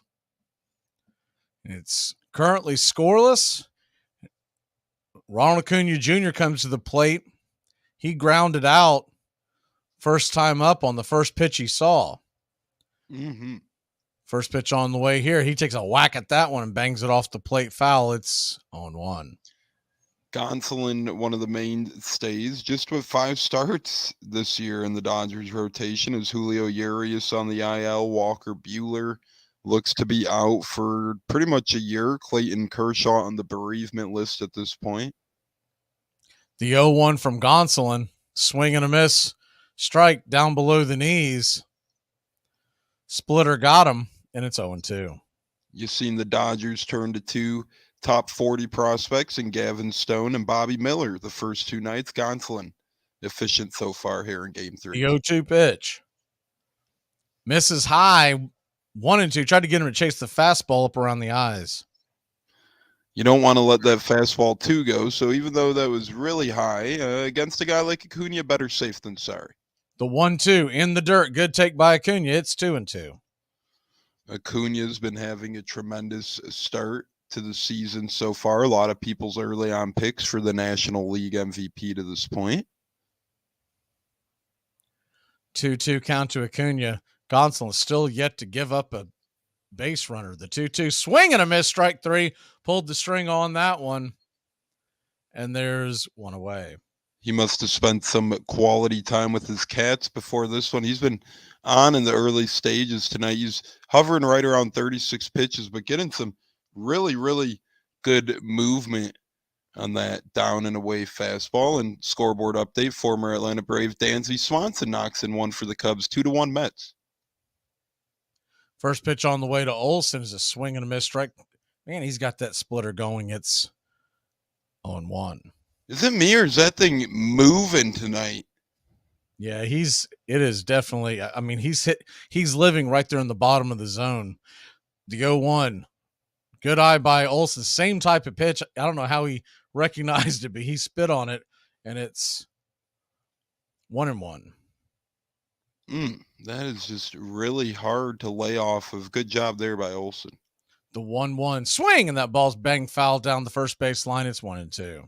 Cool Matt Olson story quick. A kid I used to play baseball with, Eddie Leisure, caught Matt Olson's first career home run ball at a Sox game and got to meet Matt Olson after and traded him back to baseball. The 1-2 swing and pops it up. It'll bend out of play. We'll do it again at 1-2. Matt Olson was nice enough to invite him and his family into the clubhouse, and Olson gave him 4 or 5 game-used items that day, including his bat, batting gloves, hat. Really cool stuff for Matt Olson. The 1-2 to Olsen, swung on, popped up over towards third into foul territory. Just gets out of play. It's 1-2. You said he played ball with them as a kid? Yep. I played ball with him as a kid, and he was at a Sox game, and he happened to catch his first home run ball, and it happened to be the one and only Matt Olson. At the time, Olson was a pretty highly touted prospect, but the kid didn't really follow too much ball. No, I'm saying, did the kid play with Matt Olson? Is that what you were saying? No, I played baseball with the kid who called. Oh, okay. I misunderstood that. Sorry about that. The 1-2 pitch down below the knees. It's 2-2. My so apologies. Matt Olson didn't know him from anything. He just gave him a bunch of cool stuff because he gave him the home run ball. Exactly. Gotcha. Pretty cool. Yep. The 2-2 swing, and that ball's belted high and deep. It's going back. Duck, everybody! That ball is gone and on top of the chop house. It's 1-0 your Atlanta Braves. A couple of things there. Exit velo 116 miles an hour. Distance 456 feet.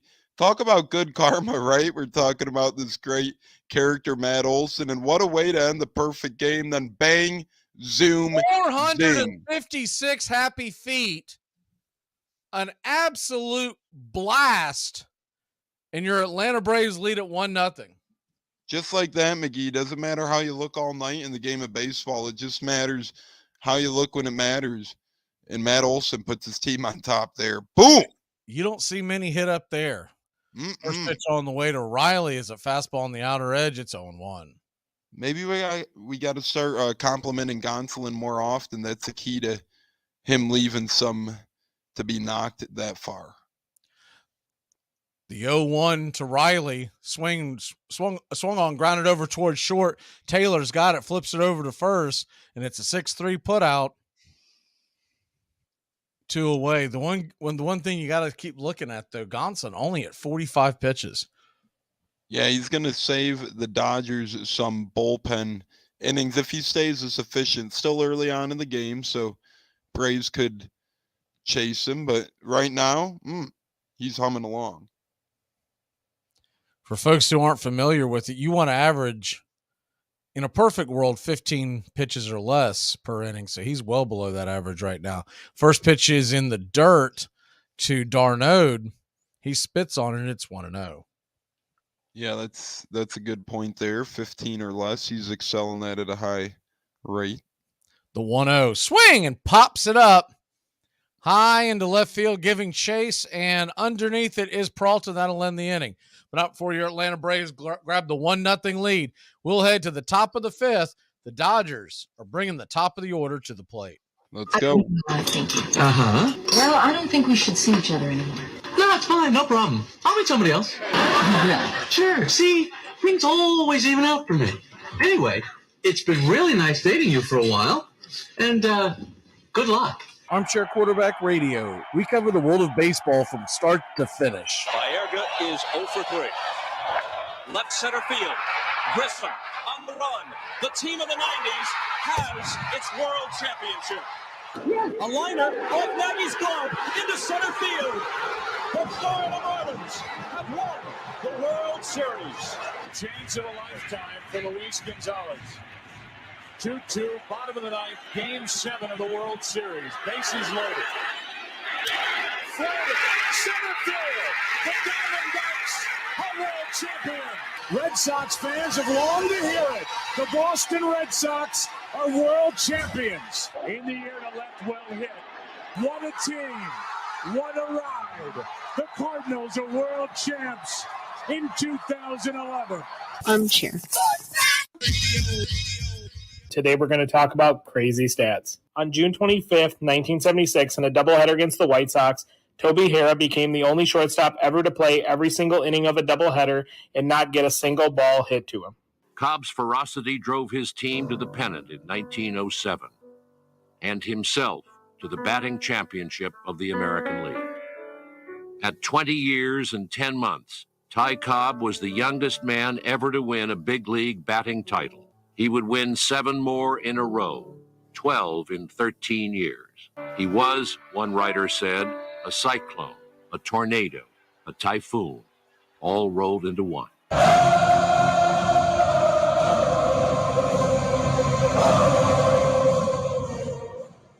Welcome back to Braves Country Baseball. If you're just joining us, Atlanta Braves lead at 1-0 off of a solo shot, a moonshot by Matt Olson in the last inning. That's the good news. The bad news is the top of the Dodgers order coming to the plate. More good news. The Cubs just took the lead here 3-2 on the New York Mets after 3. Yeah, I saw that. They sliced one down the line to send the go-ahead runner. So they've got 3 runs on Senga already through 3. First pitch on the way from Elder is out of the zone, wide to Betts. It's 1-0. Elder at the 71 pitch mark after that. The 1-0 in the dirt, taken all the way. It's 2-0. For the Cubs, that was Mike Tauchman, the former New York Yankee, to drive in the go-ahead run against the Mets.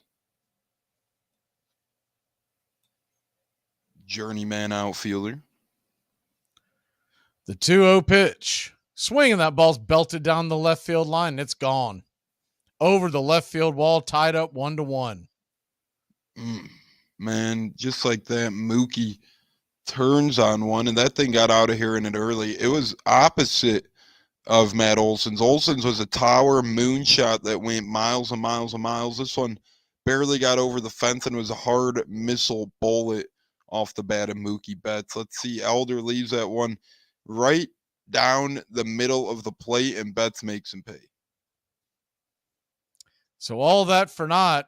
Braves will go back to work. Freddie Freeman will come to the plate. First pitch on the way is swung on and grounded foul down the first base line. It's 0-1. Isn't that crazy with how good these two pitchers have looked all night? Just like that, they each let up a quick homer and a swing of a bat. Elder really hasn't had his best stuff tonight, but he's battled through. The 0-1 pitch off the plate wide. It's 1-1. Elder looking to just stop it there. It's no harm. You're still tied, but you don't want to give him back the lead here after you just took the lead. 1-1 to Freeman. Off the plate wide, 2-1. Freddie Freeman here, 1 for 2 with the single in the first. 328, 9 long balls, 31 RBIs, 962 OPS on the year.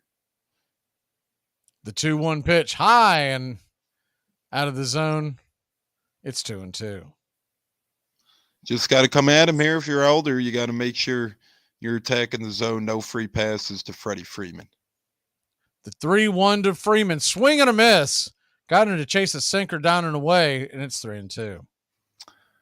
Freddie Freeman, the often-time first baseman. He's back there at first again tonight. No DH for him. 3-2 pitch on the way. Swing and a miss. Strike 3. Pulled the string on that changeup, and there's out number 1.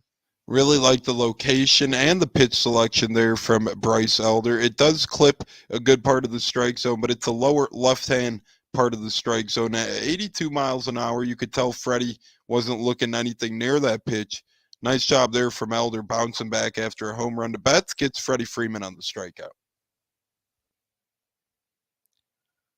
So 1 out. Smith comes to the plate. He takes the first pitch right there, about belt high on the inner cut. It's 0-1.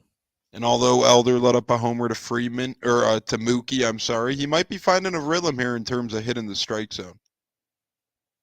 The 0-1 swung on, grounded over towards third. Riley's got it, fires it across the diamond. It's a 5-3 putout for out number 2.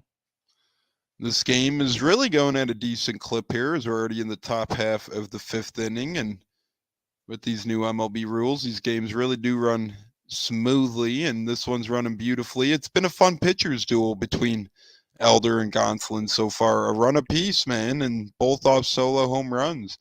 Really good stuff here tonight from these young pitchers. So that'll bring Max Muncy to the plate. Muncy from the left-hand side. 0 for 2. The first pitch. Swing and a miss. Kind of a check swing. Went around anyways. It's 0-1. Muncy looked ugly on that swing right there. That looked uncomfortable, McGee. It looked like really uncomfortable. The 0-1. Swing and a miss. Big hack at that one. It's 0-2. Atlanta and the Dodgers after this don't play for quite some time. Looking at these schedules right now. I'm fine with that.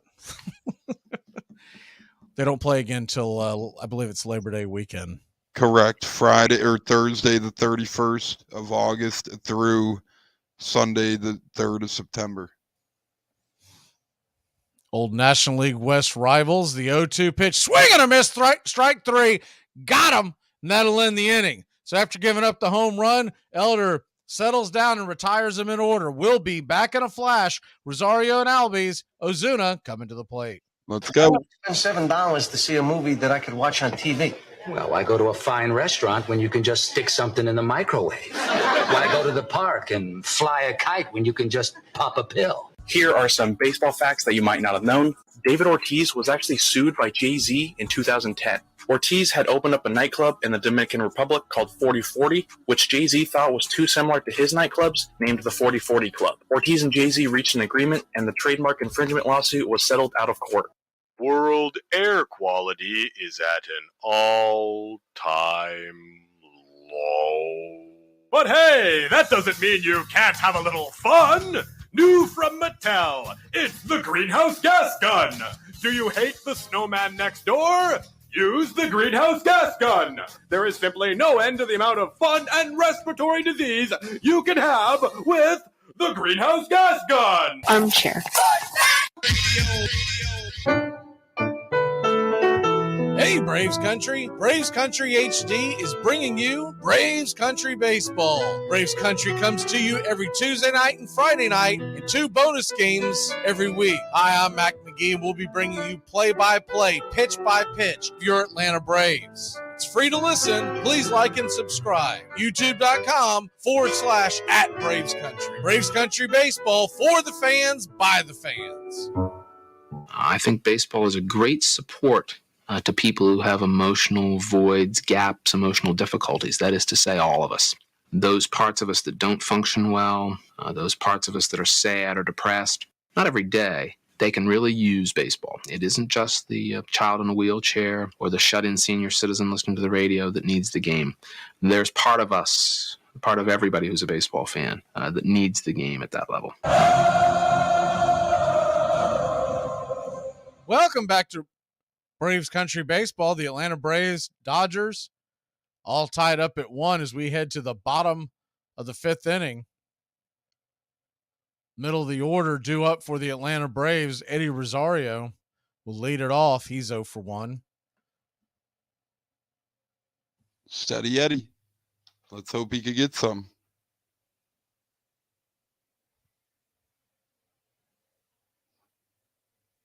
He has those orange cleats on tonight, the vibrant orange cleats at that. Bit of a delay, but now home plate umpire McClinsky says, let's get it going. So Gonsolin at 47 pitches lets it fly, and the first pitch is in the dirt. It's 1-0. Gonsolin, 48 pitches, bottom of the 5th here. Braves looking to make him work, and Rosario off to a nice start with the 1-0 count. The 1-0 pitch. Swing, and that ball's lifted high into center field, but not very deep. Underneath it is Jason Hayward. He'll make the catch, and it's an F8 in your scorecard for out number 1. Rosario there with a fly out to add to the quick outs here as we make our way through the bottom of the 5th. And really, if you're Atlanta here, just start taking some pitches like Rosario did the first one there and see what happens. Gonsolin's getting into this groove, but hey, they are tied here when it's all said and done. First pitch on the way to Ozzie is swung on and popped up out of play. It's 0-1. Ozzie 0 for 1 on the night, batting .255 with 10 long balls so far in the season.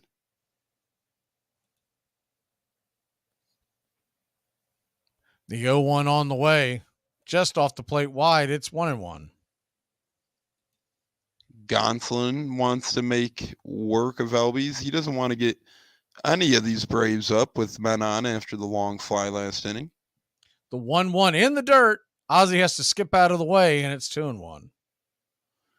And that just lowballed there and then bounced way up and took quite the angle there.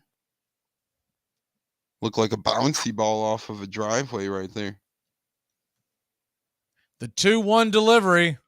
Inside, ball 3-1. Gonsolin wants to try and avoid a walk here as Elbies has some quickness on the bases. Atlanta would love to have him on. 3-1 on the way to Ozzie, and in the dirt, ball 4. And Ozzie Albies has worked himself aboard with 1 out. And coming to the plate is everybody's main man, Marcell Ozuna. Ozuna looking for one of his classic long balls here. A nice little ball in the gap to give this Braves team the lead. Albies could easily make his way around third if one's hit in the gap. Fully Ozuna confident. flew out in the 3rd inning. If you remember, he acted as though he thought he just missed it. The first pitch to Ozuna is off the plate wide. It's 1-0. Yeah, that was a rocket that took off hundreds of feet into the air. That thing was hit so high. The 1-0. Ozzie leaning off of first, and the pitch on the way, swing and a miss. Got him to chase that slider off the edge. It's 1-1. Gonsolin against Ozuna. Pretty OG matchup here. Ozuna 207 average, 8 homers, 18 runs batted in so far, 729 OPS. They're going to flip it over to first to keep Ozzie close by. And remember, you only get 2 engagements with the runner now, so Gonsolin will only have 1 left this at bat with the runner on first.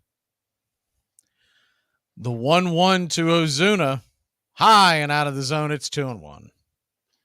That thing was way up there at 88 miles an hour. That's one where if he leaves about 6 inches lower, Ozuna has the power to put that thing over the seats. You got to be careful if you're Gonsolin there. That thing ain't going that fast, that high. The 2-1 pitch, swing, and fouls it out of play. Take a mighty hack at that one. It's 2-2. Mighty hack for a mighty man there. 2-2. So Ozuna needs to bear down, choke up a little bit, and make sure he puts this ball in play if he swings. 2-2 pitch on the way to Ozuna. They set up outside and swing, and that ball's belted high and deep. It's going back on the track. He didn't miss this one, baby. Zip, boom, bam, it's gone. Ramalama ding dong, a 2-run blast. His 9th of the season.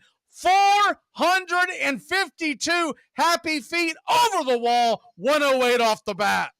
That thing was creamed, smoked, however you describe it.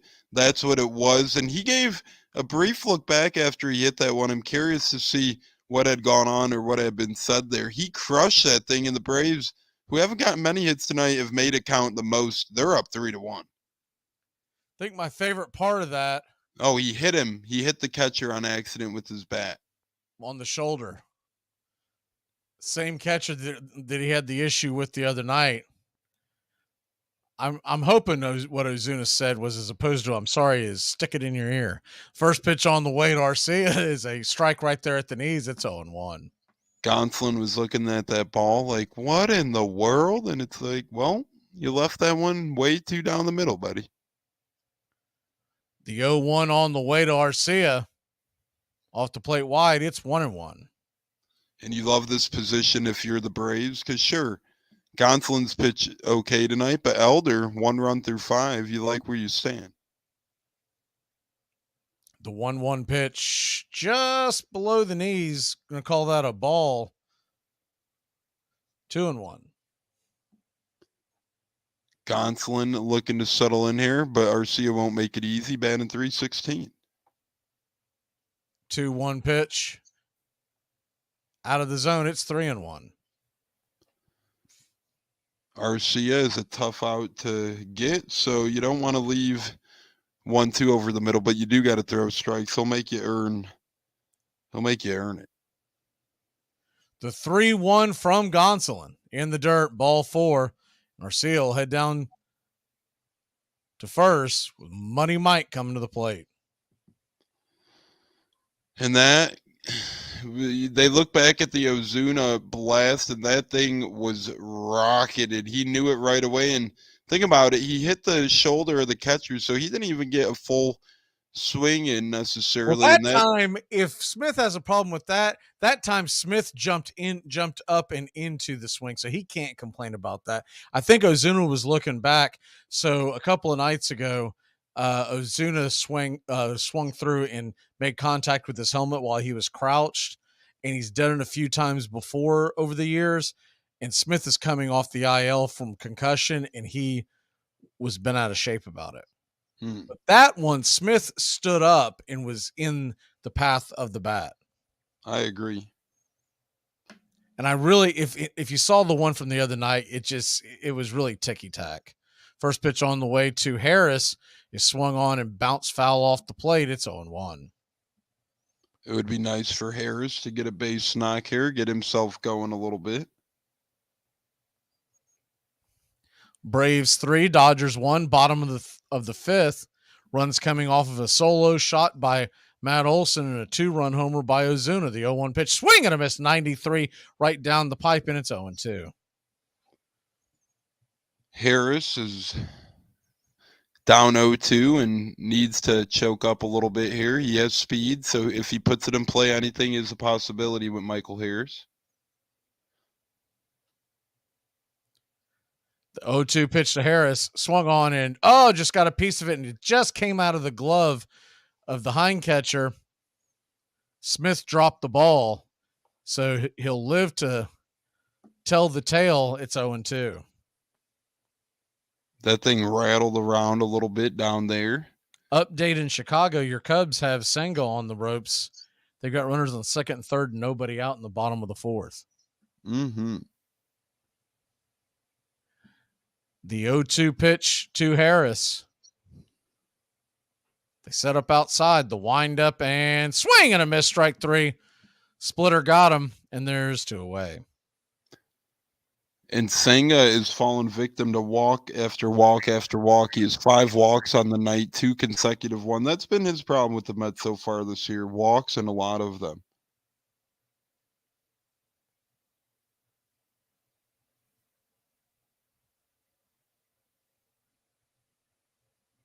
So that'll bring Acuna to the plate. Acuna, first pitch, check swing. Did he go around? They said he did not. Sean Barber, the first base umpire, and it's 1-0.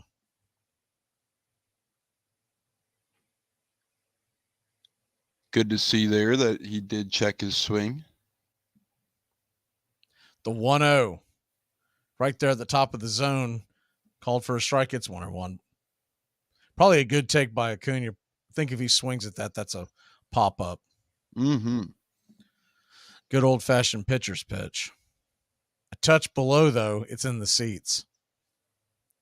The 1-1 to Ronnie. Swing, and that ball's belted high, and it's going to die at the warning track. Just missed it for out number 3, but not before your Atlanta Braves take a 2-run lead for the 2-run home run from that man, Marcell Ozuna. We'll be back in a flash here on Braves Country. That's right. Here are some baseball facts that you might not have known. On June 11th, 1938, Johnny Vandermeer threw a no-hitter against the Boston Bees. Just 4 days later, Vandermeer threw a second no-hitter, this time against the Dodgers. To this date, Vandermeer is still the only player in baseball history to throw 2 straight no-hitters. To protect her home and family in a disaster, Karen was willing to wade through water, mud, and insurance paperwork. Yeah, I can do this. You go, Karen! By simply understanding and updating what her insurance covers and doesn't cover now, she'll be better prepared no matter when disaster strikes. Learn other simple ways to protect your home and family before a natural disaster at ready.gov. That's ready.gov. A message from FEMA and the Ad Council. Braves Country today. We're talking Southern sports. We go live 3 to 5 weekdays right here on WQEE. Braves Country today. Southern sports talk with the voice of Braves Country baseball, Mac Magee. Joined every day from sports analysts from all over Braves Country, talking college football, the NFL, Major League Baseball, and what's trending in the world of sports. Braves Country today. We go live 3 to 5 weekdays right here on WQEE. Next to Abraham Lincoln and George Washington, the name of A.G. Spaulding is the most famous in American literature. It has been blazing forth on the cover of guides to all sorts of sports, upon bats and gloves for many years. Young America gets its knowledge of the past in the world of athletics from something that has Al Spaulding on it in big black letters. And for that reason, as much as any other, he is one of the national figures of our time. Boston Herald. You're listening to Braves Country Baseball on Braves Country HD.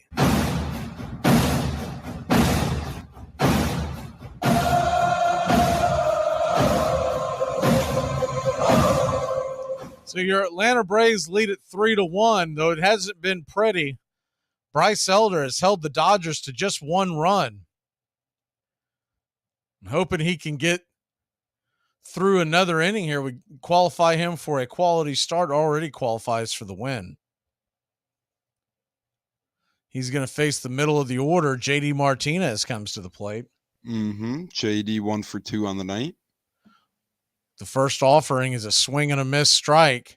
Good pitch by Elder. He's really had that thing working the past inning or so. It's 0-1. Elder's really settled down. I mean, only 1 run on the night, but the first 3 innings look like a lot worse. The 0-1 pitch slider swung on and check swing foul. It's 0-2. It is about time to turn back time tones. If you're, let's do it. Okay. Always try to warn you because I know I'm about to rattle off a bunch of stuff. Sorry, this story out of Chicago just scared. It's crazy. We'll talk about it after. Okay. The 0-2 pitch from Elder. Inside, misses for a ball. It's 1-2. Well, I got to know what you're talking about now. What's happening in Chicago? Bleacher Nation tweets report police looking for Chicago Cubs prospect accused of shooting his friend to death. The 1-2 from Elder swung on, bang foul. No, it's going to be fair. Riley backhands it, fires it across the diamond, and it's a 5-3 putout. Great backhanded play, off balance, guns down the slow running Martinez for the first out. Who is the prospect? It is 18-year-old Jose Fraylen Alcantara, and he's reportedly being sought by police in the Dominican Republic after the shooting death, of 26-year-old Darwin Diaz Valerio. So he's currently in the Dominican Republic, but he's a top prospect by the Cubs? Yeah, and it seems like there was an argument over down there. I don't know. I'm trying to get more into the story here. If it maybe happened earlier or what's First going pitch on. on the way to Hayward is a strike at the knees, and it's 0-1. I'll let you read through that, and I'll go ahead and do some turn back time. Maybe you get some details as I do this. Hayward is 0 for 2. The 0-1 from Elder on the way. Swing and a miss. Top of the zone, 90 miles an hour. About letter high. It's 0-2. On this date, 1909, after beating the Cardinals a record 24 consecutive times, Giants legend Christy Mathewson, as the 0-2 pitch is swung on and fouled back out of play. It's 0-2. Finally loses to the Redbirds 3-1. The winning streak spanned 5 years, starting in May of 1904. The Christian Gentleman.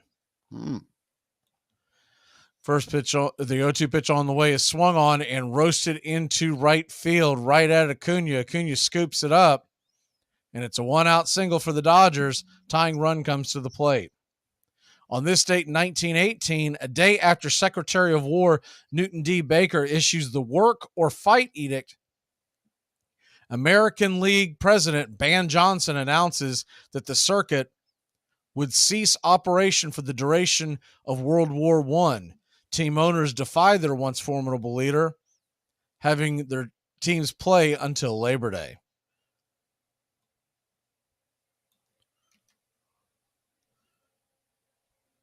Elder now to face Vargas, and the first pitch is on the way, slider in the dirt, and it's 1-0.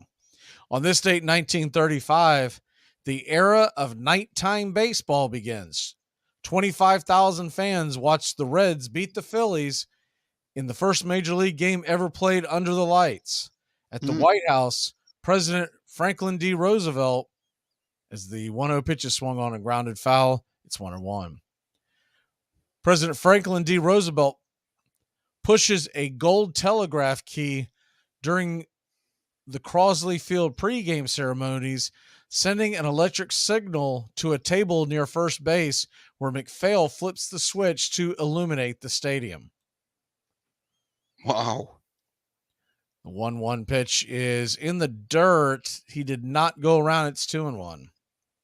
And on this date, 1964, 7 of the 20 major league teams do not cross home plate, setting the mark for shutouts in one day.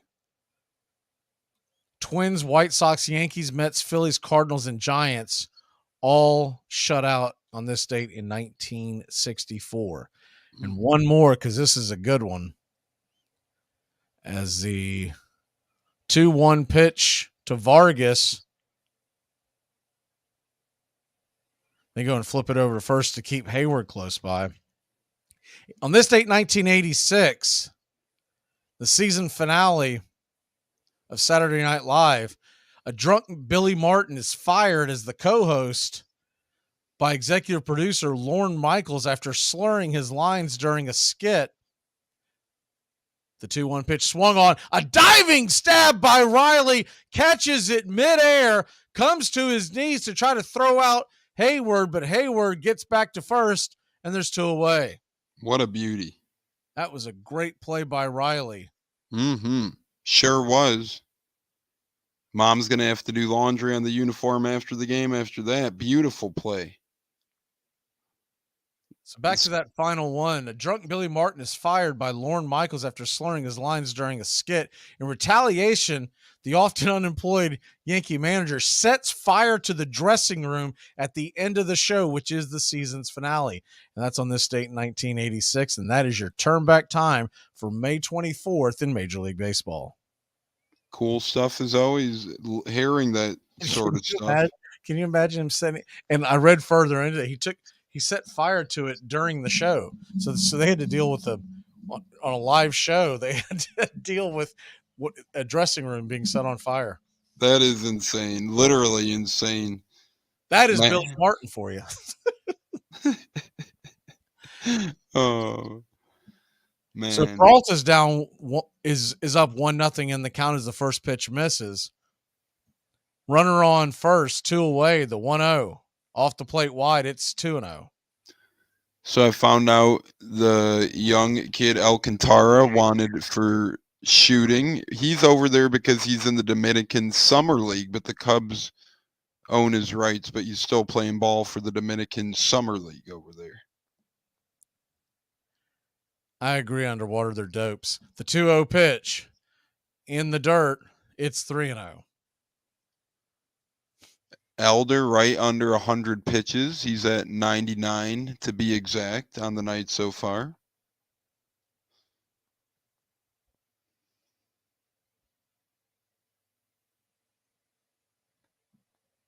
Normally I see that nonsense and get it off the screen, but when doing the turn back time, it's a little hard to keep up. The 3-0 pitch called for a strike high. It's 3-1. Underwaters here, Olivia Scordado's here, Braves fans here. We got a nice little group chat going here on the live stream. 3-1 delivery, swing, and that ball's lifted high, but not very deep. Underneath it is Eddie Rosario, and the Braves are out of the inning. So we'll head to the bottom of the 6th. Olsen, Riley, Darnode coming to the plate. Let's go. I'm Sagittarius, which probably tells you way more than you need to know. Yes, it tells us that you participate in the mass cultural delusion that the sun's apparent position relative to arbitrarily defined constellations at the time of your birth somehow affects your personality. Here are some baseball facts that you might not have known. In 1970, the Cardinals signed a catcher out of high school named Randy Poffo. He played in the minors for the Cardinals and the Reds for 4 years before quitting baseball. He instead pursued professional wrestling, where he became the legendary Macho Man Randy Savage. Braves country today. We're talking Southern sports. We go live 3 to 5 weekdays right here on WQEE. Braves country today. Southern sports talk with the voice of Braves country baseball, Mac Magee. Joined every day from sports analysts from all over Braves country, talking college football, the NFL, Major League Baseball, and what's trending in the world of sports. Braves country today. We go live 3 to 5 weekdays right here on WQEE. Albert Goodwill Spaulding, the sporting goods king, could look back on a long career in baseball. First as a superb pitcher, then as a ruthless club owner, finally as the man who had made the game big business. But he still had one more service to perform. He was determined to prove that baseball was an exclusively American invention, the brainchild of some ingenious American lad. He appointed a commission to prove it, but 2 years of research turned up almost nothing. Then, in 1905, a letter arrived from a frail old man who claimed that General Abner Doubleday had invented baseball as a boy in Cooperstown, New York, one afternoon in 1839. It wasn't true, but it was just what Spaulding had been looking. It proved, he said, that baseball truly was the national game, played by Americans, watched by Americans, now invented by an American.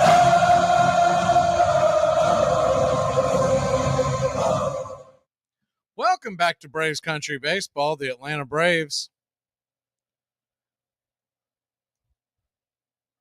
lead it 3-1.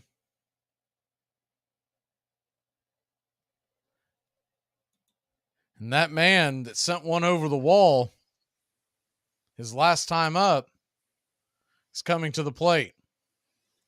Matt Olson, if you're just joining us, hit an absolute bomb First pitch on the way to Olson is a fastball on the outer edge, called for a strike. It's 0-1. 2 bombs tonight between Ozuna and Olson. Both of those things were just incredibly crushed. The 0-1 pitch down below the knees. It's 1-1. Gonsolin having an efficient night in terms of people on base, but not a great night in terms of letting up runs, obviously. The 1-1 swing and a miss. It's 1-2. And the Dodgers are looking to try and ride him as long as they can with a little bit of a shaken up pitching staff and a heavily used bullpen of late. They're going to let Gonsolin go a couple more innings, at least the bottom of the 6th here. The 1-2 pitch on the way. Swing and foul back out of play. It's 2-2. Olson has 14 long balls on the season after hitting one in the 4th inning earlier in tonight's game. And, well, I guess he didn't hit it. He mauled it because that thing was crushed. The 1-2 pitch on the way. Swing, and that ball banged foul off the plate. We'll do it again at 1-2. Olson's one of those guys who will get you pretty much some of the loudest home runs in the land of baseball. When he connects, that thing goes far. When he hits home runs, they're not cheap shots, Miggy. Let's just put it that way. I'd like to see his total average home run distant hit this year.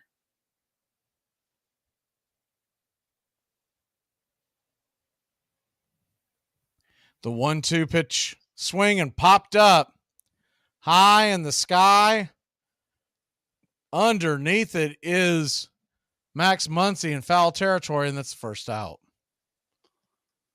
Muncy just camped under that thing, and he said, I could pour up a cup of coffee quick while I wait for this thing. Another major league type pop-up there from Matt Olson, and they've been getting under the ball a little bit. Those balls have been getting high.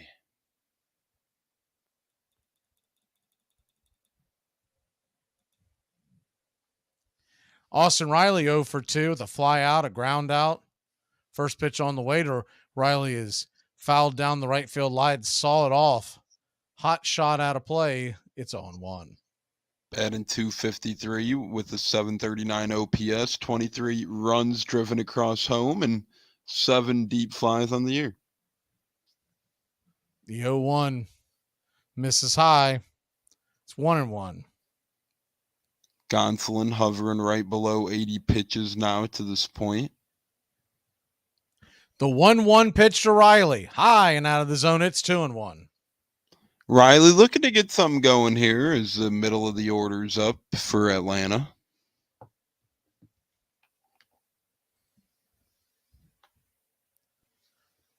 Two-one count. The pitch just off the plate. It's 3-1. And here Gonsolin losing his once mastered control we seen earlier in the game. It looks like Atlanta is doing a nice job driving up his pitch count a little bit. The 3-1 pitch. Check swing foul. It's 3-2. More of an excuse me swing.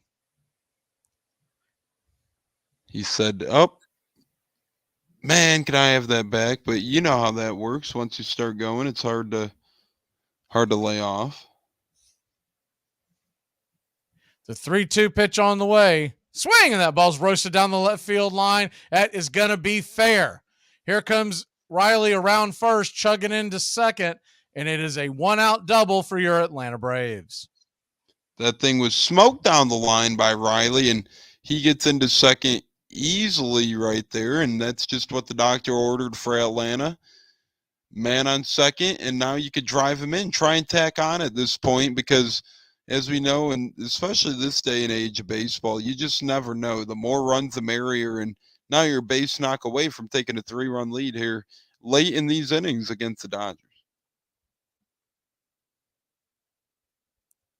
So runner on second, one away, and Travis d'Arnaud comes to the plate. Righty-righty matchup. The first pitch on the way to d'Arnaud is fouled off towards the first base dugout, and it's 0-1. d'Arnaud looking to get off the 0 for 2 flyout train snide. 302 average, 1 home run, 6 RBIs this year.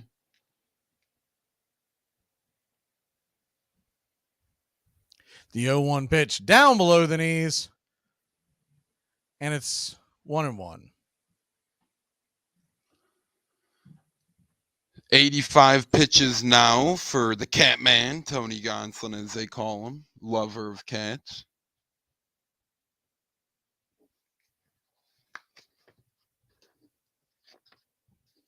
The 1-1 pitch swung on and banged foul off the plate. We'll do it again at 1-2. Just stay alive here is make him work a little bit. The Braves are working hard to make this series not a sweep, and they're doing a good job tonight of staying on perhaps the Dodgers' best pitcher, at least with Urias and Buehler down and out, and Kershaw, Tony Gonsolin. So a 1-2 count to d'Arnaud. Riley leads off second. There's one out. The pitch high and taken all the way by d'Arnaud. Good take. It's 2-2. Really good take there. They're becoming betterly patient as the game goes on over time here. The 2-2 pitch on the way. Gonsolin lets it fly. Swing, and that ball's lifted into deep center field, going back and making the catch is Hayward. He'll tag up against the center field wall. While he's doing that, Riley will tag up and head down to third, but there are two outs. Hayward does an incredible job there. Gold Glove winner of moving back on that ball. He has a .984 fielding percentage on the year, so he tacks on a little bit to that, and he does make it look easy, but a nice job there by Riley to scoot over to third base just in case a pass ball, wild pitch, or something along those lines happen. Looks like Gonsolin's done. McGee looks like his night's over. Well, we'll go ahead and head to break. When we come back, the Braves will try to drive in Riley. Braves lead it 3-1. Say something, a comment about the ref. Is it 20,000? It's a lot of money, so I should not do it. I save my money. I got to pay for diapers. Learn with purpose with the Great Courses Plus. You'll have unlimited access to enlightening, engaging, in-depth video and audio courses on hundreds of topics taught by incredible professors. And you can learn anywhere, anytime with the Great Courses Plus app. What purpose awaits you? Find out today with a free trial. Sign up at thegreatcoursesplus.com. Remember, thegreatcoursesplus.com. Today we're going to talk about crazy stats. Hank Aaron wore number 44 in 20 of his 21 seasons with the Braves. In the first season after his death, the Braves won 44 games before the All-Star break, 44 games after the All-Star break, and then won the World Series in the 44th week of the year. We need Doubleday because as a culture we have to have origin myths. Now, baseball has no point of origin. It evolved. We know that. So they set up a commission, and they ginned up this absurd story about Abner Doubleday, who, as one writer said, probably didn't know baseball from a kumquat, but he did fire the first responsive Union volley at Fort Sumter, and he did briefly command the troops at Gettysburg. So to have an American hero as the originator of the game seemed very appropriate indeed. It's total mythology. In fact, there is no single point of origin. Let's not try to find a starting place for baseball. Let's consider it to be the Darwinian product of centuries of movement of people and continents and oceans, and something rising from the sea and then turning eventually after years of evolution into Barry Bonds. You're listening to Braves Country Baseball on Braves Country HD. Please like and subscribe today. YouTube.com/@Braves Country.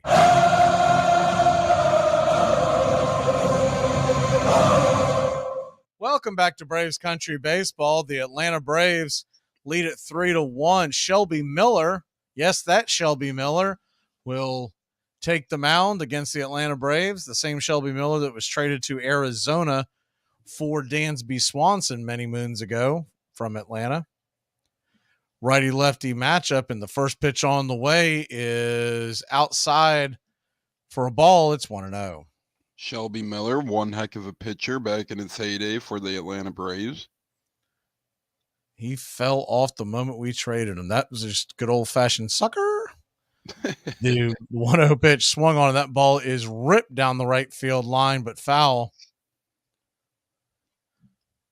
That was great for Atlanta. They only had him for 1 year, but easily the best year in his major league career, although he had a lot of losses. Wasn't really his fault, and they traded him at the perfect time. ERA ballooned to over 6 the year after they traded him.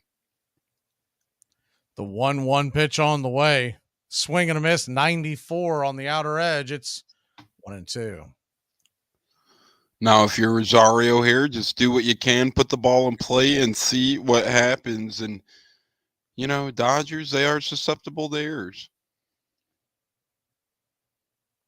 The 1-2 pitch. Swing and a miss, strike 3. Miller got Rosario right around the ankles, and that'll end the inning. Braves lead it 3-1. We'll head to the 7th inning. So I just got fired from my job, and I don't even know why, because I only no-call, no-showed one time. I mean, I was late every single day, and I called in today and yesterday. But, that is so unnecessary. Here are some baseball facts that you might not have known. In the early days of baseball, some hitters would choose to use a flat bat. Batters felt that utilizing a flat bat allowed them to bunt easier. But Rule 1.10a was instituted stating the bat shall be a smooth, round stick. Last year, Nolan Arenado, Paul Goldschmidt, Tyler O'Neill, Harrison Bader, and Tommy Edman all won a Gold Glove Award. This made the 2021 Cardinals the first team in history to win 5 Gold Glove Awards. It all starts with just one thing. Get to know your local beekeeper. You can make sure they don't use chemicals in the hive, that they only sell surplus honey, plus locally produced honeys have a smaller carbon footprint. Find tips and more at onethingus.com. What's your one thing? During the first decade of the 20th century, Americans sought to solve their country's problems by organizing everything. They formed children's aid societies, consumer associations, municipal reform leagues, and baseball teams. They played for the Reading Alerts, Utica Pentups, Binghamton Bingos, Scranton Choctaws, Hagerstown Antietam, and New Jersey McClellans, the Laredo Apaches, Union City Greyhounds, Cincinnati Porkers, Evansville River Rats, and Iola Gas Band.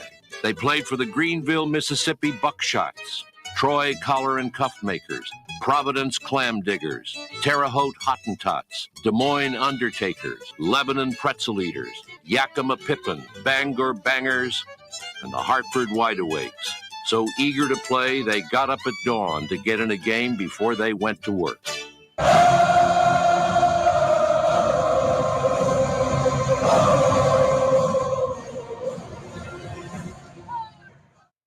Welcome back to Braves Country Baseball. The Atlanta Braves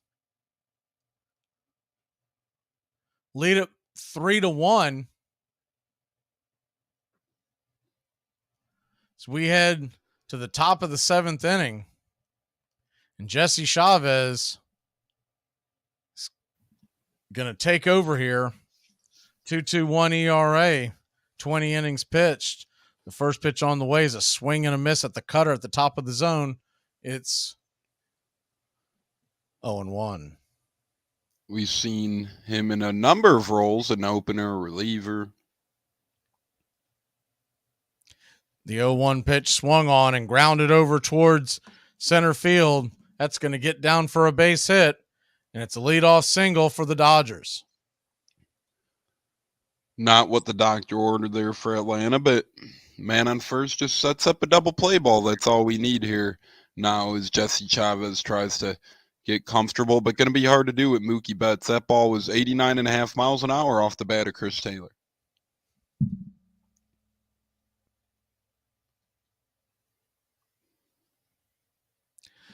So Betts comes to the plate, 1 on, nobody out. The first pitch is off the plate wide for a ball. It's 1-0. Betts 2 for 3 with the solo pop and a single so far tonight. The 1-0 to Betts. Right there at the knees for a strike. It's 1-1. Quick scoreboard update. Nico Horner with the home run for the Cubs as they take a 2-run lead on the Mets in the bottom of the 6th. Bottom of the 6th in Chicago. Chavez flips it over to first to keep the runner close by. Nobody out. Betts at the plate. Freddie Freeman on deck. Smith in the hole. The 1-1 pitch swung on and fouled back out of play. It's 1-2. Chavez is looking to get the Braves into their closing end of their bullpen here and give Iglesias a save opportunity in the ninth, a couple innings down the road. Mookie Betts asked for time. McClinsky gives the motion to play ball, so we're back at it. One on, nobody out. The 1-2 pitch off the plate wide, ball two. It's 2-2. Cutter misses. And now here, if you're Jesse, dig deep. You don't want to mess around too much. Give him a full count and a pitch to hit. That's exactly not what you want to do. The 2-2 pitch. Darno sets up on the outside part of the plate. Here's the pitch. Swing and pops it up. Will it stay in play? It will not. Ben's foul into the first base stands. We'll do it again at 2-2. Mookie Betts at one point in time a center fielder, but not even imagined in center with James Outman, Jason Hayward, and the likes there. Now he's right field, second base a little bit. Birthday time here on Braves Country Baseball. The 2-2 pitch. Swing and grounded over towards short. It's going to be a 6-4, and Ozzie gets clobbered at second. The force out. Don't think he would have had a chance to get Betts going down the line. So you're going to get the force play. I don't think that's not something that they would think about challenging. Had he come over the bag and knocked him out off the play, then it would have been one thing, but Ozzie kind of stumbled and that kind of caused the collision. Right. He probably wouldn't have got him anyways, to be honest, with Mookie Betts' speed. Slightly low throw made him stumble a little bit. So Freeman comes to the plate.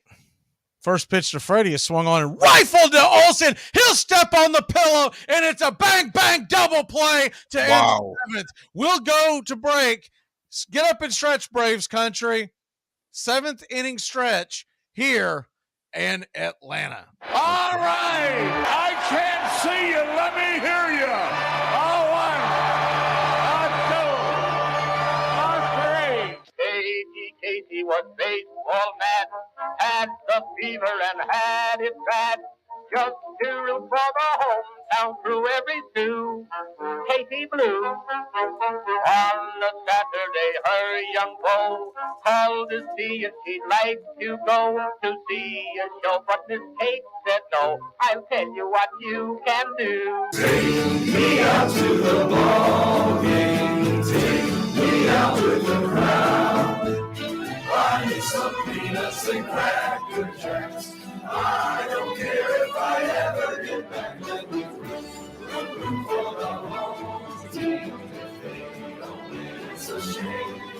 For it's 1, 2, 3, stretch around and be home again. Casey saw all the games, knew the players by their first name. Told the umpire he was wrong all along, good and strong. When the score was just 2-2, Casey knew what to do. Just to cheer up the boys he knew, he made the gang sing this song. Take me out to the ball game. Come on. Take me out to the crowd. I need some peanuts and cracker jacks. I don't care if I never get back.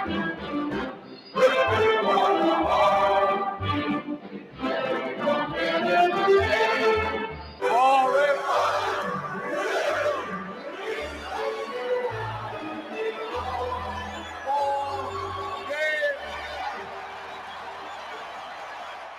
What a play by your Atlanta Braves. Matt Olson making that stab to end the inning.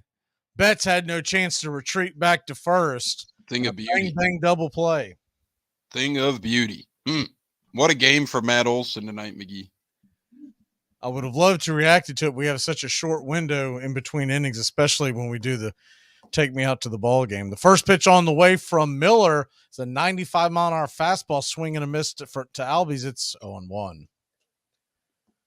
Shelby at the 5-pitch mark in this early outing of his. Shelby Miller rocks and fires, swing, and that ball's grounded over towards first. Should be an easy play for Freddie. He gets it, flips it to Miller, and Shelby will step on first. There's one away. Ozzie Albies with the ground out there. Not his night offensively, but the Braves' night right now up 3-1. Very exciting so far here in Atlanta. Looking ahead to the 8th inning, you would think most likely we'll get Nick Anderson. Mm-hmm. Two righties due up. They could go to Mentor, but he has struggled mightily. So my guess is it's going to be Anderson and then try to bridge that to Iglesias in the 9th. First pitch on the way to Ozuna is a 94-mile-an-hour fastball, top of the zone. It's 0-1. Tell you what, man, Shelby Miller's pitching well. Yeah, he is. He's really efficient right now as of tonight. Ozuna steps in with a 2-run dinger on the night so far. I have not seen him in years. The 0-1 pitch swung on and fouled back out of play. It's 1-1. Maybe this is the AI version of Shelby Miller. Artificial intelligence.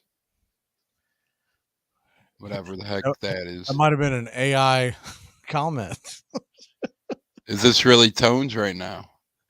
It's 4-2 in Chicago. Mets are losing, so hopefully that holds up. The 0-2 pitch to Ozuna. Miller lets it fly. Swing and a miss. No, he just got a piece of that. I thought he missed that one. 95 miles an hour. Just got a stitch of that to stay alive. It's 0-2. And he's stretching out here. I love the arm sleeve color of choice he has. The nice little neon green as always.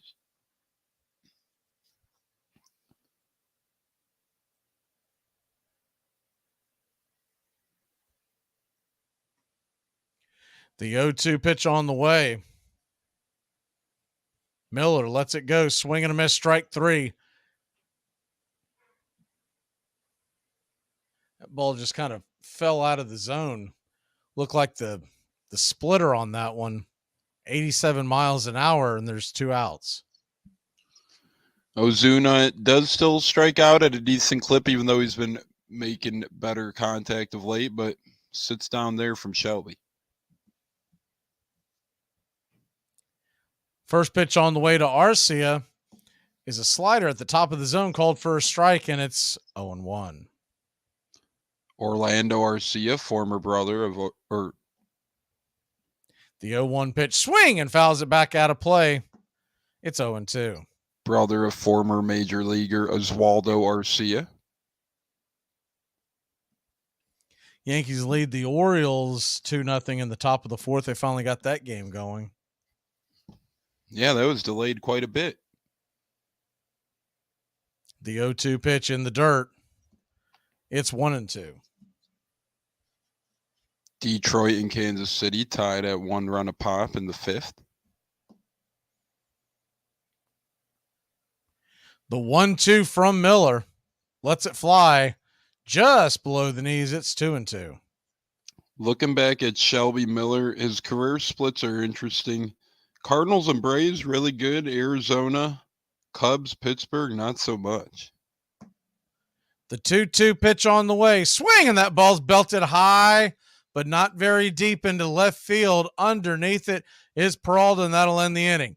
We head to the top of the 8th. Braves lead it by 2, and the Dodgers will grab the bats in the middle of their lineup.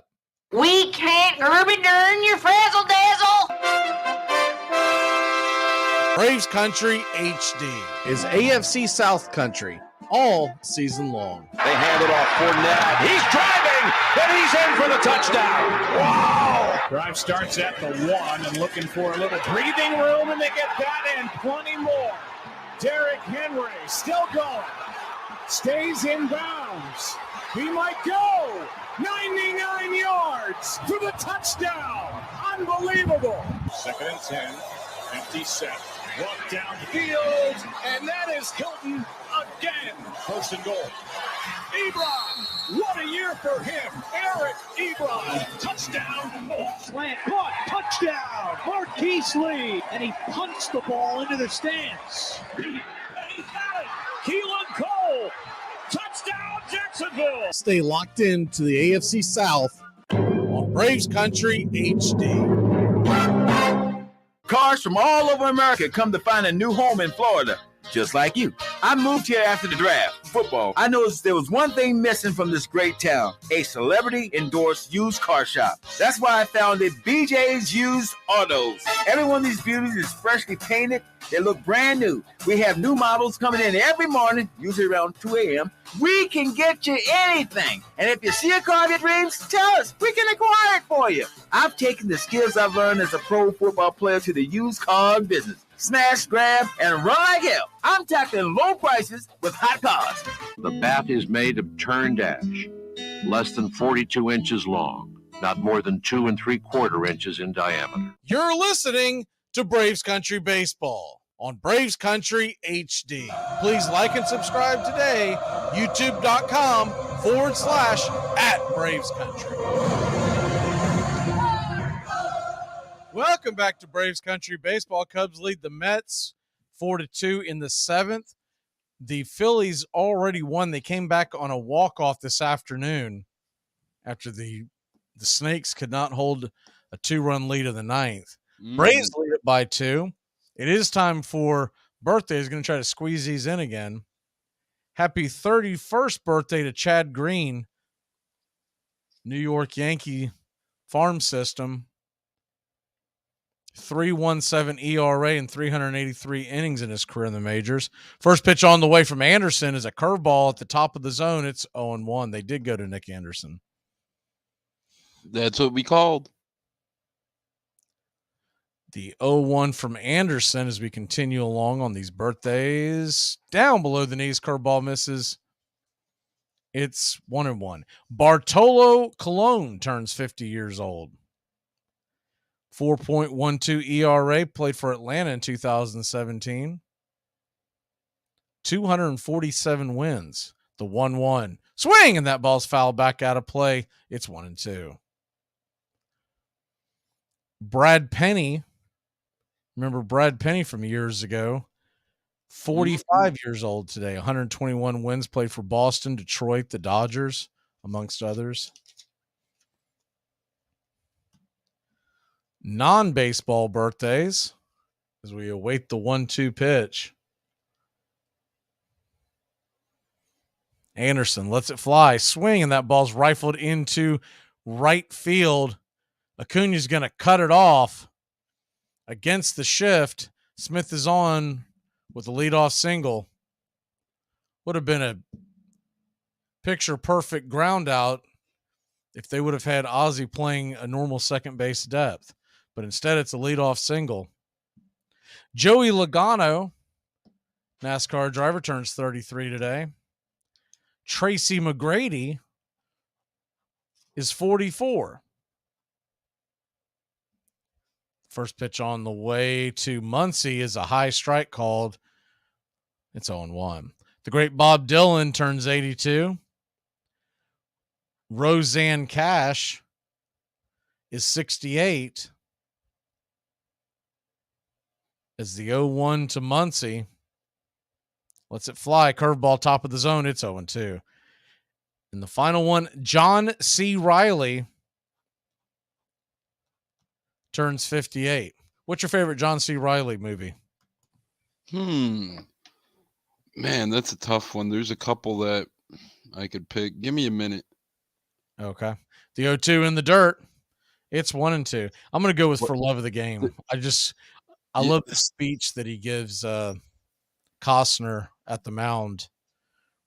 I think 7th, 8th innings, somewhere in that neighborhood. Man, there's some really good ones with him. I could be. Most folks think of him as a comedic actor, which he is, but I just loved his role. The 1-2 pitch, swing and a miss, strike 3. Chase the curveball off the table, and there's one away. Gonna sound basic, but give me, in Chicago native, give me Talladega Nights. And I know that sounds basic and not his main film, but man, I thought, or I'm sorry, yeah, that was a good one. Man, I don't know. Step Brothers, Talladega Night, he had some really good ones. I can't decide. One of those dudes who's just a really good actor. First pitch on the way to Martinez is swung on and ripped into left field. That's going to get down for a base hit. So there's one out, trouble. Runners on the corners, one away. JD Martinez, trouble again. Braves lead by 2, but the go-ahead run comes to the plate. JD Martinez just finds a way to rifle that thing over the third baseman's head. Not even a chance there. And now we got to bear down here and have Anderson work his way out of some trouble here.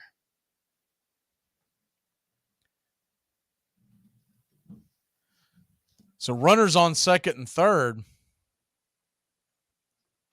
One out, and the first pitch to Hayward is in the dirt. It's 1-0. Braves bullpen on the ropes, trying to hold on to this 2-run lead.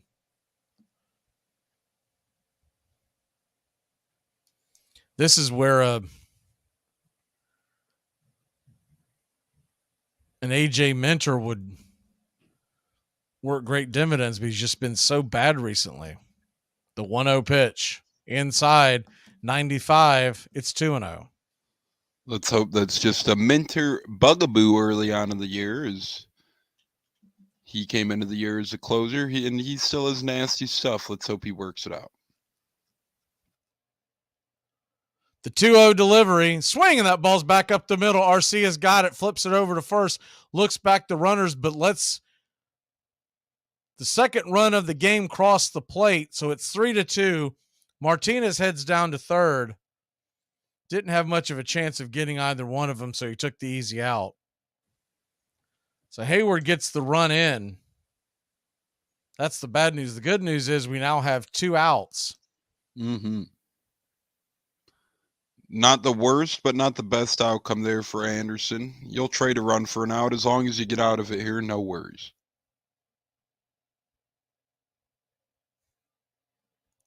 First pitch on the way to Vargas is a fastball striking the top part of the zone, inner corner. It's 0-1.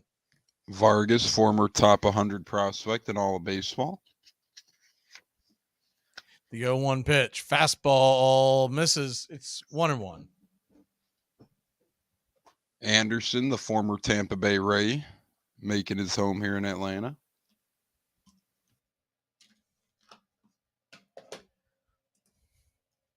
The 1-1 swing, and that ball's fouled back out of play, 94 miles an hour. Rifled it foul into the upper deck. It's 1-2. And now we have a chance to wiggle ourselves out of it. Come on, bear down, Anderson. Let's go. Tampa Bay beats Toronto 7-3. That game's a final. The 1-2 from Anderson. Swing and foul back out of play, 94 on the outer edge. We'll do it again at 1-2. Vargas could play multiple positions for this Dodger team. Main one has been second. He could also play third, short, and first.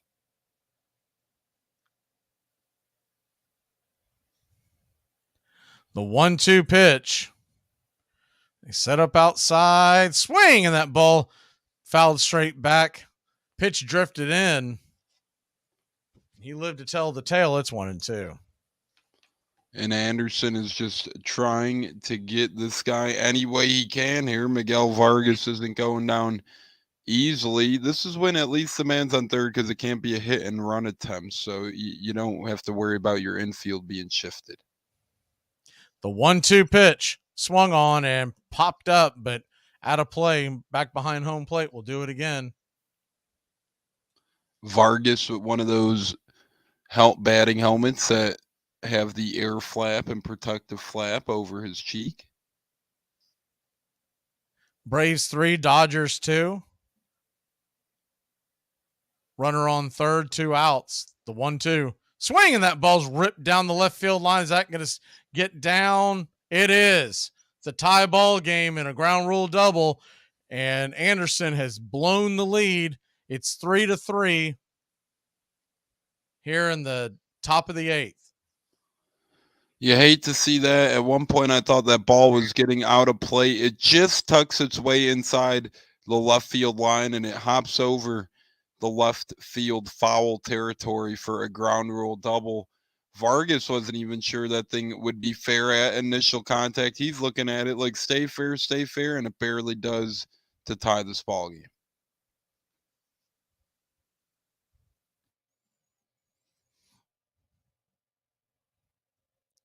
So runner on second, 2 outs, and the first pitch is inside. Curveball low and inside. It's 1-0. David Peralta at the plate. He's 1 for 3. Braves bullpen falling apart again. The 1-0 pitch. Down below the knees, it's 2-0. Standing on deck is Taylor. Been the early Achilles heel for this year for the Braves has been the bullpen. The 2-0. Lets it fly. Swing, and that ball is hit high and deep down the left field line. Underneath it is Rosario. He'll make the catch. That'll end the inning, but not before the Dodgers put 2 on the board. When we come back, Harris in the top of the lineup coming to the plate.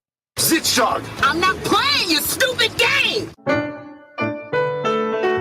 Hey, Braves Country. Braves Country HD is bringing you Braves Country Baseball. Braves Country comes to you every Tuesday night and Friday night and 2 bonus games every week. Hi, I'm Mac Magee, and we'll be bringing you play-by-play, pitch-by-pitch for your Atlanta Braves. It's free to listen. Please like and subscribe. YouTube.com/@Braves Country. Braves Country Baseball for the fans, by the fans.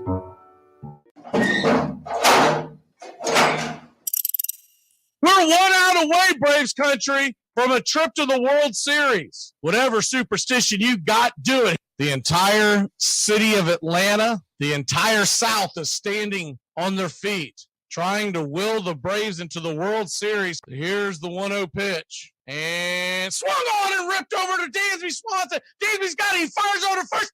Baby, sound the trumpets. Do the chop through the streets. Your Atlanta Braves are headed to the 2021 World Series. Oh, baby. Enjoy sun-drenched days, epic stays, and plenty of room to roam in Greater Fort Lauderdale. Our hotels, attractions, and restaurants have taken the Visit Lauderdale's Safe and Clean pledge so you can relax and explore with confidence. When you're ready for that well-deserved staycation, our 23 miles of golden beaches await. Find wide-open spaces to hike, bike, kayak, and paddleboard. Visit your favorite attractions, then dine out in style on waterfront patios. Learn more at sunny.org. The batter has only a few thousandths of a second to decide to hit the ball. And yet the men who fail 7 times out of 10 are considered the game's greatest heroes. You're listening to Braves Country Baseball on Braves Country HD. YouTube.com/@Braves Country. Welcome back to Braves Country Baseball. Michael Harris II will come to the plate, and it is about time for him to do something. Braves have only had 3 hits, but 2 of them are home runs, and the game was tied 3 apiece. Dodgers have 11 hits and 3 runs. First pitch on the way from Victor Gonzalez is a swing and a miss strike. The left-hander flips it out there for 0-1. The 0-1 pitch right there at the knees. 95, it's 0-2. Gonzalez kind of has that half sidearm type throw where he's trying to deceive you based on the pitch he throws. The 0-2. Swing, and that ball's hit into left field. Finally, a base hit from Michael Harris II. Maybe that'll get him going. And it's a leadoff single for the Braves center fielder. My pick to click tonight. Had a quiet night so far to this point. Dumps a single in there, though better late than never. And he could move. He could really move. So let's hope he could get around and get in and give this Braves team the lead and not look back in the night. So Harris leads off of first. The plate in the first pitch from Gonzalez is a swing and a miss strike. Slider, top of the zone, it's 0-1. Not sure if there's another man you'd rather have up there right now. Harris inching towards second. The 0-1 pitch down below the knees. Good take by Ronnie, and it's 1-1. Acuna batting .337 with 20 steals, 27 RBIs, and 11 home runs. 1 on, nobody out. Dodgers infield in a shift. Gonzalez flips it over there to first. Keep Harris close by. Do it again at 1-1. 0 for 3 night for Acuna. He's due, and he makes good on his dues. He was 0 for 3 last night as well. So, yeah, the 1-1 pitch swing, and that ball's grounded over towards short. It's going to be a 6-4-3 double play as Acuna lightly jogs down towards first, and there's 2 outs. Chris Taylor, the shortstop tonight, him and Vargas are able to turn that double play, and they get Acuna by a pretty good distance. And now we're hoping that Matt Olson could get one of his poke shots that he got all the way back in the 4th when he absolutely mashed a baseball. Ronald Acuna now 0 for 7 his last 2 nights. First pitch on the way to Olson is swung on and grounded over towards second. I think that went off his foot. Mm-hmm. Yep. So that'll be a foul ball. It's 0-1. Yeah, that thing got off Olson's foot, and he looks okay, not really limping or shaking around out there, so seems harmless for now.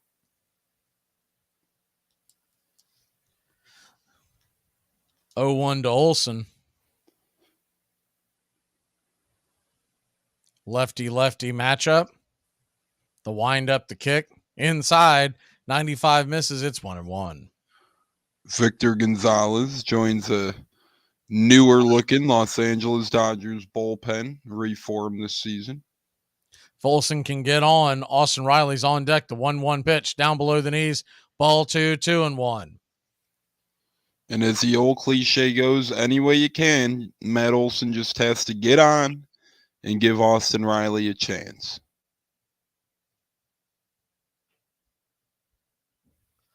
The 2-1 pitch. Swing and a miss. 96 top shelf intercut. It's 2-2. Back up against the wall here, but for a guy like Matt Olson, he could still be very dangerous. So let's see what he could do here with 2 strikes. 3-3 your score, 2 outs. The 2-2 pitch. Swing, and that ball's fouled down the line. And we'll do it again at 2-2. Protecting the plate pretty well with 2 strikes there. Has a nice foul ball and stays alive here against a tough Victor Gonzalez.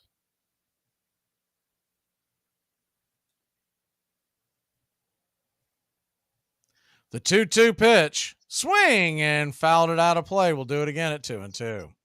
Lefty-lefty matchup here in the bottom of the 8th as Gonzalez now rests at the 12 pitch mark, and he's going to be a one and done pretty much here regardless of the outcome. The 2-2 pitch. Gonzalez leans in, lets it go. Swung on, and that ball is a soft liner too short, and that'll end the inning. So 3 up, 3 down after the double play. We'll be back in a flash heading to the 9th here on Braves Country. Yellow.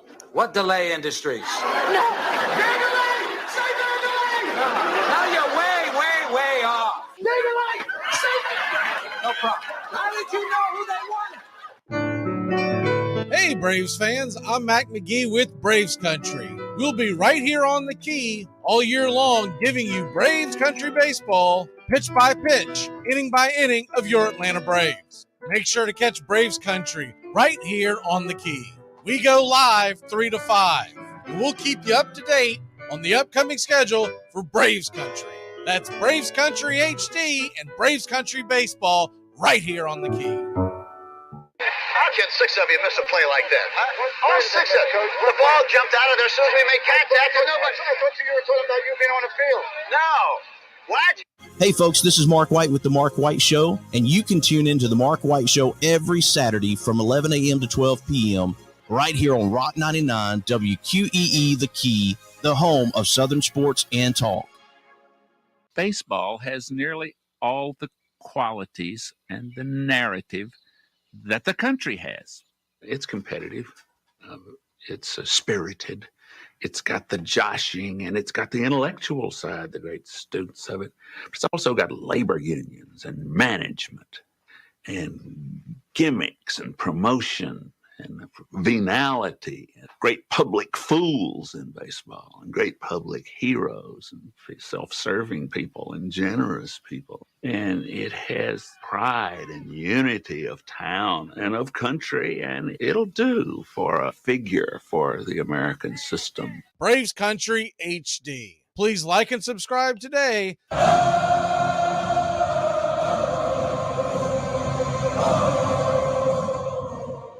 Welcome back to Braves Country Baseball. The Atlanta Braves, Los Angeles Dodgers, neck and neck, knotted up at 3 as we head to the 9th inning, and the Dodgers will grab the bats. Taylor, Betts, and Freeman coming to the plate. It seems like Mookie Betts and Freddie Freeman bat every single inning of this series. It does. I thought they were just up. Luckily, hopefully, Iglesias continues to get back on track here. The flamethrower. First pitch on the way is swung on and popped up, but out of play. It's 0-1. Chris Taylor, 1 for 3 on the night. Single, a couple innings back in the 7th. Under the Mendoza line on the season at a 193 batting average. The 0-1 pitch. Swing and fouls it back out of play. 96 miles an hour. Our outer edge. It's 0-2. Still been dangerous with 7 long flies and 18 runs batted in so far, even though he's been on the IL. Still 7 long balls. 0-2 from Raziel. Lets it go. Fastball misses. It's 1-2. Looking forward to this weekend series against Philly, but let's get a win here first against the Dodgers. The 1-2 pitch swung on and hit high and deep into left field, going back on the track. Making the catch is Eddie Rosario for out number 1. Feel like that left field corner has been active often tonight. Couple balls over the fence for ground rule doubles. Couple flyouts as well. Luckily, that's a flyout right there. 4 pitches, 1 out for Iglesias. Well done.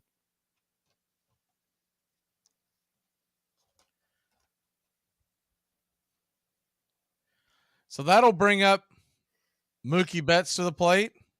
First pitch to Betts is a 95-mile-an-hour fastball. Looks like he went around, but home plate umpire. What is going on here? That was a clear go around. All right. They did finally call it a strike. I don't think McClinsky knows what the hell he's doing back there.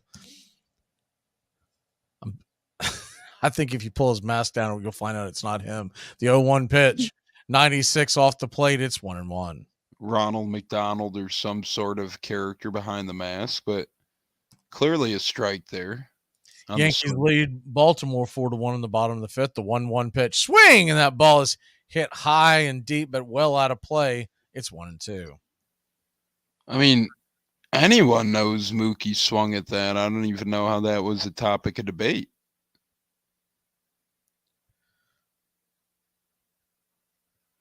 The 1-2 pitch off the plate wide, 97 misses. It's 2-2.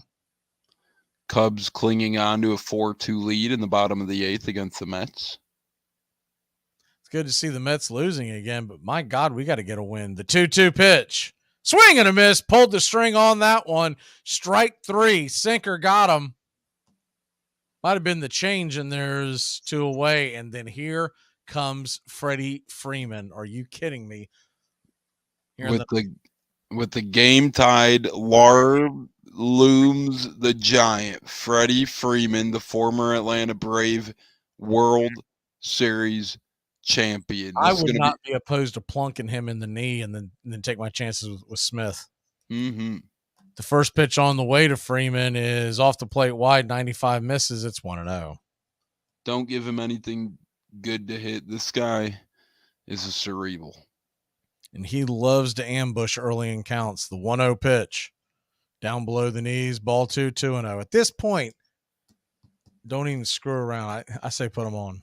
Intentional walk, seeing if he bites perhaps. Or the old Don Drysdale, the 2-0 pitch swing, and that ball's fouled out of play. It's 2-1. Drysdale was once interviewed, the old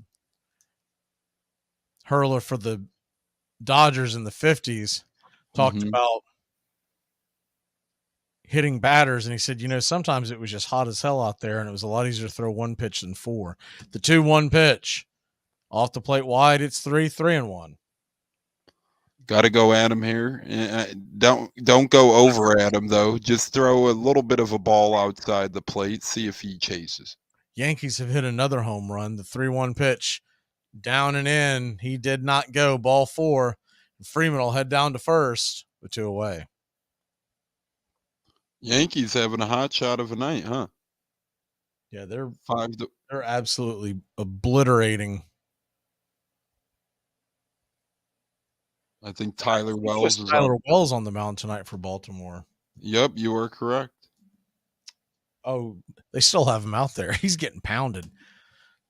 The first pitch on the way to Smith is swung on and fouled back out of play. It's 0-1.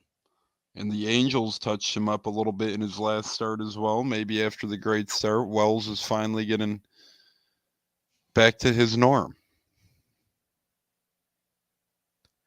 The 0-1 pitch. Off the plate wide, it's 1-1. Will Smith, the catcher for the Dodgers, 1 for 3 on the night so far here in the top of the ninth.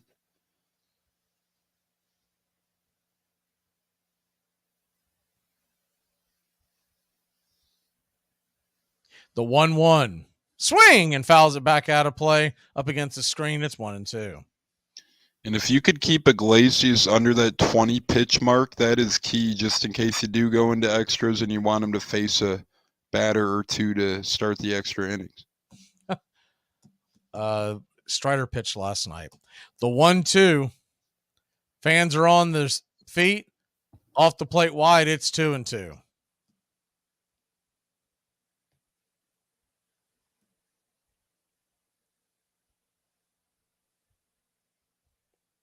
So 1 on, 2 out. You don't want to run it to 3-2 because then you put the runner in motion. Iglesias steps off the mound. So we'll reset here. Underwater with the man, he's cracking me up. Robert De Niro behind the mask. The 2-2 swing, and that ball's lifted into left field, running and trying to make the diving catch is Rosario. He misses it, and Freddie Freeman's going to be held up at third. And I think the runner only made it to first, so you're going to have runners on the corners, 2 away. A little surprising there. Good job by Harris to back up Rosario. Rosario just a little too slow, couldn't get to the ball, just missed his glove underneath it. Yeah, if that ball got past Harris, Freeman's going to try and score there, but no chance with the great backup there by Michael Harris. So that'll bring Muncy to the plate. First pitch to Muncy is down below the knees for a ball. It's 1-0. So the go-ahead run is 90 feet away. Runners on the corners, 2 outs, and Muncy, the left-hander, has a 1-0 count. Darnold will rush out there and talk to Iglesias real quick. Want to make sure they're on the same page. If you're thinking about pitching around Muncy, JD Martinez stands on deck. So it doesn't get much easier, but you would have righty-righty.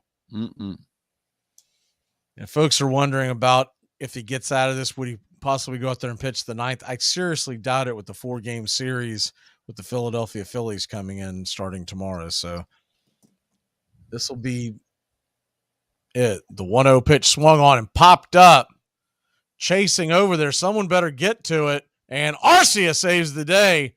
My word, that was way more eventful than it should have been. We will be back in a flash. We need 1 run. That means 1 swing. That means Austin Riley, wake the hell up. We'll be back in a flash. You dumped a porn star? Friendship over. We live in a world now that welcomes and nurtures the screwball in all of us. Time to get a little nutty. Treat yourself to Screwball Peanut Butter Whiskey, a smooth flavor that combines two of America's favorites, peanut butter and American whiskey. So no more social awkwardness. Time to embrace who you truly are. Get out there and make friends. And be sure it starts with Screwball Peanut Butter Whiskey. It's available nearly everywhere. Infinium Spirits. Please enjoy responsibly. When someone asks you if you're a god, you say yes. Lager, the beer that brought the forest down. I drive an exotic imported sports car. I eat exotic foreign food like frankfurters and pizza. But when it comes to numbing my mind, I'm a patriot. I drink the beer that brought the forest down. I'm a lager man. And with the new 80-bottle trunk pack, you've got enough for the evening. Hey, it's happy hour somewhere. Lager brings out the patriot in you. 1786. A fine day. Play ball in the campus, but am beaten, for I miss catching and striking the ball. Princeton College. Children have hit balls with bats as long as there have been children. But baseball's most direct ancestors were two British games. Rounders, a children's sport brought to New England by the earliest colonists, and cricket, a stately pastime divided into innings and supervised by umpires. By the time of the American Revolution, there were many variations. Boys played one version or another in schoolyards and village greens and on college campuses. You're listening to Braves Country Baseball on Braves Country HD. Please like and subscribe today, youtube.com/@Braves Country.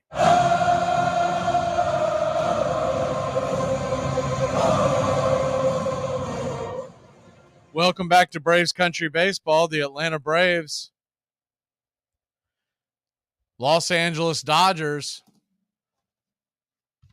tied up at 3, and Austin Riley will come to the plate.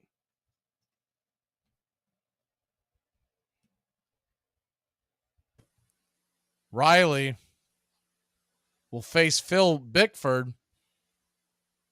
Tall, lanky right-hander is a 5.64 ERA. First pitch on the way is a fastball, 95 on the outer edge. Up top, it's 0-1. Bickford got that old Noah Syndergaard type long Thor here. The 0-1. 95 misses high. It's 1-1. He has some heat on that fastball. Bickford does. Sneaks up on you a bit as a batter. The 1-1 to Riley. Swing, and that ball's rifled down the left field line. Fair! It's up against the wall. Here comes Riley. He's cooking around first, and it'll be a leadoff double for your Atlanta Braves.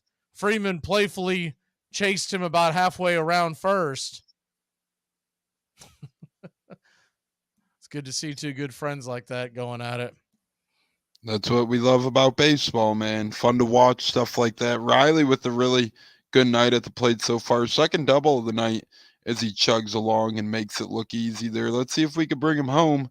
I wonder if there will be any sorts of sacrificial attempts here, if they're going to swing away. That ball was absolutely scorched. A one hopper that was pasted up against the left field wall, the chain link area. Mm-hmm. 116 miles an hour off his bat. Woo! 302 feet. Hot sauce. Time is called for a second as Travis d'Arnaud comes to the plate. Travis d'Arnaud, one of the best in the business of going the other way. With a guy who throws fireballs, we'll see how he goes. The first pitch on the way is a swing and a miss strike. Went to the slider on the outer edge. It's 0-1. Travis just looking to get the runner over to third here any way possible. Ground out, fly out, however. The 0-1. Swing and slice foul out of play, 95 miles an hour. It's 0-2. Now just put the ball in play and see what happens. Just make Bickford continue to work, as Riley proved. He is vulnerable, so let's see if Travis comes through. The 0-2 pitch. Swing and grounded over towards first. Riley's going to make it over to third. He's 90 feet away. The winning run. And Eddie Rosario's coming to the plate. Really, really good job and piece of hitting there with 2 strikes from Travis d'Arnaud. I mean, really, you could have easily did a lot of things there, including striking out, but nope, you grounded on over, sacrificed the runner over to third. Beautifully, beautifully done.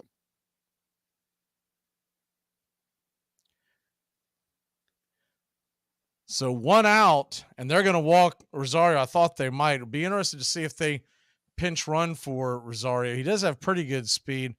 You got a couple of guys on the bench that are a little faster. Wonder if they may lift him for a Hilliard, or even Pilar might have a little more speed. Cubs beat the Mets 4-2. It's a final in Chicago. So the Braves, worst case scenario, will be 4.5 up on New York at the end of the night. If they can win this, they'll be 5.5 up. Get you caught up on all the scores. We have a moment. So runners on the corners, 1 away. Ozzie Albies comes to the plate, and the first pitch on the way is right there. Slider taken for a strike on the inner cut. It's 0-1. Albies looking to play hero ball, 0 for 2 on the night so far. 7th inning or later on the season, Albies batting .298 with 3 extra base hits. Bickford calling time, says there's something wrong with his mechanism in his cap. You know, if I'm the umpire, I say, how about you try a haircut there, buddy? I think the ump just told him, hey, take $5, go down the street and get a little trim. That might have something to do with why you can't feel it. So Ozzie Albies, back in the day, the squeeze play would be on, but you just don't see it anymore.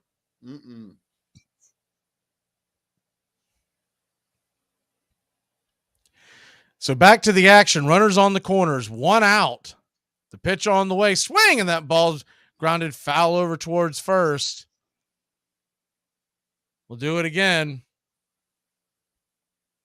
It's 0-2 now. Kind of like Travis d'Arnaud, just look to put the ball in play here, and you'll see what happens. Hit it on the ground somewhere and see what happens. The 0-2 to Ozzie. In the dirt. Did he go around? They're going to check down. They're going to say he did not. Third base umpire Jim Wolf says he held up. We'll go right back at it. It's 1-2. Seems to be a pretty good call. Looks like he held his swing there for sure. Ozzie Albies.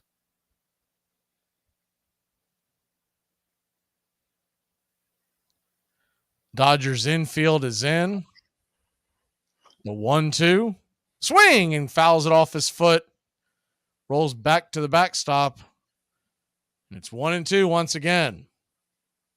Dodgers infield in, and they are in the shift. So there's a pretty good hole between second and third. Muncy has to pretty much cover that entire area. There's also an opportunity for Riley to cheat. The 1-2 pitch swung on and fouled down the line out of play. Do it again at 1-2. Riley has an opportunity to cheat towards home. Yeah, they can't hold them on from where they're playing. And Muncy has to kind of head towards that bag. So the 1-2 pitch swing and banged it foul off the plate again. Do it again at 1-2. Muncy is going back and forth, getting closer to third. That's opening up that hole in the what would normally be the 6 hole in the infield. Very good point. So runners on the corners, 1 out, the 1-2 pitch, the wind up and swing, and that ball's lifted high and deep. It's going back on the track, making the catch. And here comes the rake. He is going to score, and your Atlanta Braves win it 4-3 in walk-off fashion. Woo-hoo-hoo! What a game. What an at-bat. Back-to-back, great last at-bats. Travis d'Arnaud with 2 strikes. Gets the runner over to third McGee. Then Ozzie Albies with 2 strikes. Gets in the run. Oh, baby, what a comeback win tonight for your Atlanta Braves. Unbelievable comeback to a game that they spit the bit in the 8th. and then came back and won it in the ninth. What an incredible game. And to avoid the sweep, it's just got to feel good. And I'm sure the number one guy in the building that went, whew, is Nick Anderson. He gets off the hook. Mm-hmm. Braves win it 4-3. 4 runs, just 5 hits. And no errors for Atlanta. 3 runs, 12 hits for the Los Angeles Dodgers. Home runs by Olsen and Marcell Ozuna, a 2-run shot. Betts also hit a home run for the Los Angeles Dodgers. And the Braves win it in an exciting walk-off win. It's showing here, Tones, 38,000 in attendance, 92% capacity on a Wednesday night. Pretty darn good. That's a Christmas gift for 32,000 folks in attendance right there, McGee. Very interesting stuff, because at the beginning of the game, both pitchers pitching good, but Tony Gonsolin, clearly the efficient one. Bryce Elder dancing into trouble here. Elder was the one who ultimately kept the Braves in the game longer. Gonsolin lets up a couple of big flies, and ultimately that played a big factor. Absolutely. Time of the game, we'll call it 2 hours and 45 minutes. Considering all the action, that's actually a pretty tight ball game. Braves will move to 30-19. They'll move to 5.5 in front of the Mets, thanks to the Cubs knocking them off. Marlins are playing out in Colorado. Philly will remain 6.5 back. And the Nationals won, so they will remain 9 back. We will be back tomorrow night, 7:20 first pitch, Braves versus Phillies. Most likely we'll get the answer here in a very short order that they're going to pull someone up from the farm to make the start. They had to wait till after the game is over. Tones, any last thoughts before we head on out of here? Great win for the Braves, and that really was an all-around team win and a really hard-fought, battled series, and 2 of the better teams in all of baseball, and perhaps the best 2 teams in the NL. I know they have a series down the road in September, but something tells me they're going to have another one even a little bit later in the year. Really good job there by Atlanta. Good job by Darno and Albies with 2 strikes in the count to make it happen. Good stuff there. Great piece of hitting by Ozzie. Made sure he got that ball up and away, and that's all he needed. Riley, who runs pretty well for a big man, slid into home, which is funny because Ozuna's telling him that, you're up, you're good, and he still slid in. I'm not taking any damn chances. Not tonight. No, sir. All right, brother. Well, great job. We will see you. It's not the next Wednesday because it's a day game, but the following Wednesday, June 7th, I think that's the Mets, right? That'll be another fun one. Yep, Mets Braves. We look forward to it. We'll be back tomorrow night, Braves Country Baseball. Tonight, Braves win it 4-3. We've got the Philly game for tomorrow night. Friday night, 7:20. Tomorrow night, 7:20. And Saturday afternoon, 4:10. Go celebrate, Braves Country. Braves win it 4-3 in walk-off fashion.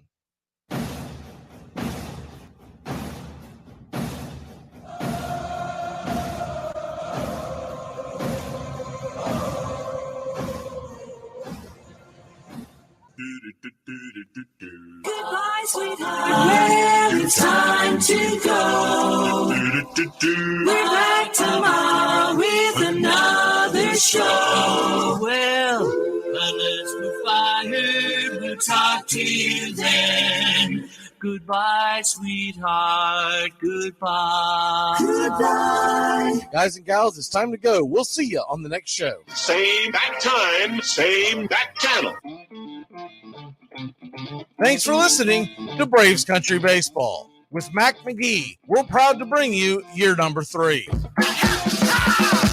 Braves Country Baseball comes your way Tuesdays and Friday nights and 2 more bonus games for a total of 4 games a week. You can also catch Braves Country, our daily sports talk show. We go live 3 to 5, 99.1 FM WQEE, Metro Atlanta. other CBS, ESPN, and independent affiliates nationwide, and simulcast on youtube.com/@BravesCountry. Find Braves Country HD today wherever you stream. Your first choice for Southern sports and the deepest bench in sports talk. Something of the 5th of September. Something of the 5th of September. She said a lot that I can't remember. Something of the 5th. Can I get another cigarette, please? Can I get another cigarette, please? Yeah, I know I live to regret it. Just give me another cigarette, please. Can I get another cigarette, please? You're listening to WQEE 99.1 FM, The Key in Noonan, Georgia, home of Braves Country with Mac Magee and the Armchair Quarterbacks, weekdays, 3 p.m. Eastern to 5 p.m. Eastern, right here on The Key and youtube.com/Braves Country.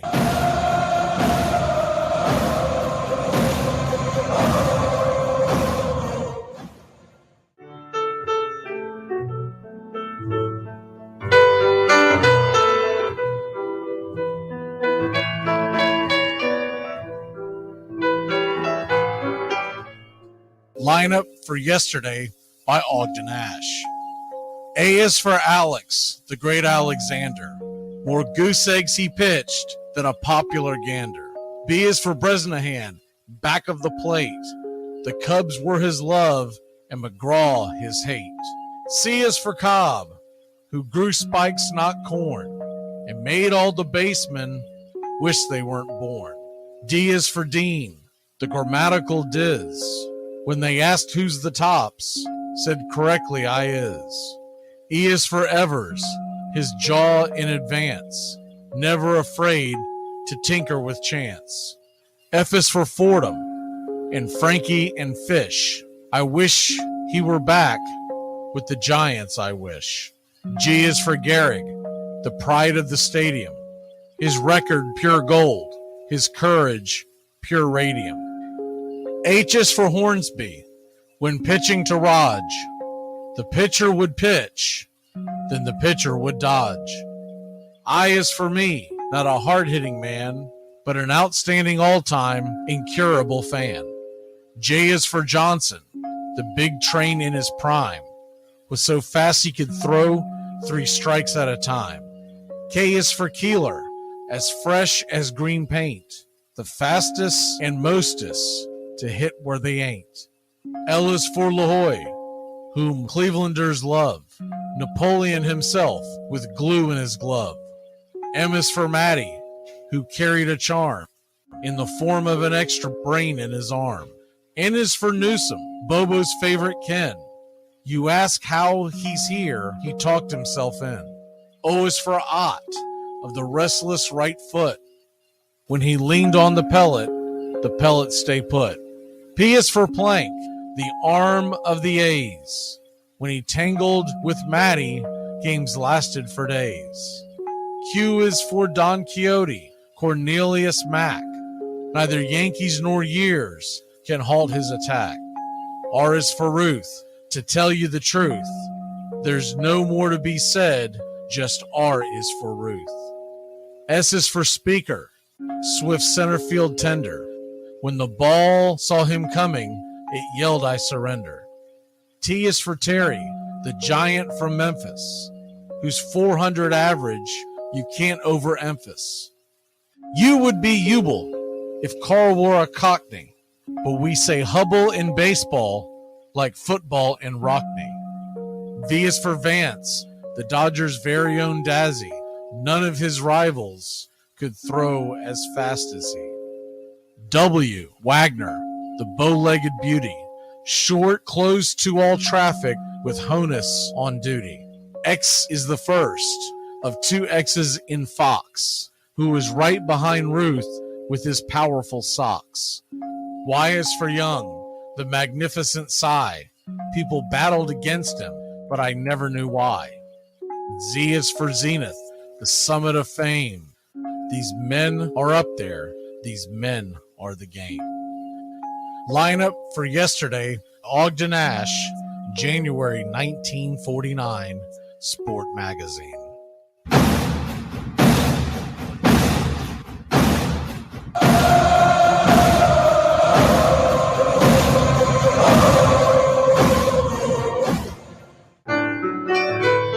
Braves fans. I'm Mac Magee with Braves Country. We'll be right here on the key all year long, giving you Braves Country baseball, pitch by pitch, inning by inning of your Atlanta Braves. Make sure to catch Braves Country right here on the key. We go live 3 to 5. And we'll keep you up to date on the upcoming schedule for Braves Country. That's Braves Country HD and Braves Country baseball right here on the key.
Casey at the Bat by Ernest Lawrence Thayer.